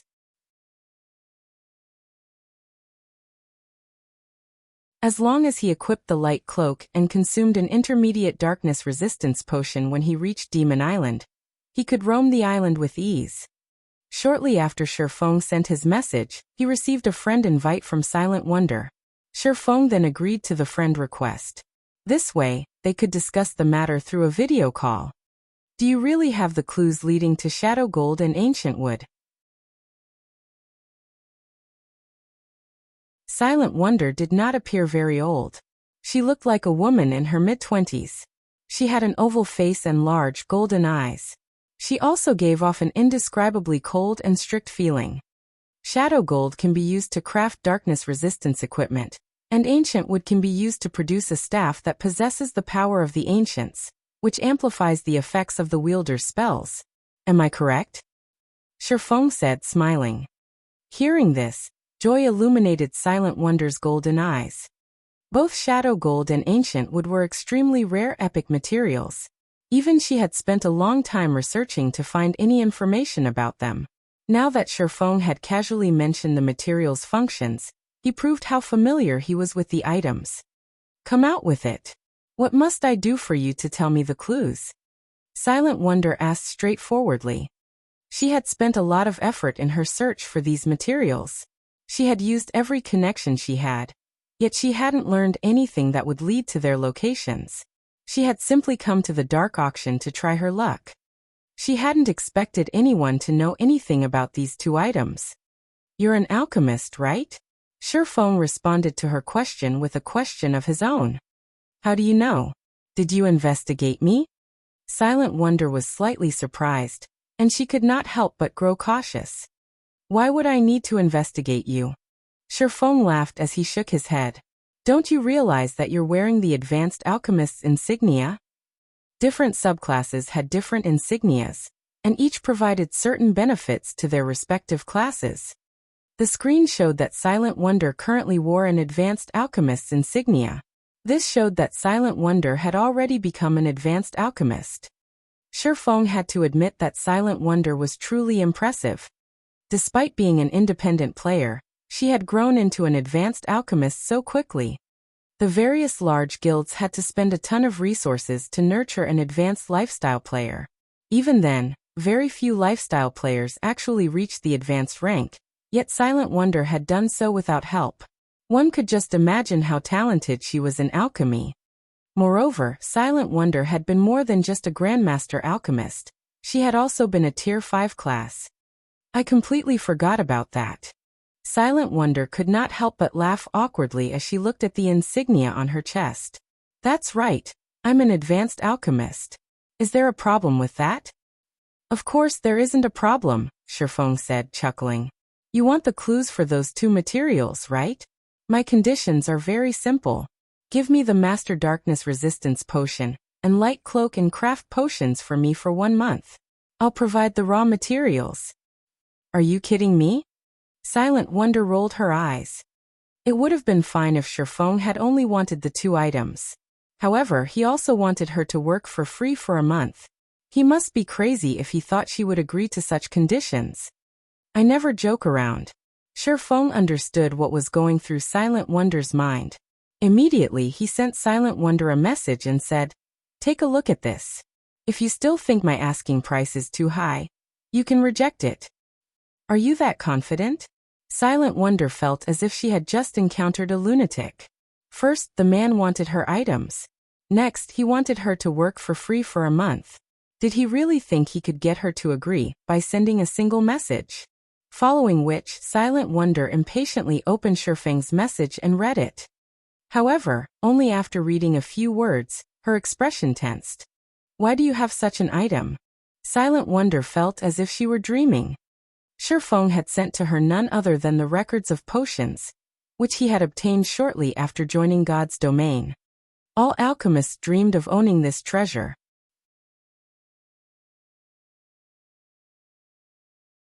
Yet now it had been placed before her. The records of potions even tempted the brilliantly talented Silent Wonder.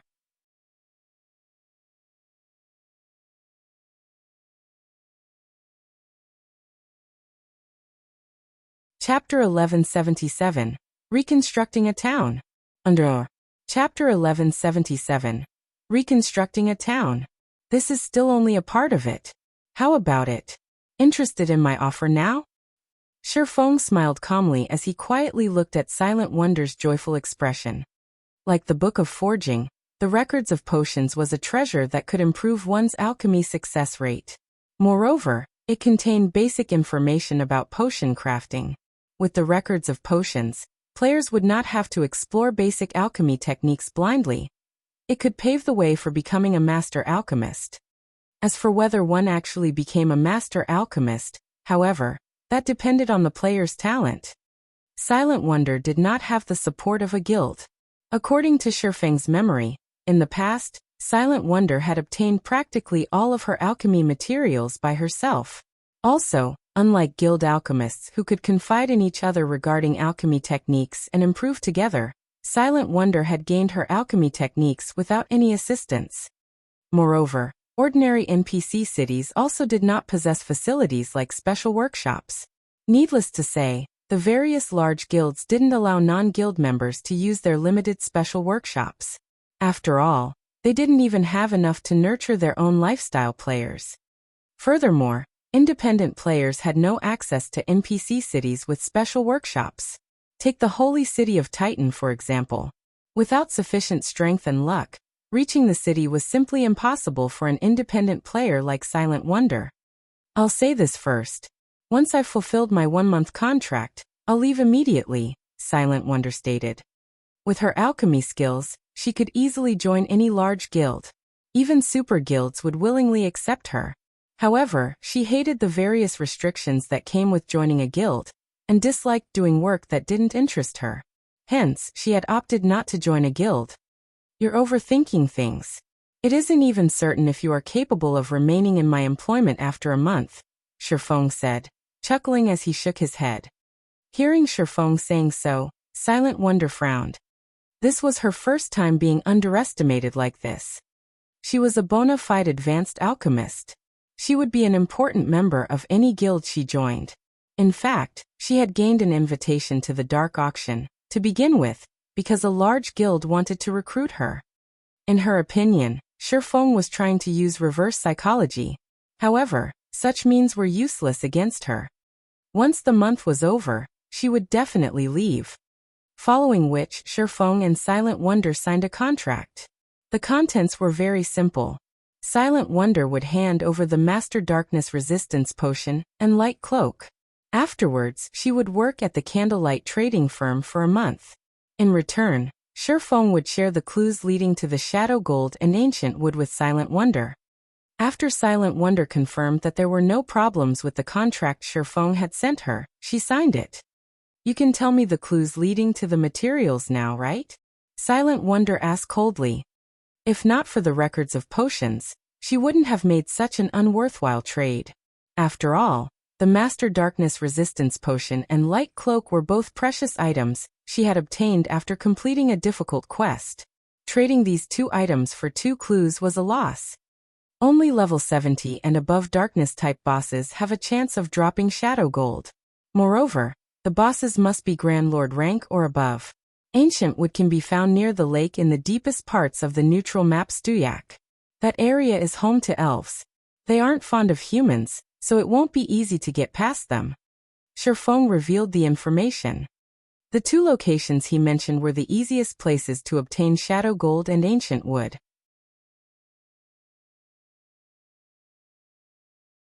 The other places he knew about were far more dangerous, and even if Silent Wonder was quite strong, she couldn't obtain the materials by herself. Stuyak. Silent Wonder checked the system map. When she found Stuyak, she was speechless. Stuyak was an ancient forest located north of the Frostwolf Empire. The forest had always been the biggest threat to the empire.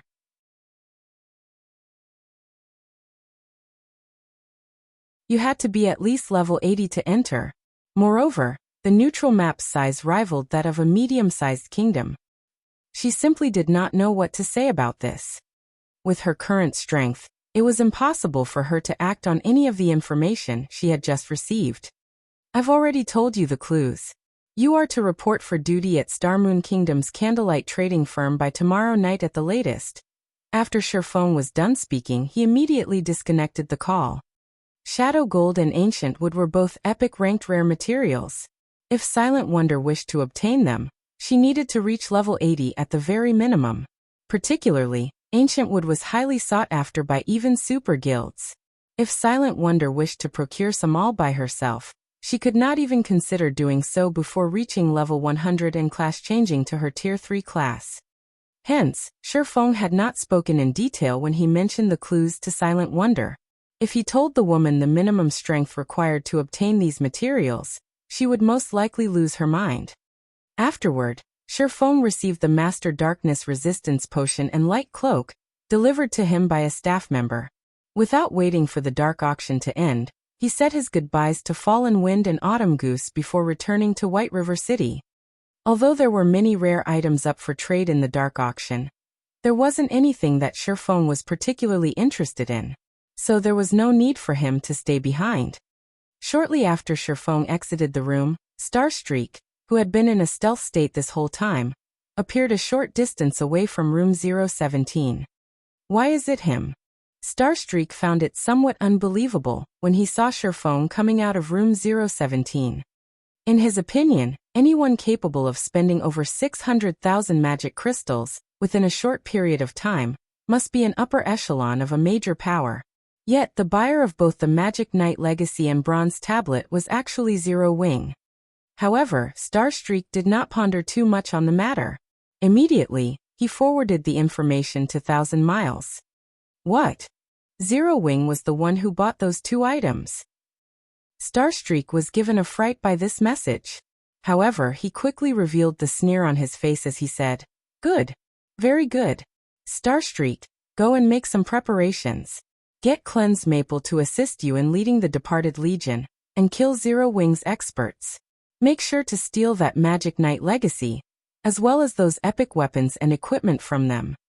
Any large guild that obtained a bronze tablet would definitely store it in their guild warehouse. Unless they burnt down the guild residence storing the bronze tablet, it would be impossible for them to obtain it. However, it was a different story for the Magic Knight Legacy item, and epic weapons and equipment. If one wanted to obtain the Magic Knight Legacy, they would have to complete the Legacy quest. As long as Zero Wing's experts left their guild residence, there would be plenty of chance to strike at them. Starstreak was momentarily stunned by Thousand Miles' words. Very quickly, however, he nodded and said, "Understood." The Departed Legion was Miracle's Assassination Legion. It was a legion specifically formed to target the upper echelons of the various superpowers. In Starstreak's opinion, they were simply making a mountain out of a molehill by mobilizing the legion against Zero Wing. Meanwhile, in Starmoon Kingdom's White River City, Sherfong had also stealthily arrived at the Adventurers Association. Without hesitation, he paid 30,000 gold to the association to have them begin reconstructing Stone Forest Town. The moment Sherfong handed over the 30,000 gold coins, the sound of a system notification entered his ears. System, congratulations.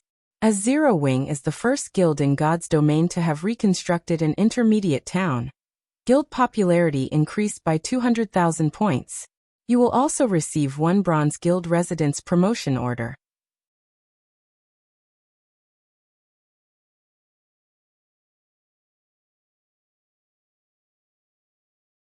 Chapter 1178. Promotion to a 3-star guild. Chapter 1178. Promotion to a 3-star guild.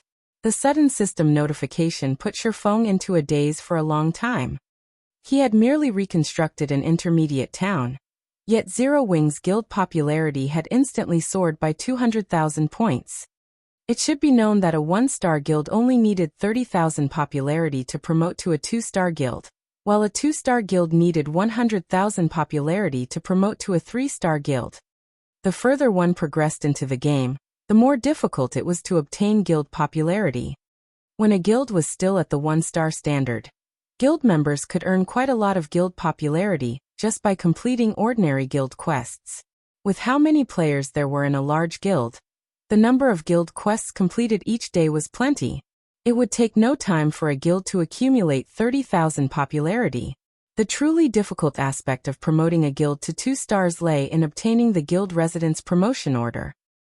However, after a guild reached 2 stars, guild members would no longer obtain guild popularity through completing ordinary guild quests. They could only do so by completing advanced guild quests. However, advanced guild quests were very rare and limited in number. So it would take a significantly longer time for a 2-star guild to accumulate 100,000 guild popularity. Even super guilds would need a long time to do so. Meanwhile, due to various factors, Zero Wing's popularity accumulation rate was currently on par with super guilds.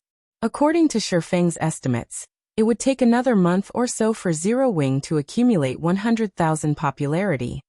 However, now that Zero Wing had received an additional 200,000 popularity, it had fulfilled the condition to promote to a 3-star guild. A Bronze Guild Residence Promotion Order? Shifeng looked at the bronze, diamond-shaped token that had suddenly appeared in his bag. The token was emitting a faint, golden glow. It was much more powerful than the Silver Guild Residence Promotion Order he had obtained before. Bronze Guild Residence Promotion Order promotes the star ranking of a guild residence that fulfills the required popularity by 1 star. Can be promoted up to a 4-star guild. What a powerful guild residence promotion order! Shifeng was astonished. As far as Shifeng knew, guild residence promotion orders were all graded. Meanwhile, different ranking promotion orders could be used on guilds of different star rankings. For example, in order to promote a 1-star guild into a 2-star guild, a 2-star promotion order would be required, while promotion to a 3-star guild would require a 3-star promotion order. However, the Bronze Guild Residence Promotion Order was actually capable of promoting any guild between 1-star to 3-star status by 1 rank. There would be no need to search for promotion orders of specific rankings. Looking at the Bronze Guild Residence Promotion Order, Shifeng considered saving it for when Zero Wing was upgrading its residence from 3-star to 4-star status. In God's domain, guild residence promotion orders were not easy to obtain. Aside from a rare few that could be obtained through adventuring out in the fields or opening treasure chests, the normal method of obtaining guild residence promotion orders was through raiding certain large-scale team dungeons. However, only by procuring the first clear of such dungeons would one have a 100% chance of receiving a guild residence promotion order. Afterward, the cleared dungeon would have less than a 1% chance of dropping the promotion order. This was also one of the reasons why the various large guilds were adamant about competing for the first clear of large-scale team dungeons. Aside from being able to raise their own guild's fame and influence, they could also quickly raise their guild's star ranking by obtaining first clear.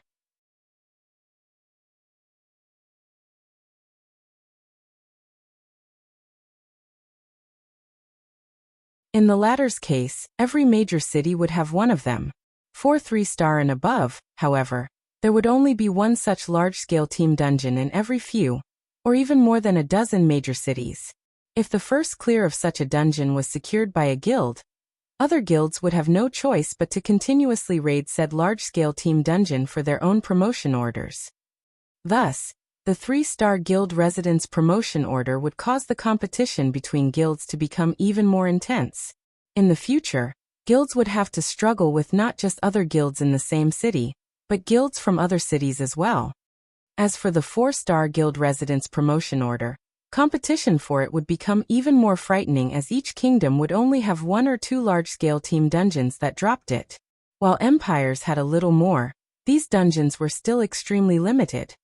Excuse me, I want to promote the Zero Wing Guild. After giving the matter some thought, Shifeng immediately took out the Bronze Guild Residence Promotion Order and handed it over to the NPC administrator. The reason why players even bothered joining guilds was because guilds provided benefits that could help their members level up and improve their strength much more quickly. Hence, the faster a guild was promoted, the better it would be for the guild's future development. Lord Protector, may I know which guild residence you wish to promote to a 3-star residence? The administrator asked after receiving the promotion order. The guild residence in White River City, Shifeng said in a straightforward manner. White River City was Zero Wing's base camp. It was also extremely safe, as it was located in a major NPC city. Moreover, it wouldn't be long before White River City would be promoted to the next rank and bring many benefits to the players inhabiting it. Naturally, he had to prioritize promoting the residents there. As for the residences in Stone Forest Town and Lake Heart City, those would have to wait for another chance to appear in the future. Alright. Promoting a 2-star guild residence into a 3-star guild residence will require a 5,000 gold reconstruction fee, the administrator said. However, as a city protector, our association will offer you a 20% discount. So Lord Protector only needs to pay 4,000 gold. Shifeng took out another 4,000 gold without hesitation. After the handsome administrator confirmed that there were no problems, a series of system announcements rang out in Shifeng's ears. Star Moon Kingdom System Announcement. Congratulations to Zero Wing for becoming the first guild in Star Moon Kingdom to own a 3-star guild residence. Guild emblem upgraded to bronze rank. Rewarding guild with 1 set of basic defensive magic array, 1,500 gold in guild funds, and 1 employment center building order. White River City System Announcement. Congratulations to Zero Wing for becoming the first guild in White River City to own a 3-star guild residence. Rewarding guild with 1 training room promotion order. The system announcement repeated 3 times, echoing loudly in everyone's ears. What? A 3-star residence? That's impossible, right? Most guilds are just beginning to promote their residences to 2-star. How does Zero Wing already have a 3-star residence? Zero Wing is too amazing. As expected of Star Moon Kingdom's #1 guild, I must join Zero Wing no matter what. The benefits of a 3-star residence will definitely be spectacular. The players throughout Star Moon Kingdom were stunned by the rewards stated in the system announcement. This was especially true for the members of the various large guilds. They were all greatly envious of Zero Wing. Zero Wing's guild emblem was directly upgraded to bronze rank. A guild emblem wasn't just the symbol of a guild. Similar to the insignia of lifestyle classes, the guild emblem also possessed some functions. A common guild emblem did not carry with it any functions at all. However, once a guild emblem reached bronze rank, it came prepared with some functions. A bronze guild emblem had 2 functions. The first function was a teleport ability. Even without a guild transfer scroll, guild members could directly teleport to any guild residence. There was no need to buy the guild transfer scroll of a specific guild residence.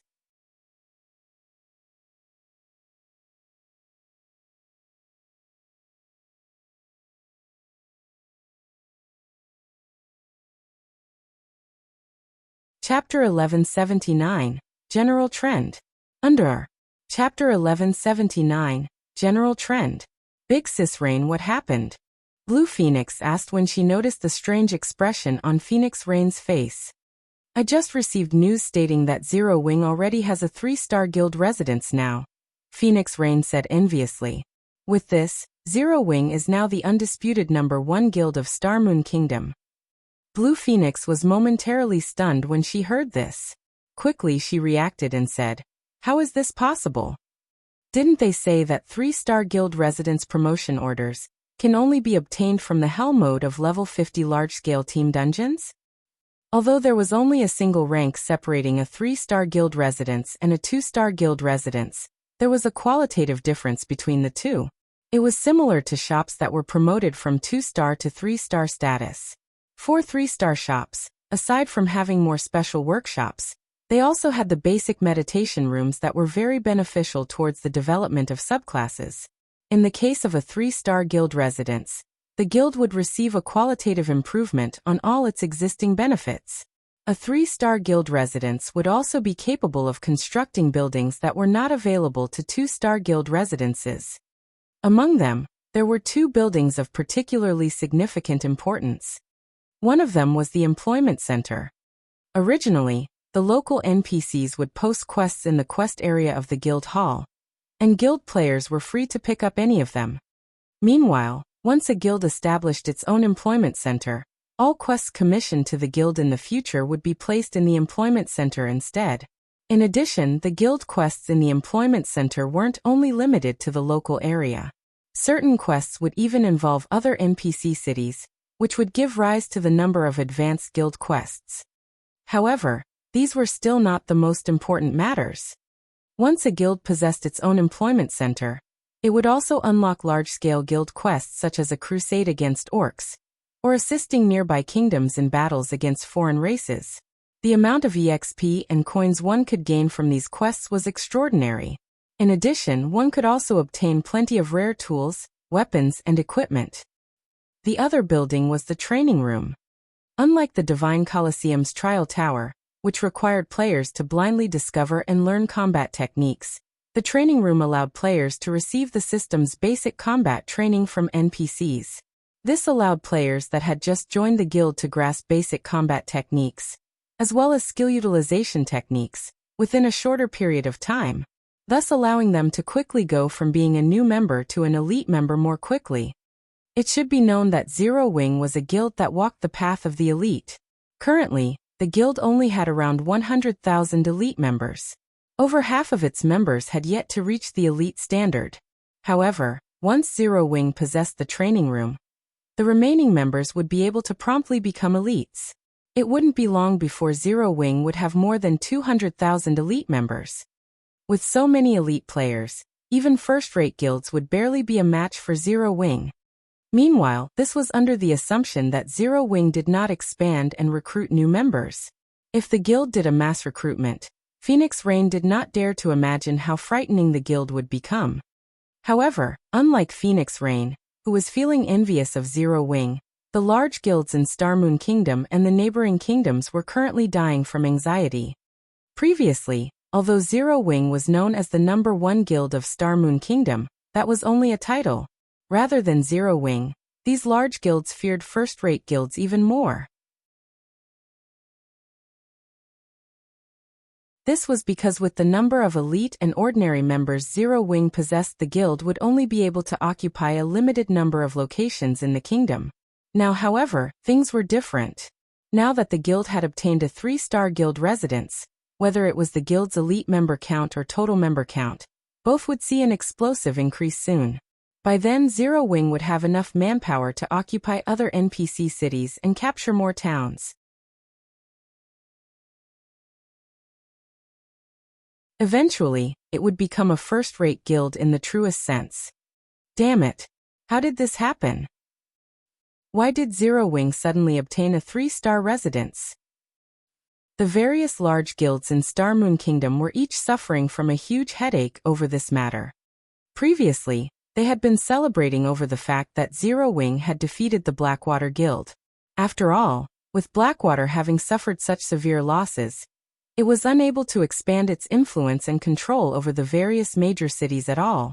Meanwhile, in Zero Wing's case, the guild did not have the required manpower to dominate and manage other NPC cities. This had given them an opportunity to take advantage of the situation. Ever since the war between Blackwater and Zero Wing, various locations in Starmoon Kingdom had become war zones, as the various large guilds all vied to take control of their own NPC city. However, the current situation had greatly exceeded the numerous large guilds' expectations. Inside Overwhelming Smile's residence in Maple City. Due to Zero Wing obtaining a 3-star guild residence, Overwhelming Smile was forced to hold an emergency meeting. Yulan, are you trying to betray Overwhelming Smile? Feng Xianyang screamed angrily as he smacked his desk. Just now, Yulan had actually had his subordinates transfer from Gale City and Twin Lion City to a border city on Starmoon Kingdom's western area. He had gone to great lengths in order to get Gale City and Twin Lion City up and running. Yet, shortly after he had built up some of his own foundations, without any warnings, Yulan had suddenly come and told him to go to a border city. Moreover, the city was a small one with a player population of around only 300,000. This was no different than stabbing a knife into his heart. This can't be helped. I believe you should have a greater understanding than I do on what kind of functions a 3-star residence possesses. Gale City and Twin Lion City are simply too close to White River City. Rather than waste time fighting against Zero Wing, it will be much better for you to focus your strength in a place that you can take complete control over. Furthermore, it is simply impossible to stop Zero Wing's rise now. The higher-ups have already agreed on this point. Hence, they are having you go to a city on the western border. That place is very close to the Bloodhoof Empire. Currently, we have already taken control of over half of the empire. In the future, when players reach higher levels, we'll be able to open a trade route between the Bloodhoof Empire and Starmoon Kingdom. Yulan was not affected by Feng Xuanyang's angry bellows at all. In reality, she even secretly felt gratitude towards Zero Wing. Due to Zero Wing's residence getting promoted to 3-star status this time, Underworld had finally decided to give up on taking control of Starmoon Kingdom, and instead shifted to secretly developing its economy. Meanwhile, Yulan herself was transferred to Underworld's true headquarters, the Templar Empire, and was tasked with managing Underworld's trading firm. She could be considered to have truly set foot into Underworld's upper echelon now. When Feng Xianyang heard that this was an arrangement made by the higher-ups, his whole person seemed to age several years. It was obvious that Underworld no longer wished to waste time attempting to take control of Starmoon Kingdom. Meanwhile, aside from Overwhelming Smile, the various large guilds based in the eastern region of Starmoon Kingdom had also made similar arrangements. They all planned on shifting their focus towards the western region of the kingdom. As for the eastern region, they were naturally going to let Zero Wing develop it. Ha ha ha. The guild leader is simply too amazing.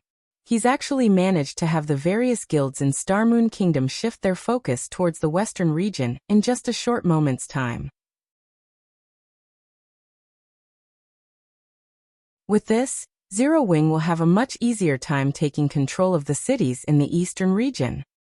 Aqua Rose, who had just exited the inferior legendary treasure chest, was greatly excited when she received news of the latest developments. Originally, she had planned for Zero Wing to gradually whittle away at the various large guilds based in the eastern region of Starmoon Kingdom, before eventually taking control of the cities here.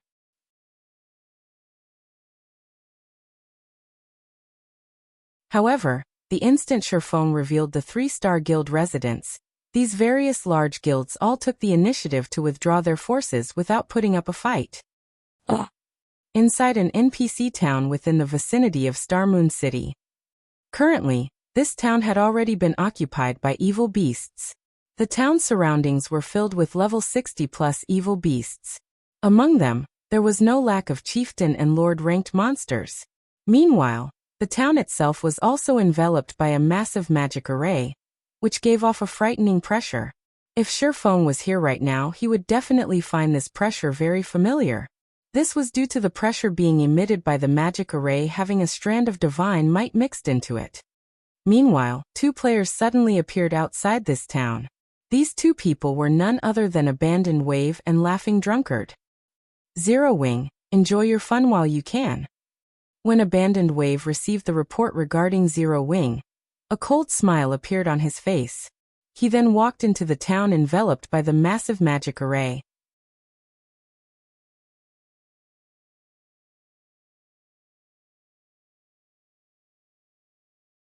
Chapter 1180. Prototype Sacred Land. Under Chapter 1180. Prototype Sacred Land. White River City, Adventurers Association.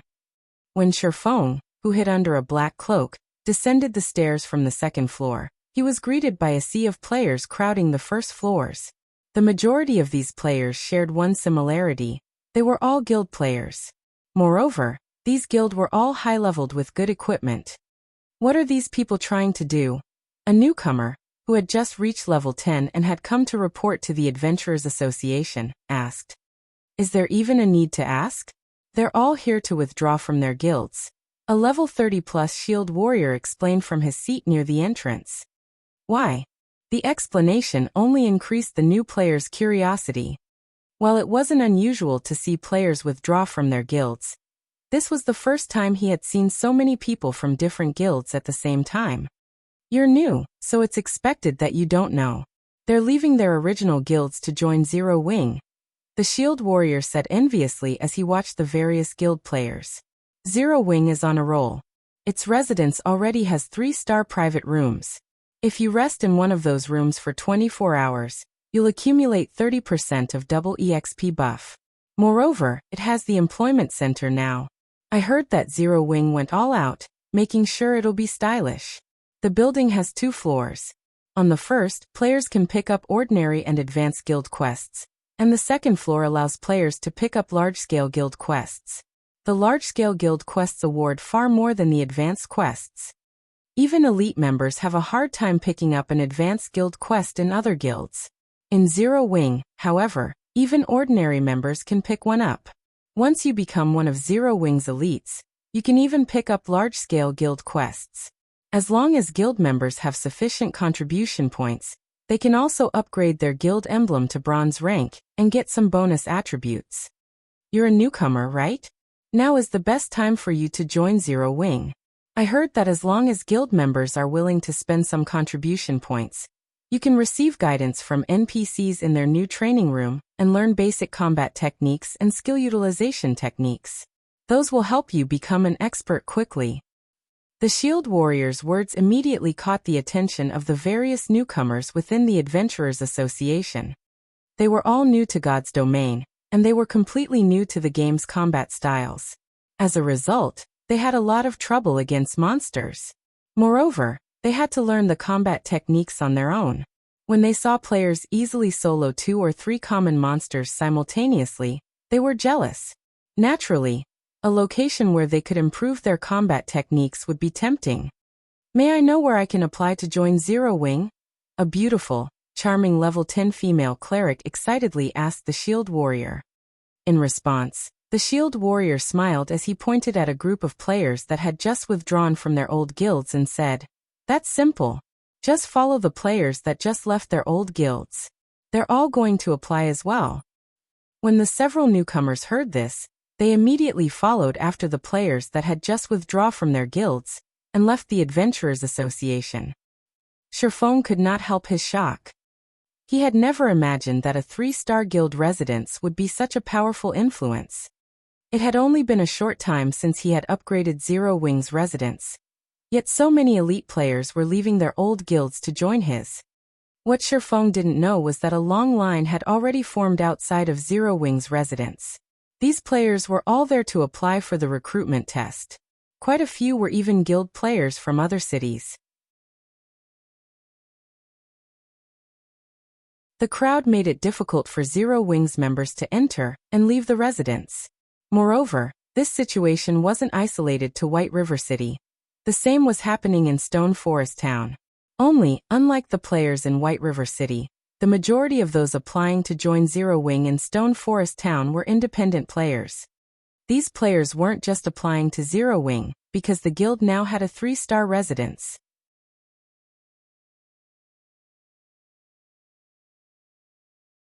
They were even more inspired by Stone Forest Town's massive transformation. Aside from the town's amazing mana density, Stone Forest Town had recently undergone major reconstruction. Far more merchant NPCs now visited the town. There was also the newly reopened battle arena. The town was simply too tempting. As long as they joined Zero Wing, even as an ordinary member, they could easily travel back to Stone Forest Town. Their leveling spots would no longer be limited to the Stoneclaw Mountains. Moreover, they would have a shorter waiting time when entering the battle arena. To players that loved adventure and improving their combat techniques, becoming a member of Zero Wing was ideal. While Sherfong had been in the Adventurers Association, he had also implemented a new option for Stone Forest Town: the sale of private houses. When Stone Forest Town had been a basic town, it had simply been too small. Zero Wing barely had enough space for its own development, let alone selling precious land.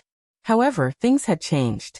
After its promotion to an intermediate town, Stone Forest Town grew to occupy several times more land than before. As part of his plan for the town's development, Sherfong had used some space to construct private housing. He would sell a small portion of these private houses to the public, while the remainder would be reserved for guild members. It was a kind of guild benefit. As long as one became an elite member, they would qualify to purchase a private house of their own. Only, they would have to do so with guild contribution points.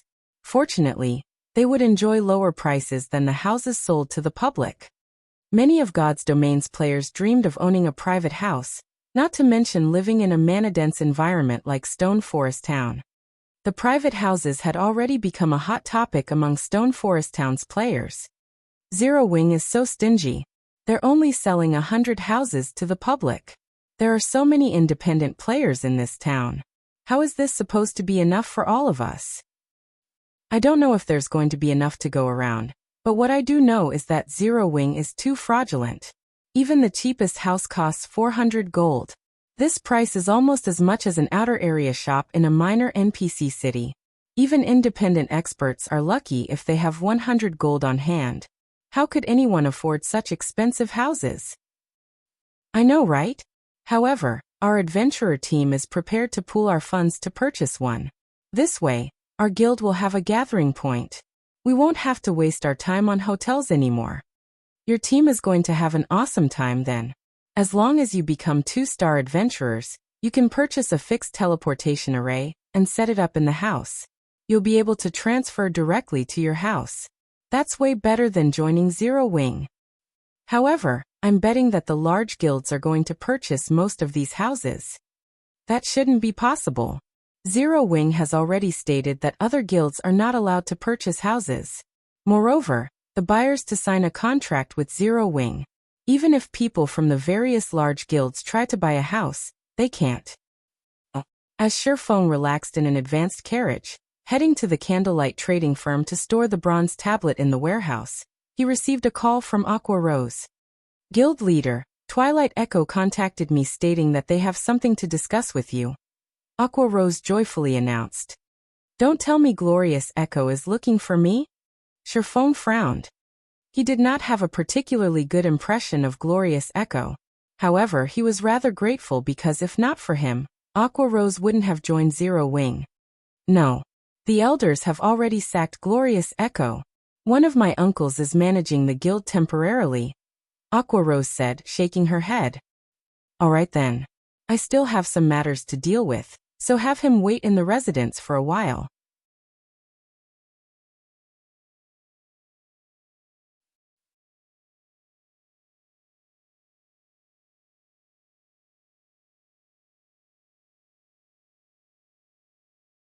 Chapter 1181, New Overlord.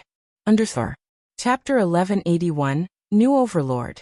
Storm Empire, Imperial Capital Storm City.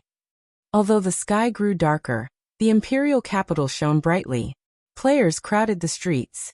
Storm City's teleportation hall was particularly packed. Players flooded into the city, one group after another. It was far livelier than in White River City. At this moment, a group of players appeared in the teleportation magic array that was the size of half a basketball court. Although it was only a 20-man team, these players were all very high-leveled. The lowest among them was level 42, and the highest was level 44. As these players did not wear black cloaks to hide their levels, the instant they appeared, they attracted almost everyone's attention in the teleportation hall. Many stared at these players with a mixture of awe and fear. Everyone was curious about this powerful group's sudden appearance. After all, the current number 1 player on the Storm Empire's ranking list was only level 43. Moreover, that person had only recently reached level 43. The most unbelievable thing was that none of these players wore a guild emblem, proving that they were not from a guild, but independent players. If Sherfone were here to see this, he would definitely recognize this group. This team of 20 was none other than the Peak Adventurer Team Owl. The person leading the team was Owl's commander, White Knight. White Knight was already a level 44 ranger. Frozen Dream, the elementalist who stood beside him, had also reached level 44. Commander, this place is really lively. I think that there are as many people here as there are in Flame Dragon City. Frozen Dream, who wielded an icy blue, crystal staff, said, slightly surprised as she surveyed the teleportation hall. Flame Dragon City was the Flame Dragon Empire's, one of the 4 great empires, imperial capital. The player population there far outstripped other empires' capitals. The Storm Empire wasn't particularly powerful. It was only on par with the Black Dragon Empire. Moreover, the empire occupied a relatively remote area. Logically, the city's prosperity shouldn't be a match for Black Dragon City. Yet the current commotion was shocking. At a glance, Frozen Dream could tell that practically every player in the teleportation hall was level 38 or above. Among these players, there were even level 40 and level 41 experts. Aside from the players' high levels, there were also a considerable number of guilds. From the various guild emblems Frozen Dream could see, at least 100 guilds had gathered here. Among them, quite a few were first-rate guilds. There should be nothing surprising about this. Have you forgotten why we have come? White Knight asked calmly, chuckling. Did the Nature Hall invite them? Frozen Dream quickly came to a realization. Not exactly. Only a small portion has actually received invites. The other guilds have simply taken the initiative to come here to express their goodwill. After all, the situation in the Storm Empire has changed. As for the independent players, I'm willing to bet that 80% of them are here to join the Nature Hall. White Knight said, shaking his head. They had come here because they had received an invite from the Nature Hall, a first-rate guild, to celebrate the guild's achievement of becoming Storm City's ruler. God's domain didn't have many empires. Until now, the Storm Empire's capital had been under the rule of the super first-rate guild, 9-Star Family. However, nobody had expected the Nature Hall, which had an intense competition with Twilight Echo, to wage a violent war against the 9-Star Family. This war had sparked due to the mineral vein beneath a particular town. Everyone had thought that the Nature Hall had lost its mind to battle the 9-Star Family. It was madness.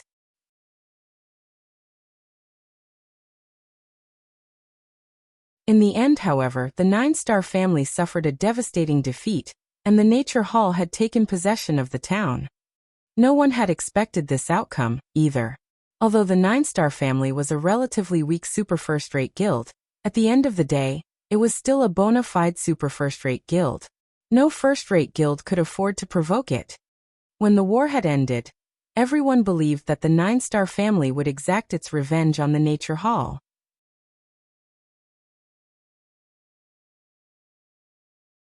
Shockingly, however, the 9-Star Family had withdrawn from Storm City. With the 9-Star Family's retreat, the Nature Hall had grown stronger with each passing day. It had even shocked other first-rate guilds. In the end, nobody could stop the Nature Hall from taking control of Storm City. Meanwhile, today was the day that the Nature Hall took full control. Today it became the #1 guild in the Storm Empire. As Al had done some business with the Nature Hall in the past, the adventurer team had received an invite to the guild's celebration. As soon as White Knight and the others left the teleportation hall, a group of shield warriors and guardian knights wearing uniform equipment appeared before them. A strict-looking man stood at the lead of this group. The man looked to be in his 30s and had a cross-shaped knife scar across his face. He was fully geared in silver armor, and carried a mountain axe that was as tall as himself on his back. The man's level was also impressive. He was actually level 42. Hello, Mr. White. I am Abyssal Thunder. Guild Leader Universe sent me to receive you. Your carriages have already been prepared, Abyssal Thunder said as he pointed at the advanced carriages parked beside him. The passers-by on the street were stupefied by this scene. Who are these people? Amazing. The Nature Hall's security team is actually welcoming them personally. Even first-rate guilds don't get such treatment. Level 44. Could they be the overlords of some other city? When the passers-by saw White Knight and the others climb into the advanced carriages, they were jealous. As the Nature Hall celebrated its success, several strangers appeared before Zero Wing's residence in White River City. These people were all very high-leveled, with the lowest among them being level 41. They all wore level 40 dark gold equipment, becoming the envy of those lining up to apply to Zero Wing. Brother Spring, Zero Wing is astounding. I can't even see the end of the line of elite players. I'm afraid that it won't be long before Zero Wing's elite member count even surpasses Twilight Echo. A robust, Tan level 41 shield warrior exclaimed when he saw the crowd at the main entrance. That's right, the middle-aged man named Spring Echo said, sighing ruefully. Nobody could have imagined that, within such a short time, the little girl that left Twilight Echo had managed to develop a small, unknown guild into its current state. The family's old bastards were particularly stupefied. To elevate the family's strength, those old bastards had tried to force Aqua Rose into a marriage with Brilliant War God. Now, however, Aqua Rose was getting by even better than those old bastards. If not for Aqua Rose being Zero Wing's vice guild leader, they wouldn't be here to meet the mysterious guild leader today. Following which, Spring Echo led the 4 people behind him into Zero Wing's residence. After entering the guild hall, Spring Echo was flabbergasted by what he saw. The players occupying the first floor hall were all level 36 and above. Moreover, he could tell that the level 36 and level 37 players were only ordinary members. However, this was not the reason for Spring Echo's shock. Rather, he was surprised by the equipment these players wore. The majority of these players were equipped with level 35 secret silver equipment, with the most inferior being level 35 mysterious iron equipment. As for the elite players that had reached level 40, they actually wore level 40 fine gold equipment. Not even Twilight Echo could say the same. As Spring Echo and his group quietly waited inside the reception room, Aqua Rose entered. The instant Aqua Rose stepped inside the room, Spring Echo and the others astounded once more. At this moment, Aqua Rose did not wear a black cloak to hide her level and equipment, so everyone saw that she had already reached level 48.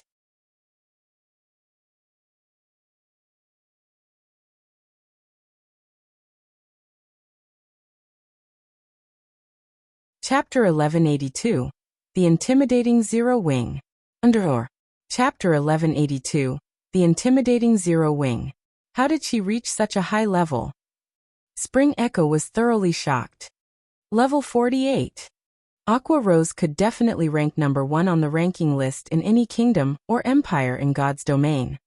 The current known highest leveled player in the Storm Empire was only level 43. In addition, Aqua Rose's equipment was extraordinary. Ordinary experts might not recognize the woman's equipment, but as the acting guild leader of Twilight Echo, Spring Echo knew full well what Aqua Rose was wearing right now. The Tier 1 set equipment for Cursemancers, Evil Soul. They had recently encountered Tier 1 set equipment as well. It had been recognized as only inferior to Epic set equipment below level 50, while a Tier 1 set equipment's basic attributes were only slightly superior to a Dark Gold set equipment of the same level. The equipment's true power lay in its high compatibility with players, allowing the wearers to exert higher combat power. As a set equipment, its set effects were highly compatible with the class it was meant for, further enhancing the class's strengths. However, such a good set equipment was not that easy to obtain. Even a veteran first-rate guild like Twilight Echo had not managed to collect a complete set after investing a ton of manpower and resources. Yet now Aqua Rose wore one. Uncle Spring, I'm sorry for the long wait. The guild leader has just returned. I'll bring you to meet him now. Aqua Rose simply smiled as she looked at everyone's shocked expressions. She then led Spring Echo to the guild leader's office. While Aqua Rose led the way, the experts behind Spring Echo spoke in hushed tones. Brother Spring, your niece is simply amazing. I'm afraid that even Twilight Echo's number 1 expert, Darkwave, can't match her now. A Tier 1 set equipment. If those elders knew about this, they'd die from envy. Despite investing all that effort into collecting Tier 1 set equipment, even now, we only have 3 pieces of our most complete set. Spring Echo could only smile bitterly in response to his subordinate's discussion. What else could he say? Before coming to Zero Wing, he had prepared himself mentally. After all, Zero Wing's battle records were incredible. This was especially true for the latest one. Not only had Zero Wing annihilated Blackwater, which had the Blackwater Corporation's support, but it had also suppressed the Super Guild Pantheon. If Zero Wing did not have a certain background, how could it possibly defeat such powerful enemies? Now, not only did Zero Wing control the gold mine that was Stone Forest Town, but it also had a 3-star guild residence. Although the guild might not be a match for Twilight Echo when it came to the number of towns and cities it controlled, in terms of potential, Zero Wing was leaps and bounds above Twilight Echo. Very quickly, under Aqua Rose's lead, Spring Echo reached the guild leader's office on the top floor. Sherfong, Gentle Snow, and Fire Dance all waited in the office. What kind of place is this? When Spring Echo saw the room's interior, he froze. Sherfong was currently wearing a black cloak, so he could not see the swordsman's level. However, Gentle Snow and Fire Dance, who stood beside him, were not wearing their cloaks. He could clearly see that Gentle Snow was level 47, while Fire Dance was level 48. As for the weapons and equipment the two women wore, although they had hidden the items' glow effects, Spring Echo could tell that they were monster-like experts from the women's frightening auras.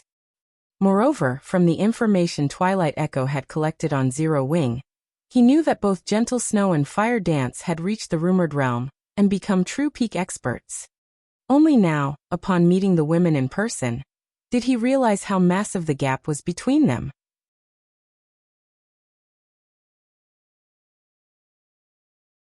Spring Echo felt as if he had just entered a monster's nest, and his life were no longer under his control. If Gentle Snow and Fire Dance wanted to kill him and his subordinates right now, Spring Echo wouldn't bother to resist. He knew full well that experts like himself and his subordinates could not even serve as a warm-up for these women. Please sit. Sherfong gestured to the chair before his desk.